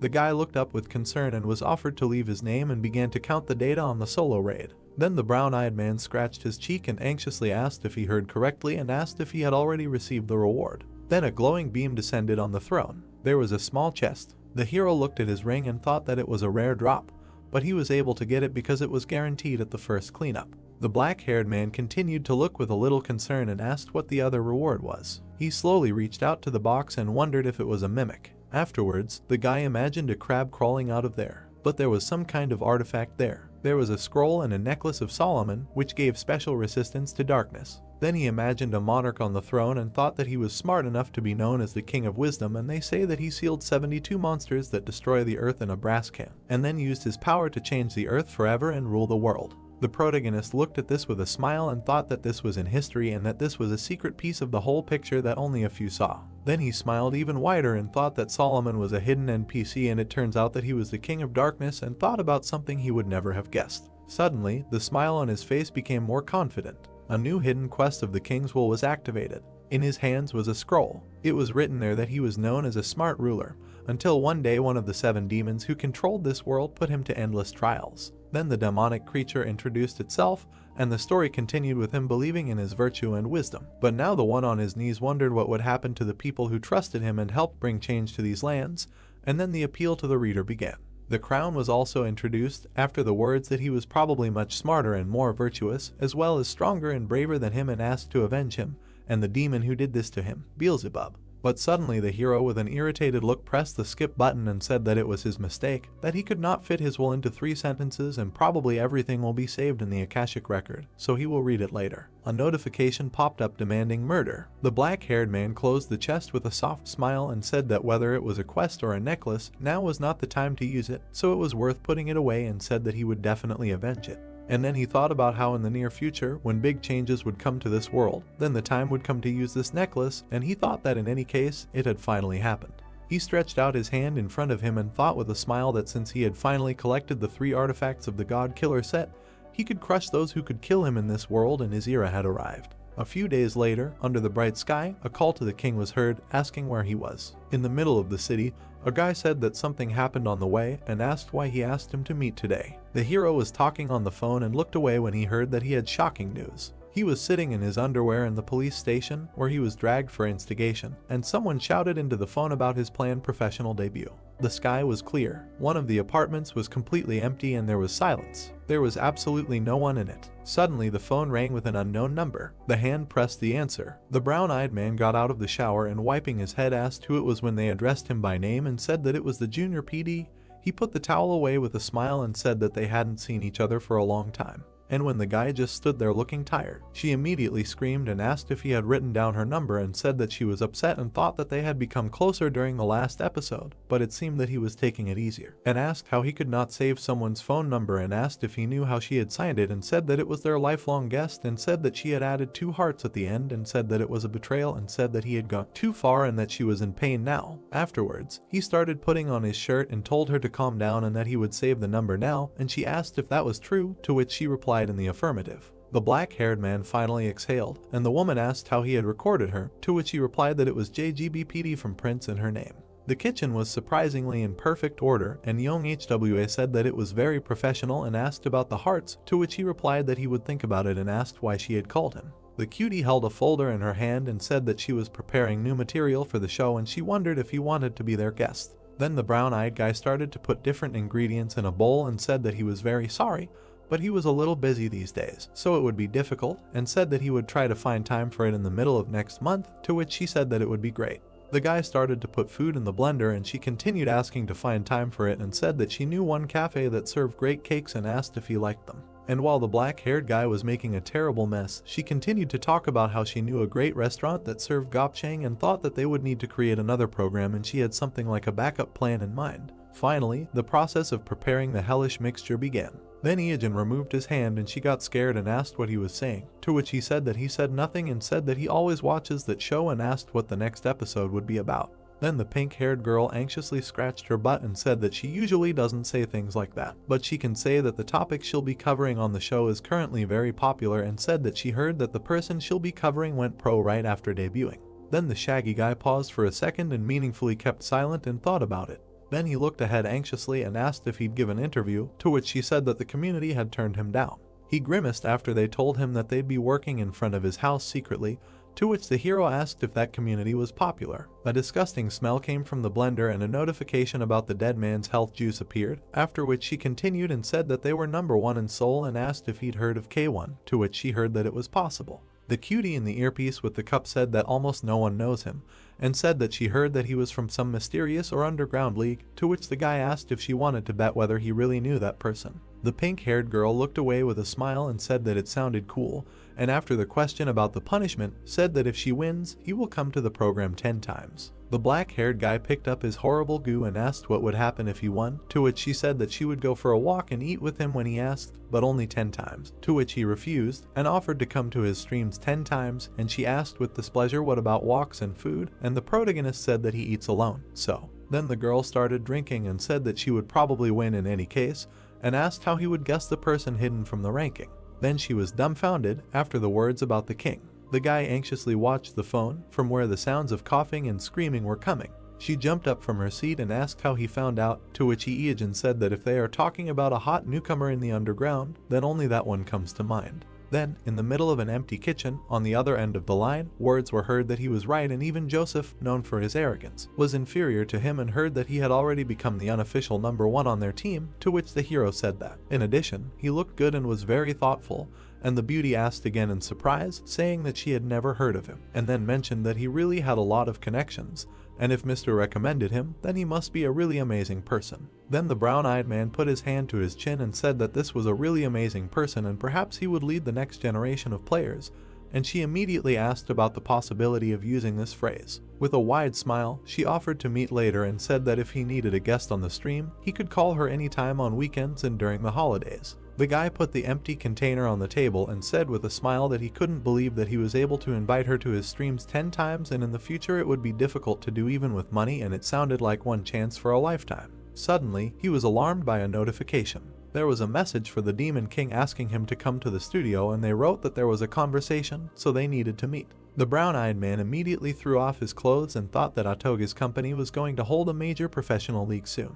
He spread his arms out to the sides and thought that his debut was predetermined, so, judging by the circumstances, it would take place there. The sly one smiled, looking away, and said that the music didn't play for long. He grabbed the handbrake and thought that everything was going according to plan, and that it was strange not a word about his wife, and also thought that this was a great professional debut. The sports car took off and he continued to think that everything was going according to his plan.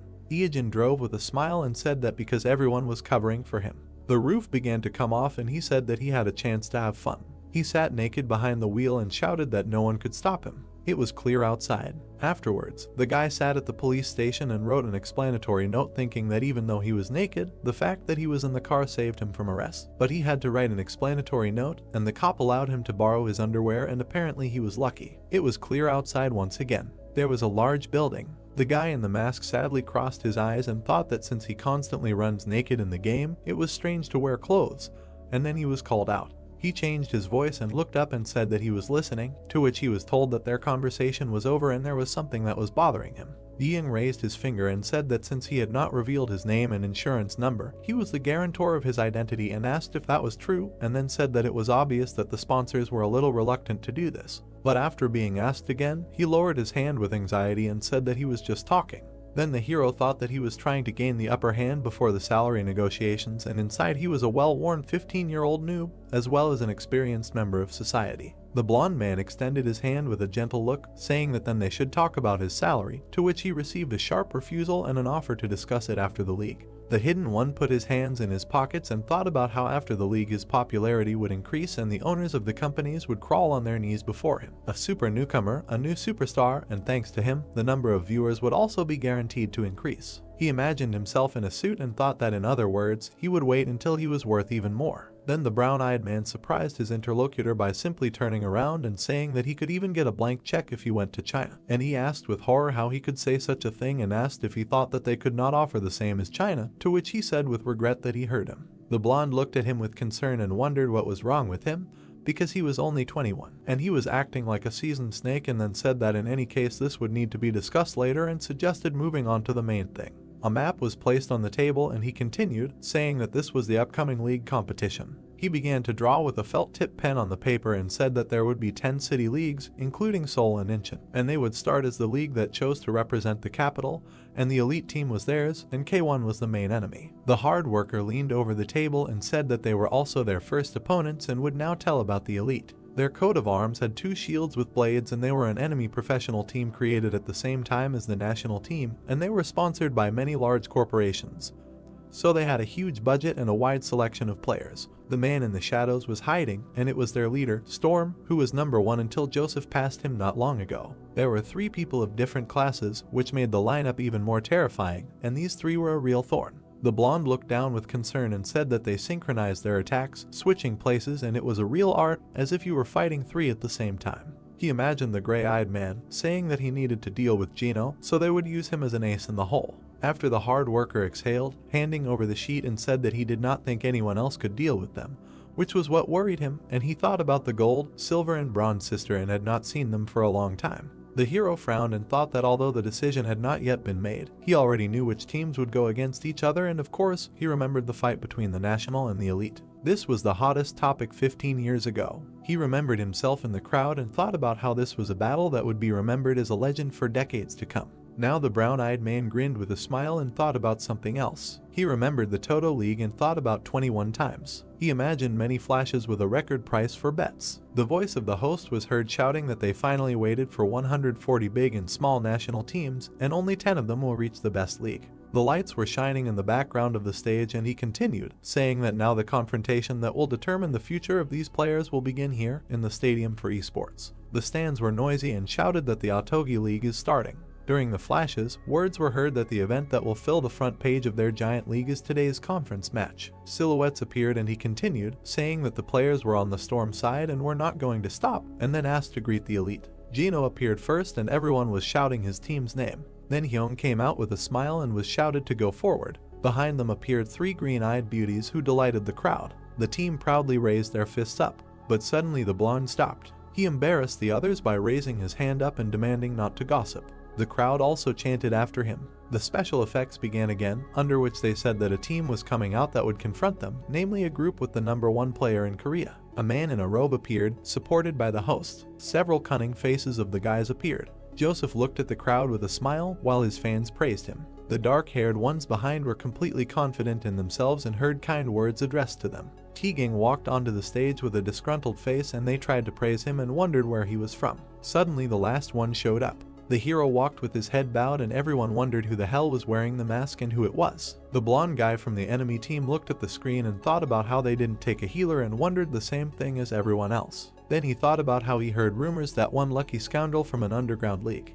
He frowned looking in front of him and thought that this street thug who suddenly became a star in the sports arena was a common occurrence. But they were just puppets of the event creators who wanted a dynamic picture, and the professional ring was no place for a street dog. Then he looked at the enemy team again and thought that instead of an additional character, it was better to target a real threat. The host announced the start of the first battle. 2 emblems of the opposing teams appeared. Portraits of 2 players appeared and he continued, saying that the leader of the elite is Storm, and in K1, he is a super newbie. The capsules began to close and they began to wonder why they sent Gino right away. The man began to connect to the system. He began to be transferred to the system. A bright light came on. He immediately found himself in the desert. His opponent was a few meters away on the desert battle map. The events were broadcast on the screens. Ian folded his arms across his chest and watched with concern. Then he frowned and lowered his head. He recalled his dialogue with the protagonist when he asked about why they sent Teagang right away, to which he said that Yeonseok would not play and advised using another. But he asked about the choice and said that the recording was his job and asked not to get too carried away with it.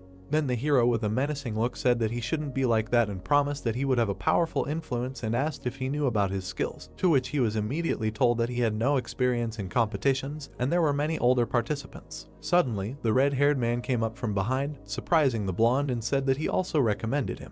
He smiled and said that, to be honest, in terms of energy, he was better than him and thought that it was high time for him to really take off. At that moment, the fighter was on the battlefield. Looking at him, his opponent thought that no one from K1 could compare with him now, and if he had to choose, he would say that he was a little worried about Joseph and Yeonseok, but everything became easier since they were not here. Continuing to look at the confident black-haired man, he thought that based on the research, this was his debut fight and he had been boxing before and such players would use weak jabs or kicks during skirmishes at the beginning, and he needed to strengthen his defense and save as much HP as possible. Suddenly, a leg rose from the floor. The fighter had already flown into the overconfident braggart with a fist. The spearman could hardly hold back the onslaught and, gritting his teeth, wondered how he had used a punch of such force from the very beginning.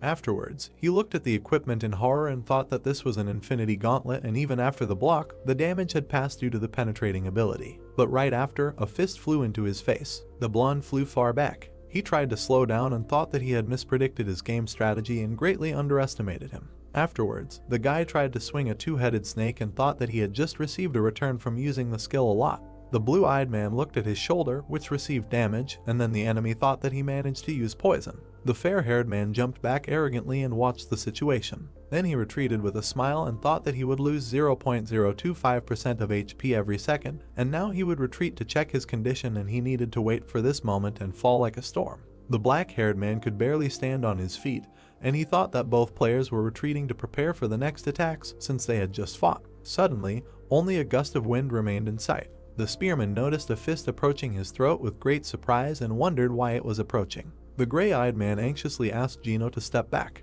A bright flash lit up. The fighter was able to smash the armor into pieces with a punch. He looked on with an unperturbed expression, but the hero stood nearby and thought that he should not get cocky, because today he will not be the one in charge. He looked up and thought that it was a mistake to think that T-Gang was a checkpoint on the way to the fight with Joseph, and speed is a problem even for him, who has agility items for dodging, and comparing their strength, he is now superior to the handsome guy. The fighter logging out began to disintegrate, to which the host shouted that he can't believe that the storm was defeated by a super rookie and wondered who would have thought.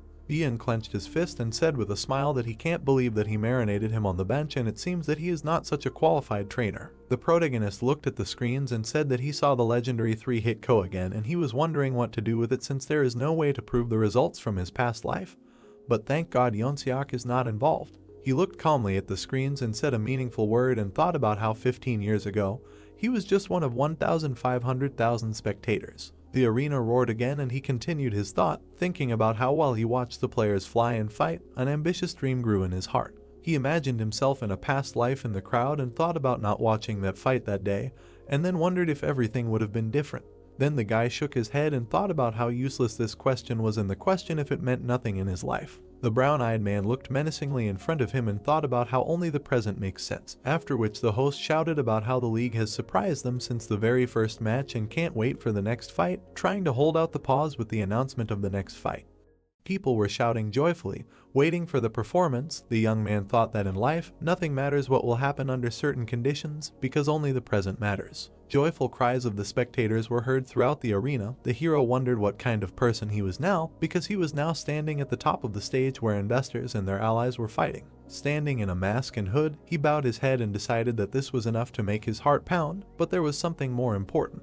The guy raised his head and decided that he had put all his savings on the line. He remembered the image of a blonde warrior. The young man thought that now the previous number 1 and a newcomer would fight. Then he imagined an image of his opponent and thought that the betting ratio on them was 7-1, which showed everyone's faith in Gino's victory. After which the young man remembered the moment of the newcomer's victory and decided that at that moment his money had grown 7-fold, but the truly incredible part had just begun. Clenching his fist tightly, the hero thought that now the predictions for the battle between K1 and the Elite. He smiled widely, anticipating the excitement, and thought that bets against the odds of 7 times, and then a team game that allows you to increase the bet to 3 times, and thus this legendary match can increase the initial contribution by 21 times. The voice of the commentator was heard throughout the arena, who said that in this battle, 5 players will form a team and go against the opposing team one-on-one. The player who wins will be able to fight the next opponent. T-Gang adjusted his glove, hearing the commentator's words that he has low health points, and it is unclear whether he will be able to participate in the next battle. Suddenly the commentator exclaimed that the guy continues without replacement,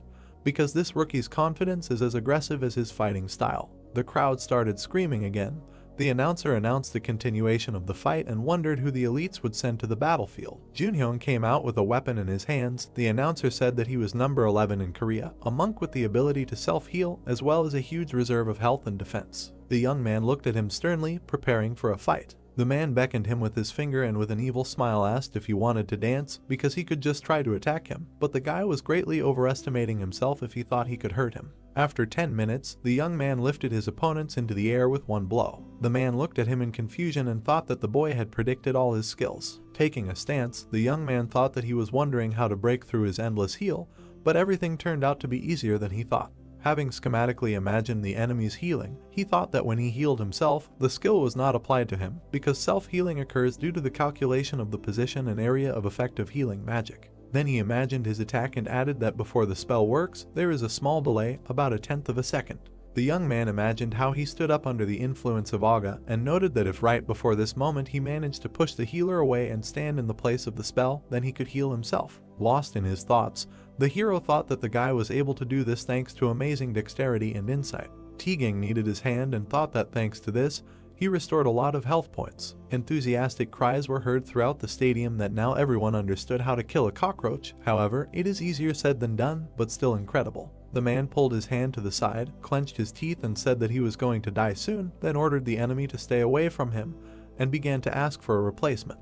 The window that opened began to make the replacement process. The young man thought that this was a team match, so you can swap with a team member during a one-on-one fight, and there is no limit on the number of replacements. A girl appeared from the portal and said that instead of lowering the enemy's health, he literally healed him, so he is a pretty useless teammate.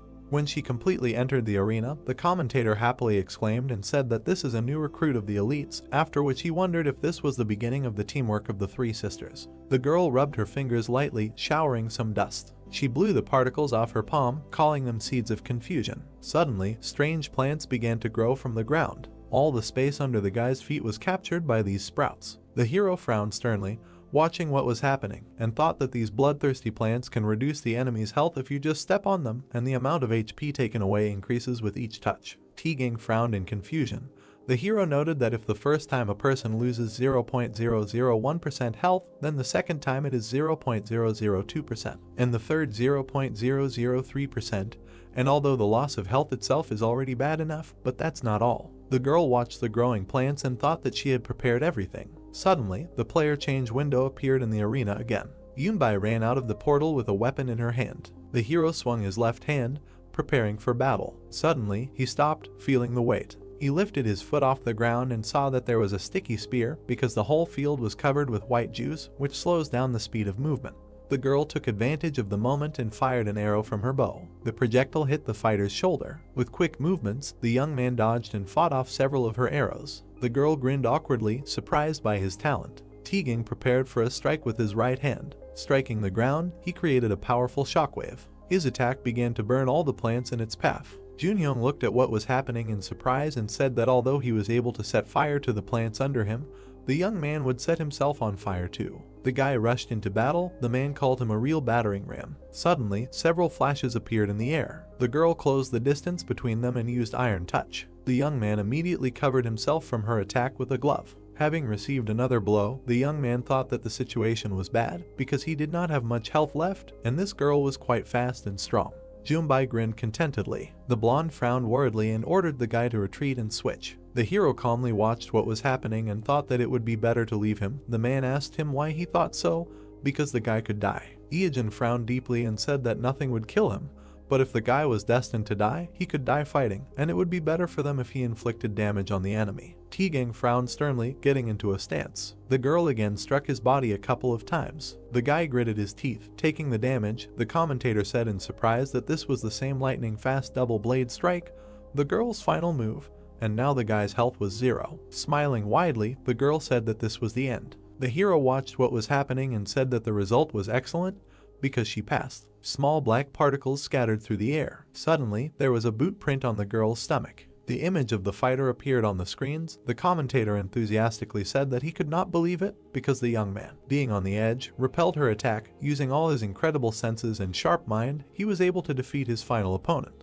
The girl, looking down in surprise, wondered when he managed to do this, after which she added that he was very annoying. Suddenly, the guy's capsule opened. The tired young man came out of it, exhaling heavily. The guys enthusiastically said that he was amazing and asked how he hit it all. The young man went on stage and was shocked to see that all the spectators were shouting his name. He looked down at the guy in the hood. Beads of sweat ran down his cheek, and the guy smiled slightly. Ieojin gave him a thumbs up in approval. The heroes remembered the guy attacking Hongji and thought that now there are bets with odds of 7 times, and then a team game that allows you to increase the bet to 3 times, which later gives the opportunity to increase the initial contribution by 21 times, and in his past life, the elites won. Remembering the images of the fighters, the guy thought that although the match began with promising performances, K1 lost because of Joseph and weak performances, and although they had 3 times more support, the elite received the title of the representative of Seoul, and he thinks it will be difficult to defeat them. Crossing his arms over his chest, the guy also noted that if he bets on the elite and loses on purpose, he will definitely raise a lot, but since he is a member of K1, this determines the match, so he will just bet on his team.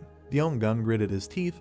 The guy thought that his disguise did not have much effect against the dirty field. Looking at the girl shooting at him, he thought that he had been struck by long-range attacks and had fallen tragically. Yunho frowned in surprise as he looked at the flash in front of his face, thinking that he had lost a one-on-one match against Dongbai in a magical fight and had fallen to his knees in front of her. And although the damage to the terrain had played a role, Yunbai had more variations in magical skills. He then remembered Joseph's fight and added that he had gotten stuck in some unknown hell of poison ivy and caltrop and had then been attacked by arrows and spells, but although he had survived, that was all he could do. The trio of girls gathered together. The commentator announced that it was a triple victory for the sisters and that the #1 ranked team in K1 and the top representatives of Korea had failed to stop them. The hero was shocked and thought that the match had become more serious than he had expected, as the odds had turned from 3-1 to 7 in their favor. His eyebrows rose even higher at the realization that the legendary match, which allowed you to increase your initial bet 21 times, could now increase it by a whopping 49 times. Ian looked around and said loudly that they were in a tight spot, and although he knew it was difficult, so he did not expect the guy to win, but at least asked for a draw. Suddenly, he noticed that the young man was shaking violently. The blonde was shocked, thinking that this was impossible because he was shaking as if he was scared, but he understood that it would be strange not to shake in such a situation. The hero clenched his fist in the fabric of his clothes and thought again about your stunning news. Beads of sweat were running down his face, and he thought about the fact that this was an unprecedented case in the history of betting, and this was reflected in the lack of a healer in K1. Suddenly, the man snapped him out of his trance by asking if he was okay. The boy replied that he was fine and that he was heading to the arena now, after which he thought that no one would bet on K1 to increase the bet by 7 times, since they almost lost, but at least one such person definitely exists. As he walked up the stairs, the boy decided that this was because he was sure to win at any cost. People watched him with skepticism, wondering who he was since they were seeing him for the first time, but the team was giving a chance to a newbie since they were going to lose anyway. The boy paused for a second,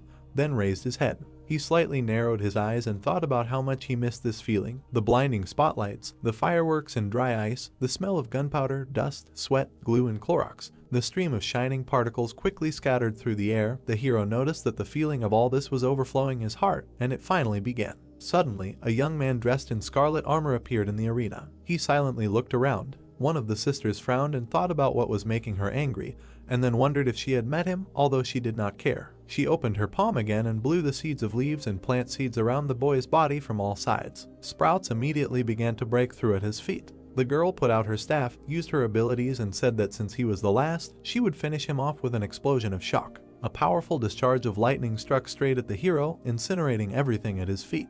The young man did not utter a sound, being under the oppression of her attack. The discharges of electricity reached his heart. Suddenly, the magic of lightning caught up with the girl herself. She looked at what was happening in surprise, not understanding how the energy was reflected. Suddenly, lightning bolts struck her in the surrounding area. Yunbai watched in horror as her sister was being treated. The boy emerged from the flames and smoke. The girl wondered how he could reflect it, since he should have been paralyzed by the blow, and the plants should have slowed him down. The hero grinned smugly and decided that she was right, but now he is in the dead water equipment. Schematically imagining the cut of the armor on himself, he thought that the Mattingwing armor also has a special skill for disguising the player's equipment, and thus he is a fighter with dead water items. The girl's body literally incinerated and scattered through the air. The system reported that the mask turned red, and the boy received 1 pack of serial murder. Sternly looking at his opponents, the boy called the next girl. Yunbai immediately pulled back her bowstring and said that she would finish him off with 1 hit since he only had 1 health point left. The guy immediately swung his right hand and used Tigang's impersonation. Tigang watched in shock as he was copied. The hero hit the ground, creating a powerful explosion. The girl released her projectile and asked him if he thought his sparks could stop her arrows. The arrow flew at incredible speed and blew smoke to the sides. The girl suddenly noticed that the guy was nowhere to be found, after which she wondered where he had gone. Suddenly, she noticed that the young man had risen high into the sky above her head. The hero hung upside down in the air for a moment. Yunbai pulled back her bowstring again and said that although she did not know how he had risen up there, he had simply become the perfect target. Several arrows were quickly heading his way. Suddenly, with a supersonic clap, the young man changed his trajectory and dodged, surprising his opponent. The girl frowned in confusion and said that she thought he had no means of flight. Tigang smiled happily and said that he realized that the boy was using the heat from his boots to propel himself through the air. Suddenly, he remembered Iajin's past battles and said that it was incredible. The young man was pushing off the air at incredible speed, dodging arrows. In a matter of seconds, he approached the archer. Junbai looked at her sister in fear and ordered her to retreat and change. The boy swung his right hand and said that it was too late. Vidya should have run instead of shooting from his bow. Suddenly, a powerful explosion thundered in the arena. Streams of wind carried smoke and dust to the sides. People watched what was happening in shock. Ian was shocked and froze in place. He clenched his fist from nerves. Suddenly raising his hands, the man shouted joyfully and said that the guy was truly amazing. The image of the hero was shown on the screen. People could not understand what it was, and whether it was even possible to control your boots like that. But this is the best performance of the day we want, and it is unclear where this player came from. The young man continued to stand on one knee, bowing his head. The commentator said that he could not believe it, because this is an incredible turn of events. Two central players of the elite defeated in the blink of an eye from the moment the Dark Knight of K1 arrived. Streams of hot air blew on the guy's armor. The commentator noted that once again it was impossible to predict the outcome of this match. On a sunny day a week before the competition, the words of a man were heard from their mansion that the sisters were a real problem. The blonde raised his hand and added that they synchronized their attacks, constantly changing, and their fighting style was a work of art. So Joseph would have to deal with Jino, so he was an ace in the hole, but he still didn't know who to put against the sisters, and this worried him. The hero took the paper in his hand and thought about the fact that he hadn't seen the sisters for a long time. Looking closely at their photos, he noticed that after resigning, they immediately took the university entrance exams right after they announced that they were returning to high school. Suddenly, his voice rang out throughout the room. The guy turned to the principal. Looking at him sternly, he said that if he defeated them, he wanted $10,000 for each, and then asked if the man could arrange it. The blonde was speechless from what he heard and tried to ask him about how he would do it. After a second of silence, he thought about his offer. The guy looked at him carefully and thought that the amount equivalent to a salary of millions was about the best offer a professional player could get, and of course, it depended on how many games he played and how many of them he won. The blonde suddenly giggled and said that the guy was talking about it so confidently as if he could actually do it. Looking up at the young man, he asked if he was really a newbie. Smiling widely, the guy closed his eyes and confirmed his words, then asked about who else he could be and thought that everything was right, because he was a newbie playing for only a year, and this is because he is a well-worn constellation thanks to 15 years of his past life. The man leaned his elbows on the table, agreed with his proposal, and said that he would watch how the guy showed himself in the match, and then inform the authorities that they agreed to $10,000 for the victory, because they could be persuaded if the results were good, but the guy must understand that the results must be excellent. The man returned from his memories and looked at the powerful explosion that thundered in the arena. People watched what was happening in silent shock. The blonde clenched his fists joyfully, looking at the screens. The guy straightened his back, being in the epicenter of the explosion. He took a proud stance and looked ahead, calling the next opponent. The arena was filled with excited screams. People were saying that it was unbelievable and wondering where this player came from. The screen showed an image of the guy. The audience said that it was amazing because he took them out in just a few seconds. Junhyung stepped forward and said with a smile that the opponent was not that bad for someone from the lower league. The man stood on a small platform and said that he thought the guy was so arrogant because of his damage, but he would show him what a real wall looks like. The people were surprised that the cockroach came back and was not dead yet. The man smiled widely and thought that this guy had 1 health point left anyway, so he could just wait for an opportunity to finish him off while dodging his attacks and healing himself. With a sly smile, the man jumped down. The guy watched him silently. Suddenly, he swung his leg, throwing a piece of sand at the opponent. Small particles hit the man in the eye, disorienting him. The man fell to the floor with a loud thud. Suddenly, the sand underneath became white hot and the man screamed, not understanding how his opponent had turned the ground into magma. The young man closed the distance between them in an instant and swung his right hand. The man thought in fear that he needed to hurry up and heal. Suddenly, loud blows were heard throughout the arena. One of the allies nervously trembled, watching what was happening, and said that he had to experience it to understand. The hero looked over his shoulder and called the next opponent. The girl climbed up to the same dais and looked at him. She watched the hero with an unperturbed expression. Noticing her, the young man said that this was finally the last of the 4 elite brothers and sisters. The girl was very outraged by these words. She smiled confidently, took off and said that she thought that everything turned out the way it did and she didn't like this atmosphere either, so she would defeat him with the same firepower. She pushed off from the platform with incredible speed. She approached him with a smirk, saying that this was a one-on-one fight. The boy swung his right hand, preparing for her attack. Suddenly, she was behind him when he struck. Quickly looking back, the boy thought that as he expected, she was very fast. The girl swung her blade in front of his face. With a smug grin, she mockingly expressed surprise that he dodged it and praised his reaction. Approaching again, she used the crossblade skill and said that he should try to dodge this too. The blonde was terrified and said that after one strike, everything would be over, so he should dodge it. The 2 blades were rapidly approaching his body while the boy stood still. Suddenly, with small but quick movements, the boy dodged. The girl frowned tensely, surprised by this. The boys watched what was happening. The director said that he thought the boy's body trembled a little, but it turned out that he dodged it. The boy frowned with a smile and said that he had seen enough of her attacks in his past life, especially her main attack, the cross blade, a skill that cuts off the heads of players just like the better. He imagined Junbai on two different sides and thought that although this skill is called a cross blade, upon closer inspection it is clear that these are two swings in different directions, because it is impossible for two blades to cut the air along the same axis at the same time, and although it may seem that both of her hands are moving together, her right hand starts moving a little earlier. He then sketched out the dodge method and decided that it was quite easy to dodge, as he had to follow the rhythm and tilt his body left and then right, but from her angle it would seem like he was pierced through by the attack. The boy returned from her attack, leaving behind only an image. Junbai quickly turned to face him, thinking about him dodging her attacks like a jellyfish. She frowned in annoyance and decided that although she didn't know how he was dodging it, her attacks were useless, and she thought she would have to use her next move.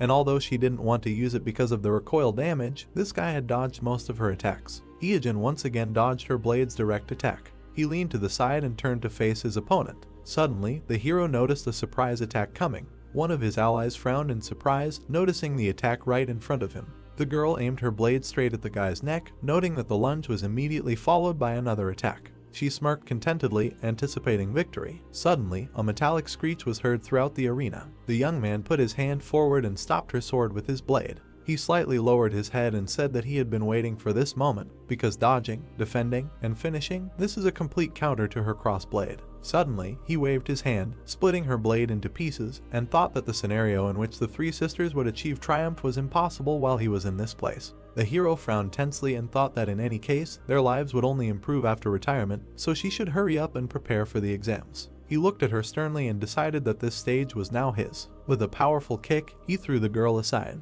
The girl's body flew several meters, forming a trench. A huge amount of smoke and dust rose into the air. The young man remained standing proudly in the middle of the arena, calling the next one again. Suddenly he raised his head, realizing that there was no one left. The system reported that the mask turned red, and he received one serial kill. After a short time, the hero's capsule opened. His mask appeared from under the lid. The young man looked out with a surprised face. Joyful exclamations and shouts were heard throughout the arena, greeting him. The screens began to show moments of his battle. The commentator said that this was a monster kill and a perfect battle. Again showing the moment of the lightning strike, the commentator said that although at the very beginning Tegan killed his opponent, such a game is still a counteraction to all murders. Again showing the guy's battle, the commentator noted that after the performance in this match, worthy of his name, the stadium was filled with approving exclamations of the crowd. The boys and the director rejoiced at their team's victory, while people shouted that it was amazing. The hero looked around at the crowd of spectators, who shouted that one of them wanted to have children with him, and that from now on they would always trust him. He calmly closed his eyes and straightened his shoulders. The boys continued to admire the fact that he destroyed the opponents without a trace and that it was an intense battle. The young man clenched his fist tightly as he shouted his own nickname. A cloudy evening descended over the city. The TV showed the young man's battles. Chang said that he was already tired. He and his partner entered the room and told his sister that he had collected the money. Suddenly, he noticed that she was silently staring at the screen and asked her what she was doing, just sitting there. The girl spilled soda on herself, watching the hero's battle with delight, and noted that he was simply crazy. He imagined the image of his ally and thought it was the famous Tegang. And then the image of Joseph with a shield appeared in his mind. The young man thought that this guy was even more focused after losing the first battle, and that no team in Seoul could stand against these two. He imagined the team's logo and thought that K1 triumphantly declared their victory, and after receiving huge sponsors, they became the representative team of Seoul. The young man smiled and showed the peace sign and thought that he was able to increase his initial bet by 49 times only from the first league, and although he could not bet on himself like Madingwang, he was able to bet under his real name. Remembering his past battle, he thought that since his pseudonym was not a real person, created with the guarantee of Ying's identity, he had no problem confirming his own identity and collecting the profit, so a few days after the league, he succeeded in something. A blue sports car cut through the streets of the city at high speed. The lights were on in the windows of the night city. Once outside, the guy thought that he had gone into the city. Standing in the middle of the crowd, he frowned and added that he usually went on raids, but that tonight he had a goal, because he was looking for land to open a capsule hotel. With a confident grin, he noted that it was time to make real money, because everything he had done before was to save up enough money for this, so this could be called a real start. He struck a pose and grinned, thinking that now he had enough startup capital to make his dreams of his business a reality. People from the sidelines looked at him as if he was crazy. Looking around, the guy said that if you think about it, it was Friday night, and he wondered why there were so many people around. The two friends smiled happily while fighting with each other. A couple in love sat on a bench, leaning on each other. A young DJ stood at the console and controlled the music. Looking up at the sky, the guy thought that this was not really his taste, and then wondered if it was because he had become older inside. Remembering his past, the guy thought that he had spent 20 years playing without a particular hobby or talent, and such a crowded, colorful street had nothing in common with him. Exhaling heavily, the young man said that he did not regret anything, because a great man once said that if there is something to brag about, then there is nothing to envy. The hero immediately remembered his past battle with the sisters. In his imagination, a moment arose when he left the capsule to joyful cries. Clenching his fist, he grinned and decided that he preferred to endlessly strive for the top, because the exciting race in which a person achieves success by fighting is the only moment when he feels alive. Suddenly, something caught his attention. He fixed his gaze on a girl in bright pink clothes. Da-Hyu, like him, was walking down the street. He quickly hid behind a pole and thought that it was really a Friday night, because meeting her in such a place was quite surprising, after which he wondered who she was trying to kill with such an ominous look. Watching her carefully, the guy remembered how she wrote to the account and nickname a couple of days ago, although he did not read the letter because he was scared. The hero immediately took out his phone and entered the dialogue. A message from the girl appeared on the phone screen, who said that his name was on everyone's lips. He had a lot of messages in the chat with her where the girl was saying that she liked all of his videos, and in fact, she wrote to him because she had a small request, which was that she wanted to know if he could take out a player for her guild, because there was someone she really wanted to kill, and she knew that he was the only one who could do it.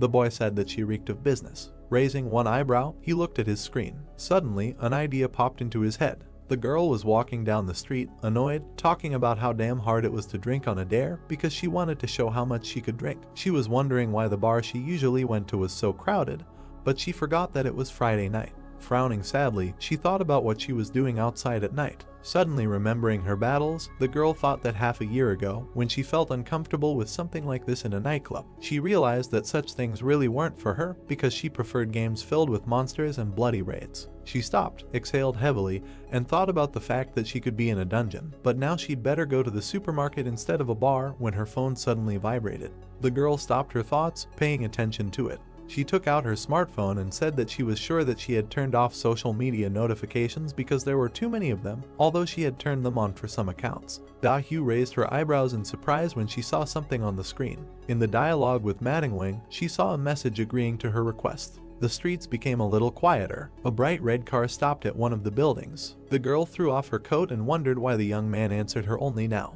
Holding her phone in her hand, she said that she sent him a message just in case, but she really didn't expect a professional gambler to accept a hit job. She smiled awkwardly and wondered if she should take this chance. After a while, she texted him that she was really glad he decided to answer her request and where they should meet, then thought that since this was all online, they could arrange it over Messenger, but it would be rash to arrange it online, so it would be better to meet in person. She received a text from a guy saying that they would meet on the street. The girl was surprised and wondered where exactly. She gritted her teeth angrily and wondered if he lived everywhere, and noticed that it was starting to piss her off. After asking him when he would be free, she received a reply that they would see each other now and thought that he had gone crazy and that he was very impatient. After a while, she wrote to him and asked where she could wait for him, because now was quite convenient because she was already outside anyway. But suddenly she received a message that he was behind her and interrupted her words about how guys who play games well are, in most cases, not very well-mannered. This message angered her even more. Looking up in the mirror, she said that he probably wants to try it on, because he can't be some kind of superhero to be behind her. Suddenly, she choked, seeing him in the rearview mirror. The guy silently watched her. The girl wondered who this psycho was. After a while, he sat down next to her in the passenger seat and silence hung between them. Suddenly, this very silence was broken by her voice. She smiled awkwardly, turned to him and asked if he had gone out into the street like that, because she didn't think he was going to the club, because if he had wanted to go there, all the girls would have run out in horror. The young man looked up and agreed with her. Looking ahead, he thought that now that he thought about it, he realized that they hadn't spent time together for a long time, because in his past life he had followed her everywhere, but they had never traveled together like that. The girl shrugged her shoulders and asked how he had gotten there. Had he taken a taxi or had he parked nearby, and he replied that he didn't have a car and that he walked. The girl noticed that he was brimming with pride, to which he asked if he should be embarrassed. The girl replied that he shouldn't be, because most guys would be embarrassed if a girl had a car. The hero slightly moved away from the back of the seat and said that she was his client, not the girl. The interlocutor noticed that he reasoned like a professional. Smiling a little, she asked if it was okay for a professional to commit a contract killing because of her. Without looking up, the guy answered that it was not only because of her request, because he knew who needed to be killed, because it was stagnant water. Ijin crossed his arms over his chest and added that he was an incredibly strong person. The girl clenched her teeth, clicked her tongue and scared the guy, saying that it was true that he had skills, although he was also a psycho, an exhibitionist and a suicide. The boy twitched slightly. The girl turned to him with a smile, hearing the words that he would like to fight him, even without her request. She asked if he wanted to do it in order to see who is stronger, and if it is a matter of his honor for the first place in the ranking. The boy replied that it can be called that. The girl grinned slyly and said that then it is even better because she thinks she will be able to arrange a great fight for them. And it will be better for them because it will be a big event and he will also get a lot of money from views and donations. The guy turned his gaze to her and thought that she probably plans to make content from the Battle of Madingwang and stagnant water. In the family I am there is a death match between two celebrities. It is quite exciting, so she definitely has a unique brain. Da-hyu smiled widely, put her hand in front of her and said that she would also set up comments from her guild for advertising and make it an even bigger event, but it would all be for free. The boy asked her about why she was doing all this. This question surprised her. Ijin thought that if you take into account the price for killing stagnant water and hiring people for comments, donations, advertising and so on, he was getting quite a large chunk of profit, and he wondered if she really planned to do all this without unnecessary noise. The girl closed her eyes, leaned back and said that she knew what he was thinking. It was normal to be suspicious of her, but something was wrong. He gritted his teeth angrily. She looked back at him and said that she was absolutely serious because she wanted to finish off this man at any cost. Throwing up her arms, she burst into a scream and said that she couldn't even sleep because of the thoughts about him, and if you add to that all the money he stole and the number of times she died, she could probably buy an entire building by now. And if the stress she got from him could be turned into money, she could buy all the land, and she couldn't even go on raids with the thought that he could stand in the corner at any moment and defend himself with only one chair, but not die. The young man watched in horror as she madly spoke about how she should and must kill him, because he should be sentenced to death and banned from the game, because she wanted to play without him for at least one day. Raising an eyebrow, the guy thought that if anyone heard this, they would probably think that he was her stalker. The guy suddenly remembered their fight with the girl and thought that although it was true that he killed her many times, but only because she stood in his way, so he just acted according to his plans, and therefore, her losses are the result of her own actions. The girl tried to catch her breath, while the guy thought about it, that everything that happened in his past life was his mistake, and he did not plan to take responsibility. Suddenly, she looked back at him and awkwardly said that she got a little carried away. After which she apologized. The guy replied that there was nothing wrong with it, because she had the right to do this, and that she should be angry. The girl smiled awkwardly with her arms crossed and said that she wanted revenge, but she wasn't good enough to deal with him, so she couldn't do anything, but she was sure that she could beat him in real life, but she didn't know his address and all she could do was just leave angry comments on his streams. The guy was surprised that all she could do was leave 3021 angry comments. Touching her head, she also apologized for continuing to show her aggressive side on their first meeting. The guy replied that she could just pay him well, to which she replied yes. Looking away, the girl said that she felt better because of him because she hadn't been able to talk to anyone until now, so she was grateful that he listened to her. Slightly pursing her lip, she noted that she wanted to talk about it because since he was going to kill him anyway, she had an idea. She looked at him with a slight smile and offered to do it on behalf of her guild. Da-hyu approached him with her shoulder. The boy looked back at her and thought that it was impossible for her to miss the opportunity to profit, because he wondered where she got so much enthusiasm from. But now he understood what she had in mind. If he joined her guild, they could gain great popularity and power at the same time. Looking at her satisfied smile, the boy thought about the fact that his nickname itself was an advertising billboard, but the range of his skills would be of great help to her in a large-scale guild war, so this year was nothing compared to the price she would pay for him to join. He quickly stopped her pressure by saying that he did not like being in a pack. The girl replied that it may depend on who was in that pack. With a slight movement, she touched his leg. Getting as close to him as possible, she asked him something about what he would say about her proposal and whether he wanted to discuss it over ramen. Ijin looked back at her and said something about ramen. Da-hyu stopped in surprise, looking at him. The guy looked her in the eyes and gave her a lecture about how ramen accumulates saturated fat in the blood and also has too many chemical seasonings, and not enough proteins, minerals, and vitamins, and also has a lot of phosphorus, so it depletes calcium reserves, and the amount of sodium is especially beyond her imagination, but a player's diet is very important for him to last a long time in the ranks. Lowering his head, he left her in confusion and thought that a 20-year-old girl did not attract him, because she was 15 years younger than him, after which he said that on this note, he would end their conversation and leave. He quickly took out a napkin and thought that compared to the 35-year-old Da-hyu he was crazy about, she was still too young and naive. He opened the ashtray and saw some trash, thinking that her greed and temperament now resembled the behavior of a cute little sister. The girl suddenly came out of her trance and noticed something. The guy collected the trash in a bag. The girl jumped up and asked him to leave it because she could throw it away herself. He stopped and looked down at the object in his hand, thinking that 10 years ago, he once sat in the passenger seat of her car and the girl acted like she was looking after her, a fool, and tried to look better. And then he remembered how he opened the glove compartment in the same way, and thought about how one rainy night at the end of their date, which he got for donating on her stream, he painstakingly cleaned out the trash in her car. Then he imagined how he held the bag in front of her with an awkward smile, and thought that he did it because there was nothing else he could do for her, and the girl kept saying that he shouldn't do this, but he was happy even doing it. And although he could not get into her car anymore, he developed a habit of always taking the trash out of the car to make sure that he would not forget to do it if he was in her car again. And he got so used to it that he did it even in a taxi. Closing his eyes, the guy exhaled heavily and thought that he really was a fool, and that his habits can be really scary. However, these should not be called habits, but a slave's mindset, after which he said that he would throw it away on the way. The door closed and the girl was left sitting alone. Looking back at the passenger seat, she wondered what was wrong with him and why he was picking up other people's trash.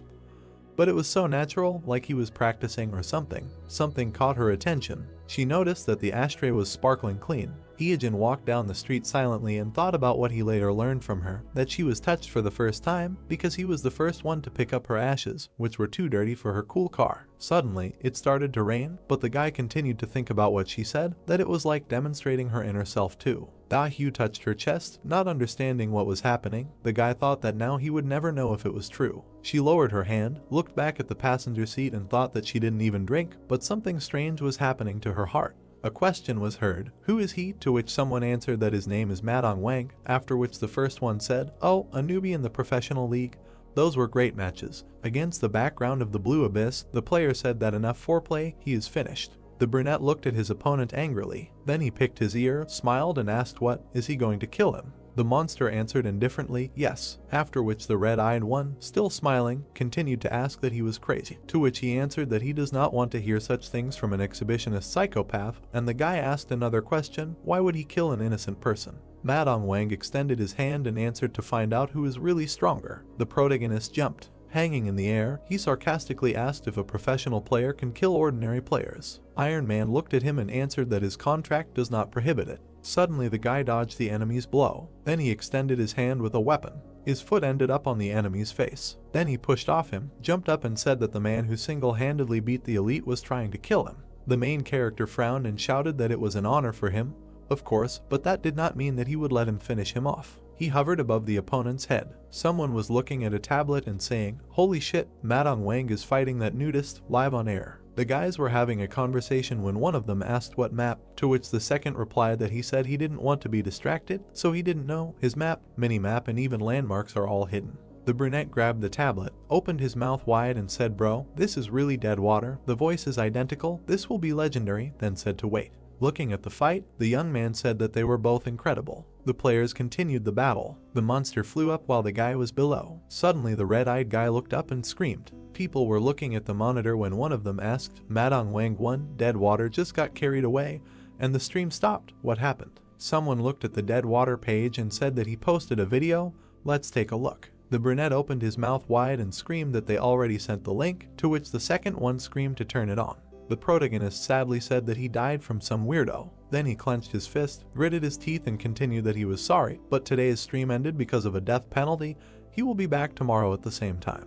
His hand was tense. The girl happily jumped up and screamed, "This idiot finally lost. She loves Madong Wang." Tears of happiness appeared in her eyes as she continued to say that she could now sleep peacefully and not tear her hair out. When the brunette's voice was heard, that everyone knew that he could not tolerate losing, he was taking a rematch. Then he raised his index finger, smiled maliciously and added that he would behead him tomorrow at the same time and invited everyone. A notification came in on how to expose Madong Wang. Many comments began to come in. Information about the dead appeared. The red-haired girl angrily tapped the keyboard and screamed, "What kind of nonsense is this? How can a professional like Madong Wang lose to a naked pervert? He just uses it as a bite for donations." The blue-eyed girl opened her mouth wide and said that she should be the one making a ton of money just so he doesn't lose. She will give him the best stuff. When her brother appeared behind her and said that that's enough, she donated a lot to him a couple of minutes ago. after which she turned around and asked if it was weird to support her favorite streamer, to which he angrily screamed that she was spending too much. They weren't Madong Wang's fan club here, at least she knew how much she had thrown at him last time. Suddenly, right before the match, thanks were given to Painkiller for the donation, after which the girl enthusiastically shouted that he called her nickname, and the guy, looking at her, thought that judging by how much she donated, what kind of creature would not call her nickname after that? Then the blue-eyed guy looked away and said that she had already seen how the naked pervert died. It was over. Who cares if Madong Wang dies or not? The sister looked at the guy with her big eyes and asked, really? Suddenly she went into her thoughts and thought that this was an incomprehensible feeling to her. In the building sat a brunette who thought that Madong Wang and Deadwater must be the same person. After that league, he had only met him a couple of times. Then he looked at the screen and continued the thought that, then, who is Madong Wang? He remembered what happened 6 months ago. There was a battle. The protagonist was fending off the blows, after which he narrowed his eyes, looked ahead and told the worthless mammoths, who had no drop, to step aside. Then he turned his head and said that he had some business with the guy behind the blue people. The monsters looked at him strangely. A double hero of unknown rank appeared. The protagonist made a dash and said that there were 3 of them. It was said that if he saw 3 at once, then he would be finished. Then he went to one of the rivals and said that he would check if the rumors were true. Suddenly, the enemy swung. The protagonist wounded one of them with his weapon, after which a second one appeared behind him. The guy turned around abruptly. Then he looked seriously at the enemy and asked if he really thought he could attack him. Since he copied him 33.3%, it seemed he was trying to think, but he failed. The brunette began to attack and asked, "They don't have such a thing as a brain." The doubles looked at him. Suddenly, there was an explosion. The protagonist stopped and asked, did he kill them all in one go? If they copied him, then he is really weak. The blue people were approaching. When the guy looked ahead and thought, is approaching, he was waiting for it. A blue monster rose in front of him. When the brunette continued the thought that this was a double of the Kaiser. A serial killer of unknown rank opened his mouth. The protagonist turned into Madong Wang. He had a full set of skills. The blue creature opened its mouth and tensed its hand, after which it became iron. The opponent was turning into a copy of the hero. Then his transformation ended and he rose to his full height. He looked forward predatorily. The original player looked at the copy and asked, just exactly copied, what was inside. Then he began to take off his helmet. The red-eyed man smiled sarcastically and said that now they will check which of them is more beautiful. The opponent grabbed his helmet, after which he took off the lower part. Under it was hidden blue slime. The blue man in the hero's body extended his hand and threw the mask and it flew down. The protagonist, eyes wide open, looked at it. Then he reached for the falling mask and shouted, "Great, caught it." The opponent began to attack. He struck the ground when the protagonist shouted, "Wow." The guy in flight looked up seriously. Then he raised his head and saw that the opponent was above him. When he said what for, suddenly he jumped and asked why he was so fast. The monster landed on the ground and abruptly extended his claw. The brunette flew away in fear. His eyes were burning when he said, "What an attack, so much strength, just amazing physical shape." So this is how he looks in the eyes of the opponent. Then he concentrated his strength in his hand and said that he would like to fight himself once. A large snake appeared above his head when he said that today he is not here for this. After which he saddled the beast, rushed forward, saying that he had received the item he needed. The guy frowned, smiled maliciously and, holding the mask in his hand, said that with this item, the preparation for Madong Wang's debut was perfect. He looked at his copy and told him to wait for him, and he would return.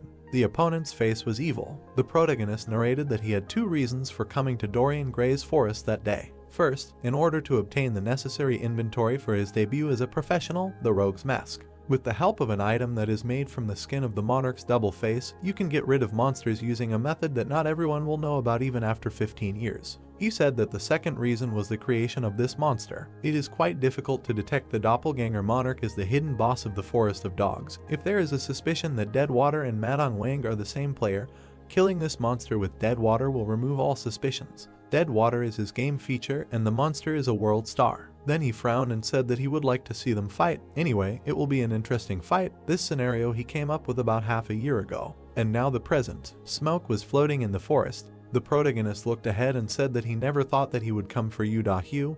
He did not expect it at all. He looked to the side and asked how the Iron Man was doing. The monster stood with his head down. The guy looked at the virtual settings and said that he only turns on voice change when he plays with Madong Wang. Great. Then the protagonist proudly raised his head and said that now it's his turn, he came to kill him. The opponent opened his mouth and said that they met again. Since he lost yesterday, he plans to win today. The brunette frowned and replied that he was very strong, so he, of course, was not 100% sure of victory, but he wanted to try, to which he heard from the opponent in response that he was also strong. He admitted it. The protagonist thanked him and said that he respected him, to which he responded, mutually, and the guy continued to thank him for appreciating him. Although everyone called him a pervert, he replied that geniuses think alike. People looked at the monitor in surprise. The brunette brought the screen closer to his face. The girl also watched the computer screen. The guys were perplexed. The man sneezed and said that he would die here.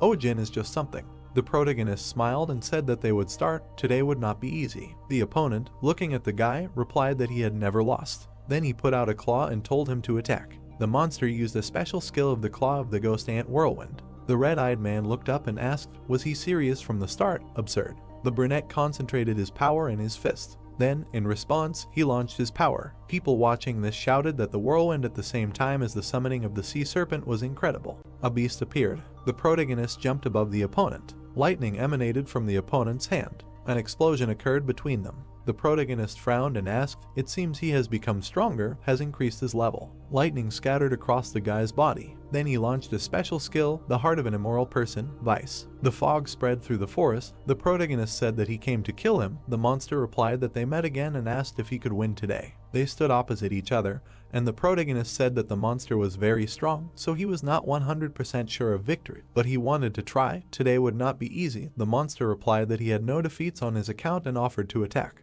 Iijin jumped on him from above. The entire space was engulfed in fire. It was blazing brightly. The opponents flew in different directions. The monster began to attack. He struck one after another, but the protagonist dodged them all. Then he grinned and asked if his claws were heavy and if his hands hurt from frequent use. The monster began to form a whirlwind in his hand and replied that when calling a whirlwind, his hands go numb for 0.02 of a second, and now he was going to strike with his right hand. The brunette looked at him and decided that now was the time to use the earthquake skill. The ground under his feet began to break into pieces. The opponent's hands rose into the air, stones flew in different directions. People looked at this in surprise, arguing that 40 minutes had already passed, and they were still continuing. Besides, no one had struck a strong blow. The guys, looking at the monitor, said that the battlefield had turned to ashes. It was not even clear what happened before the regeneration. Iijin put his hand in front of him, heading towards the monster. Then he clenched his fingers. The monster didn't understand what happened, but blood splashes appeared. The special skill of the King of Darkness is blood predators. The whole battlefield was covered in blood, and the brunette asked how it felt. Did it feel like his blood was being sucked out?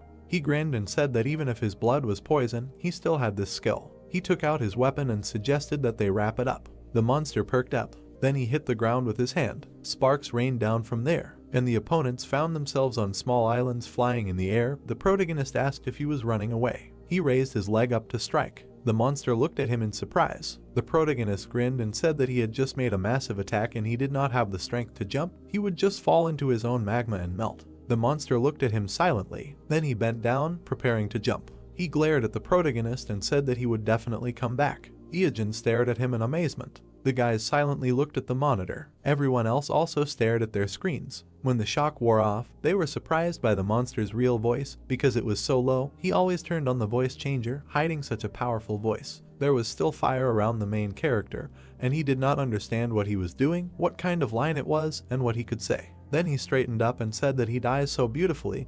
He wondered when he plays this character. He is so cool. In any case, he will need to go back and get rid of him again. And so the broadcast ended. As expected, the aftermath was incredible. The second battle between Deadwater and Madonwan, the victory of Deadwater. Ashes of the body through the air. The brunette grinned and said, in the end with this fight, 1 victory and 1 defeat against Madonwan. Dahu spread her hands and tears rolled from her eyes. She screamed that this is not right. She stared at the monitor and said that Deadwater was a pervert and a piece of trash. She would never forgive him for killing Madonwan. There was a monster on the screen and her brother asked her to calm down, to which she hysterically replied that she couldn't calm down. She blew her nose loudly into the napkin that Chang gave her. Then she wiped her entire face. She raised her head and said that this was not right. Chang asked her again in surprise. The girl clenched her fist and shouted that from now on, her guild would become Madonwan's fan club. The guy opened his mouth in surprise and thought for a second that most of her guild was girls, and the guys would just listen to Dahu. He was horrified to think that there would be no complications.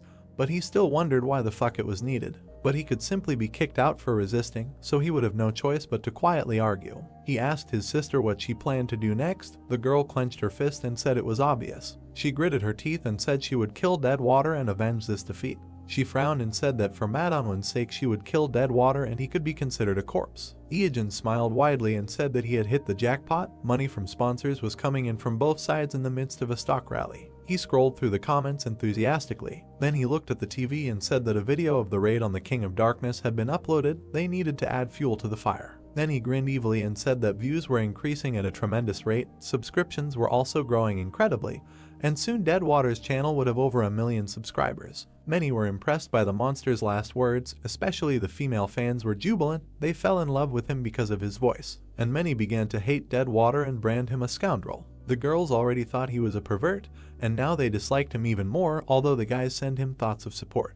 He stared at the monitor, then he shook his head and said that in any case, he plays for 2. Then he turned around and looked at his phone, which he turned off because it overheated due to a large number of friend requests. The protagonist poked his finger at the screen, and the phone began to explode from a large number of notifications. The guy jumped aside, asking how many had already arrived. He picked up the phone and thought that he was trying to accept all friend requests, but soon they would increase the limit to 5,000, then he would either only accept subscriptions or create another account. He carefully looked through all the messages, but one managed to rivet his attention. He saw a message from a former classmate from middle school, and then another. He did not understand what was happening.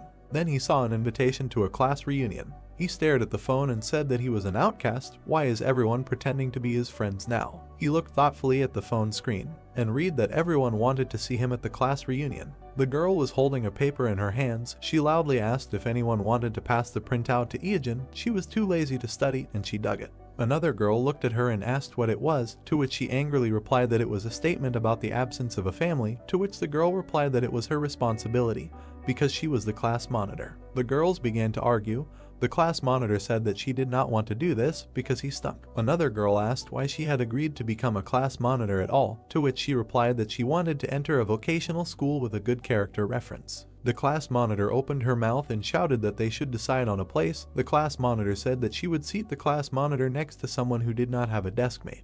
Another girl extended her hand and said that she would pass it on. The class monitor asked again. The girl with glasses turned to her and said that she still needed to sign her name, like Rebecca from a single-parent family, and she would hand in his application at the same time. The class monitor handed her a piece of paper. The boy was lying on his desk. When his name was called, he raised his head from his desk. The girl handed him the piece of paper. Iajin suddenly jumped up with a scream. He looked around and realized that he was sitting in a car. Then she realized that he had fallen asleep and he was very tired. He wiped the drool from his face and sighed heavily. The protagonist held the phone to his ear and listened to congratulations on 1 million subscribers from the YouTube content manager. He said that at the end of the year they were holding an event in the hotel party room and they would be glad if he came. They sent an invitation to his email. The guy said that they only invite exclusive or regular streamers, to which the manager replied that he was an exception and that he would do them a great honor if he came. Only their league is a channel through which you can follow the battles while sitting in front of the monitor. One of the hosts announced that in the category of game streaming, the New Star Award was given to Iajin. He was selected among 50 nominees. He used to dream of attention from others, but you can't escape from the past outcast, and now he can't hold himself confidently while being the center of attention. He just mumbled something, ran away from the party and fell asleep while resting in the car. After he received an invitation to a class reunion, he began to dream about the past again, and it was a bad feeling. The protagonist looked to the side and said that now he understands why in comics and anime, successful heroes come to class reunions to take revenge. Outcast writers who were beaten as children, as adults, take it out in tests and scripts. He considered staring at the ceiling of the car. He remembered that the girl with glasses was called Yun Sol. Then the guy leaned back in his chair, put his hands behind his head and said that he was wondering if she would come to the meeting. He had something to say. There was an explosion. Ash from the explosion fell to the ground. Someone commented that he was hunting monsters of level 99 on the Ankylogius difficulty for the first time. The guy stepped aside. He stood looking at the camera, and the men began to comment on him single-handedly catching a monster of level B difficulty. The men looked at the TV, wondering what kind of inventory he had and how strong he was. The guy opened his mouth and asked if they were bored with these game broadcasts yet. Kwon Hyuk-woong scratched his ear and said that as soon as he went into arrhythmia, he immediately stopped playing. The juniors in rank cannot decide. Even in BEQ they turn on the capsule and play, so pathetic. Then he opened his mouth and shouted that since they had become adults, they had to work and save money. How long would they stick to these toys? When they got a job they would understand him. The heroes' characteristics were growing, and their personal ones were falling. It would be better if they pumped up their money in the account like their little people. The sound of a doorbell was heard. The protagonist came in the door and asked if the class reunion of Jiangxianryang Middle School was taking place there. Everyone stared at him in surprise. Two of them started shouting in unison that he had become so popular and they didn't think he would come. Hyuk-woon looked at him askance and thought that it was the outcast Eejin, and he didn't understand what had happened to everyone because he wasn't playing or watching TV. Someone started shouting that they were glad to see him and called him closer. Everyone was sitting in a cafe, and someone said that he watches all the streams and is a real fan. The protagonist looked at everyone, and they continued to flatter him, saying that they donated to him, and that their relatives would like his autograph, but at school they were awkward with each other, so they are uncomfortable. The brunette smiled and said that he was glad to see everyone. Middle school for the guys ended recently, and for him almost 20 years have passed. The former classmate said that at school he had an adult aura, and the guy remembered how she did not want to sit with him and it would be better not to go on an excursion at all. At this moment, Hyuk-woon called out to him and said that they had not seen each other for a long time, and from the reaction of the guys, it was clear that he is pretty awesome, and asked if he joined the community. The protagonist glanced at him and thought that at school this guy was a popular bully, constantly beating him up for any reason. In the third year of middle school in the summer, Hyuk-woon punched the protagonist in the face. The girl watched this from the corner. The guy screamed that because he couldn't decide on a seat, the class president would have to sit with him. Why should others suffer because of him? And if he realized everything, he should personally write down the name of his deskmate. The guy spat blood on the ground, and Hyuk-woon continued screaming that if he didn't have friends, he should at least learn to behave accordingly. He should pass him the game to that level. He would check after school. Then he looked at him and said that he was a freak. He didn't study, he didn't play sports, why go to school at all? He was sick of such people. The protagonist looked at him with an exhausted look. Hyuk-woon grinned and asked what he was doing, studying or working. When he heard the word games in response, he asked again, and the brunette answered that he played games, wrote reviews on social networks, something like that. Hyuk-woon waved his hand and said that he hadn't changed at all during this time. Then he asked if he thought that it was time to live a normal life, to continue playing games as an adult. This is a problem. It would be better for him to get a part-time job and get paid by the hour. The protagonist just silently listened to him say that he was not rich and had not saved up money for old age. Hyuk-woon bowed his head and said that he didn't say that very well. He already had $20,000 in his account, and he, of course, was not bragging, but simply giving an example. He just didn't work normally yet. He would feel the taste of money earned with sweat and blood, and the desire to play would disappear as if by magic. Some shooters were nothing compared to the numbers in his account. Someone shouted that the protagonist was currently on TV and asked if he could turn it on. Hyuk-woon looked at him displeasedly and didn't understand anything. The host stretched out his hand and said that YouTube Korea, the Supernova 2020 New Year's Party and Awards category game streaming, the Supernova New Star Award goes to Eejin. He was selected among 50 newcomers nominees. Everyone listened in surprise to the host, who said that in his category he took first place in 2 nominations for the number of views, for record growth, and in the overall standings, he entered the top 10 in views every month. This has never happened before. Hyuk-woon spat out water in surprise. The main character smiled and thanked. Hyuk-woon looked at the TV with incomprehension, not believing his ears. The brunette smiled and said that it was really nice to watch how money accumulated in the account. Conversations were heard in the cafe. Someone said that he opened an online store, but it is not going very well. Could he say a few words about it in the stream? Various sounds were heard. The guy said meat, and someone said that he would not remain in debt. The protagonist looked at everyone. Someone said that his parents retired and opened a restaurant. Would he be able to advertise them? And how much does advertising cost him? Someone asked if it was possible to take a joint photo. The protagonist looked into his glass and thought that this was too tiring. At 36 years old, coming to a meeting of classmates who are barely in their 20s, they do not even have common topics of conversation. He completely forgot the brands of 15 years ago. He only has to nod. But much more significant is that they do not have common memories with the guys. He raised his glass and thought that he came here in vain, and said out loud that he had things to do and so he would go. He looked away in surprise. There was a girl standing there. He stared at her and realized that it was Yoon Sol and that she had also come. The girl had already approached the door and was about to open it. The protagonist remembered his thoughts in the car about her. The protagonist held up the card and apologized loudly and said that he would pay the bill. The girl went outside. She raised her head and looked up, and then straight ahead, and then she heard her name being called. She turned around and saw the guy. He was breathing heavily, trying to catch his breath after running, and said that it was thank goodness they at least met. The girl looked at him in surprise and asked if it was Eejin. They stood opposite each other, and the guy said, well, anyway. He broke off and fell silent, because he had no idea what to say, and they stood silently opposite each other. The guy opened his mouth and mumbled. Then he raised his hand up and awkwardly suggested that they go somewhere to talk. Sunlight was streaming into the cafe. The girl congratulated the guy on his victory. He, sipping coffee from a straw, was surprised that she knew. The girl was embarrassed and said that she did not expect one of her classmates to become a star. It was very cool. The protagonist embarrassedly asked which one of him was a star. It was Sunny, and the protagonist asked how she was doing, to which the girl replied that she was studying business at the university and was currently taking an academic leave. The guy asked if she was in her second or third year now, to which Yoon Sol smiled and replied that she was already graduating this year because she graduated from school as an external student and took many academic subjects. Yeojin said that she was great, and of course he knew that she was a good student, but he didn't think that she was that good. The girl said that she tried her best. The protagonist looked down and said that maybe she would find it strange, but he would like to thank her. The girl looked at him in surprise and asked why. The guy remembered how before the school excursion, it was not the teacher or the class monitor who handed over the documents to cover the expenses, but she. He looked down and said that no one wanted to approach him.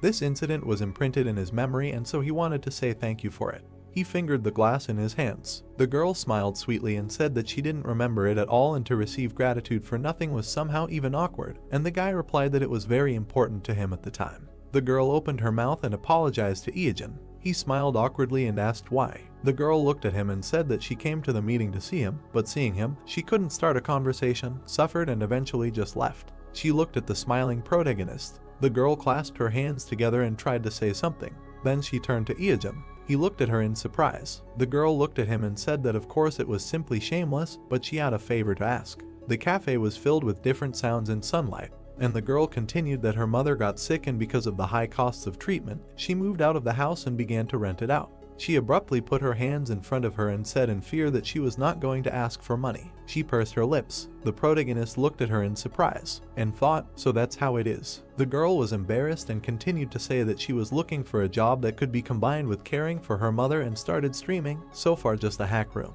The brunette smiled and began to ask about the streams, on what platform, on what topic. The girl answered that in the beauty industry. Then she adjusted her glasses and said that she works in a cosmetic store and therefore knows a lot of things. She began to ask if he could. But at that moment, tears began to flow. The protagonist looked at her in horror. The girl began to cry with her sleeve, saying that she should not have started all this at all, a disgrace. They sat in silence for some time. But suddenly the girl jumped up from her seat and started running away, apologizing for wasting so much of his time and asking him to forget about what she said. The guy didn't understand what a waste, and the girl said that she would pay for the coffee and said goodbye. Yeojin jumped up once and grabbed her hand, stopping her. He smiled and asked if she wanted to invite him as a guest and said that he would do it without any problems, and at the same time thank her for her kindness. The girl looked at him in surprise, and the guy continued to say that it was probably hard for her to do everything alone, and if he could help, then she should let him do it. It was obvious. She probably never admitted to anyone in her entire life that she was dead tired and needed help, and now she was forced to spit on her pride, forget about her reputation, and turn to him with a request. How could he even ignore her? The next day, the city was illuminated by the bright sun. Yeojin drove up in a car. The girl ran out to him and was surprised that he brought something with him, to which the guy replied that these were the remains of the equipment for the stream, and since everything was so urgent, they could use it. The girl was surprised, saying that it was expensive, and asked if he was lending it to her, to which the guy replied that he was giving it to her. The girl ran after him up the stairs, saying that he didn't have to give it back, to which the main character replied that since he was helping, he should do everything at the highest level, and then, when she starts earning a lot, they would settle accounts. Yoon Sol's mother greeted them warmly, surprised that her daughter had brought home one of her friends, and asked if he was her boyfriend. The girl irritably answered no, and Yeojin said hello and said that they were friends. Mom wished them a good time. She felt awkward meeting guests when everything was so messy, to which she was told that everything was fine and she could go and relax. The main character was setting up the lights and asked why the beauty industry, why not something related to school, although it was not necessary to start streaming for this. For example, she could tutor, she was a good student, to which the girl replied that she did not know how to teach. The girl smiled and said that understanding the leak and explaining to others were different things, and she would not be able to devote much time to her mother for such a job. Well, yes, even if a lecturer from a Seoul university were to give a lecture, he would not understand anything due to his stupidity, the guy thought, and finished setting up the equipment. He turned to Yoon Sol and said that this was something that could be tried. The girl replied that it was cool. She looked around and said that it looked like a streaming studio, to which the guy said that she only used a fluorescent lamp and a phone. Newbies don't think about it at all, and in fact, hack rooms are not gaining popularity precisely because of the lack of equipment. The girl, looking at the equipment, asked if this was true, to which the brunette replied that even one lamp can change the atmosphere of the broadcast and the appearance of the streamer. The protagonist looked at the girl and asked how she streamed alone. The girl replied that she just took a tester, applied it to her hand and talked about the properties. The guy asked what the reaction was from the viewers. Yoon Sol was embarrassed and replied that no one even came to her. Now about 15 people are watching. The protagonist glanced around the room and thought that there was a lot of work to do. But still, how amazing that those 15 years he spent playing the game can help others. He looked up and thought that for the first time he became a support for someone. They turned on the lights and the guy shouted that everything was ready and the guest announcement was made in advance. He showed a heart to the camera and said, "Streamer Deputy Headman feet dead water." The broadcast goes out. At the same time, clouds were swirling over the brave man's tower. Explosions were happening. Drake was shooting back at the monsters. The monster fell. A notification came about the victory over the guardian monster Gatomir on the 46th floor of Torment. The guy stood on top of him and said that as he thought, after the 30th floor it becomes more and more difficult. He wiped his sweat and sighed heavily. He grinned and said that Eugene seemed to have reached the 47th floor. This time he would definitely set a new record.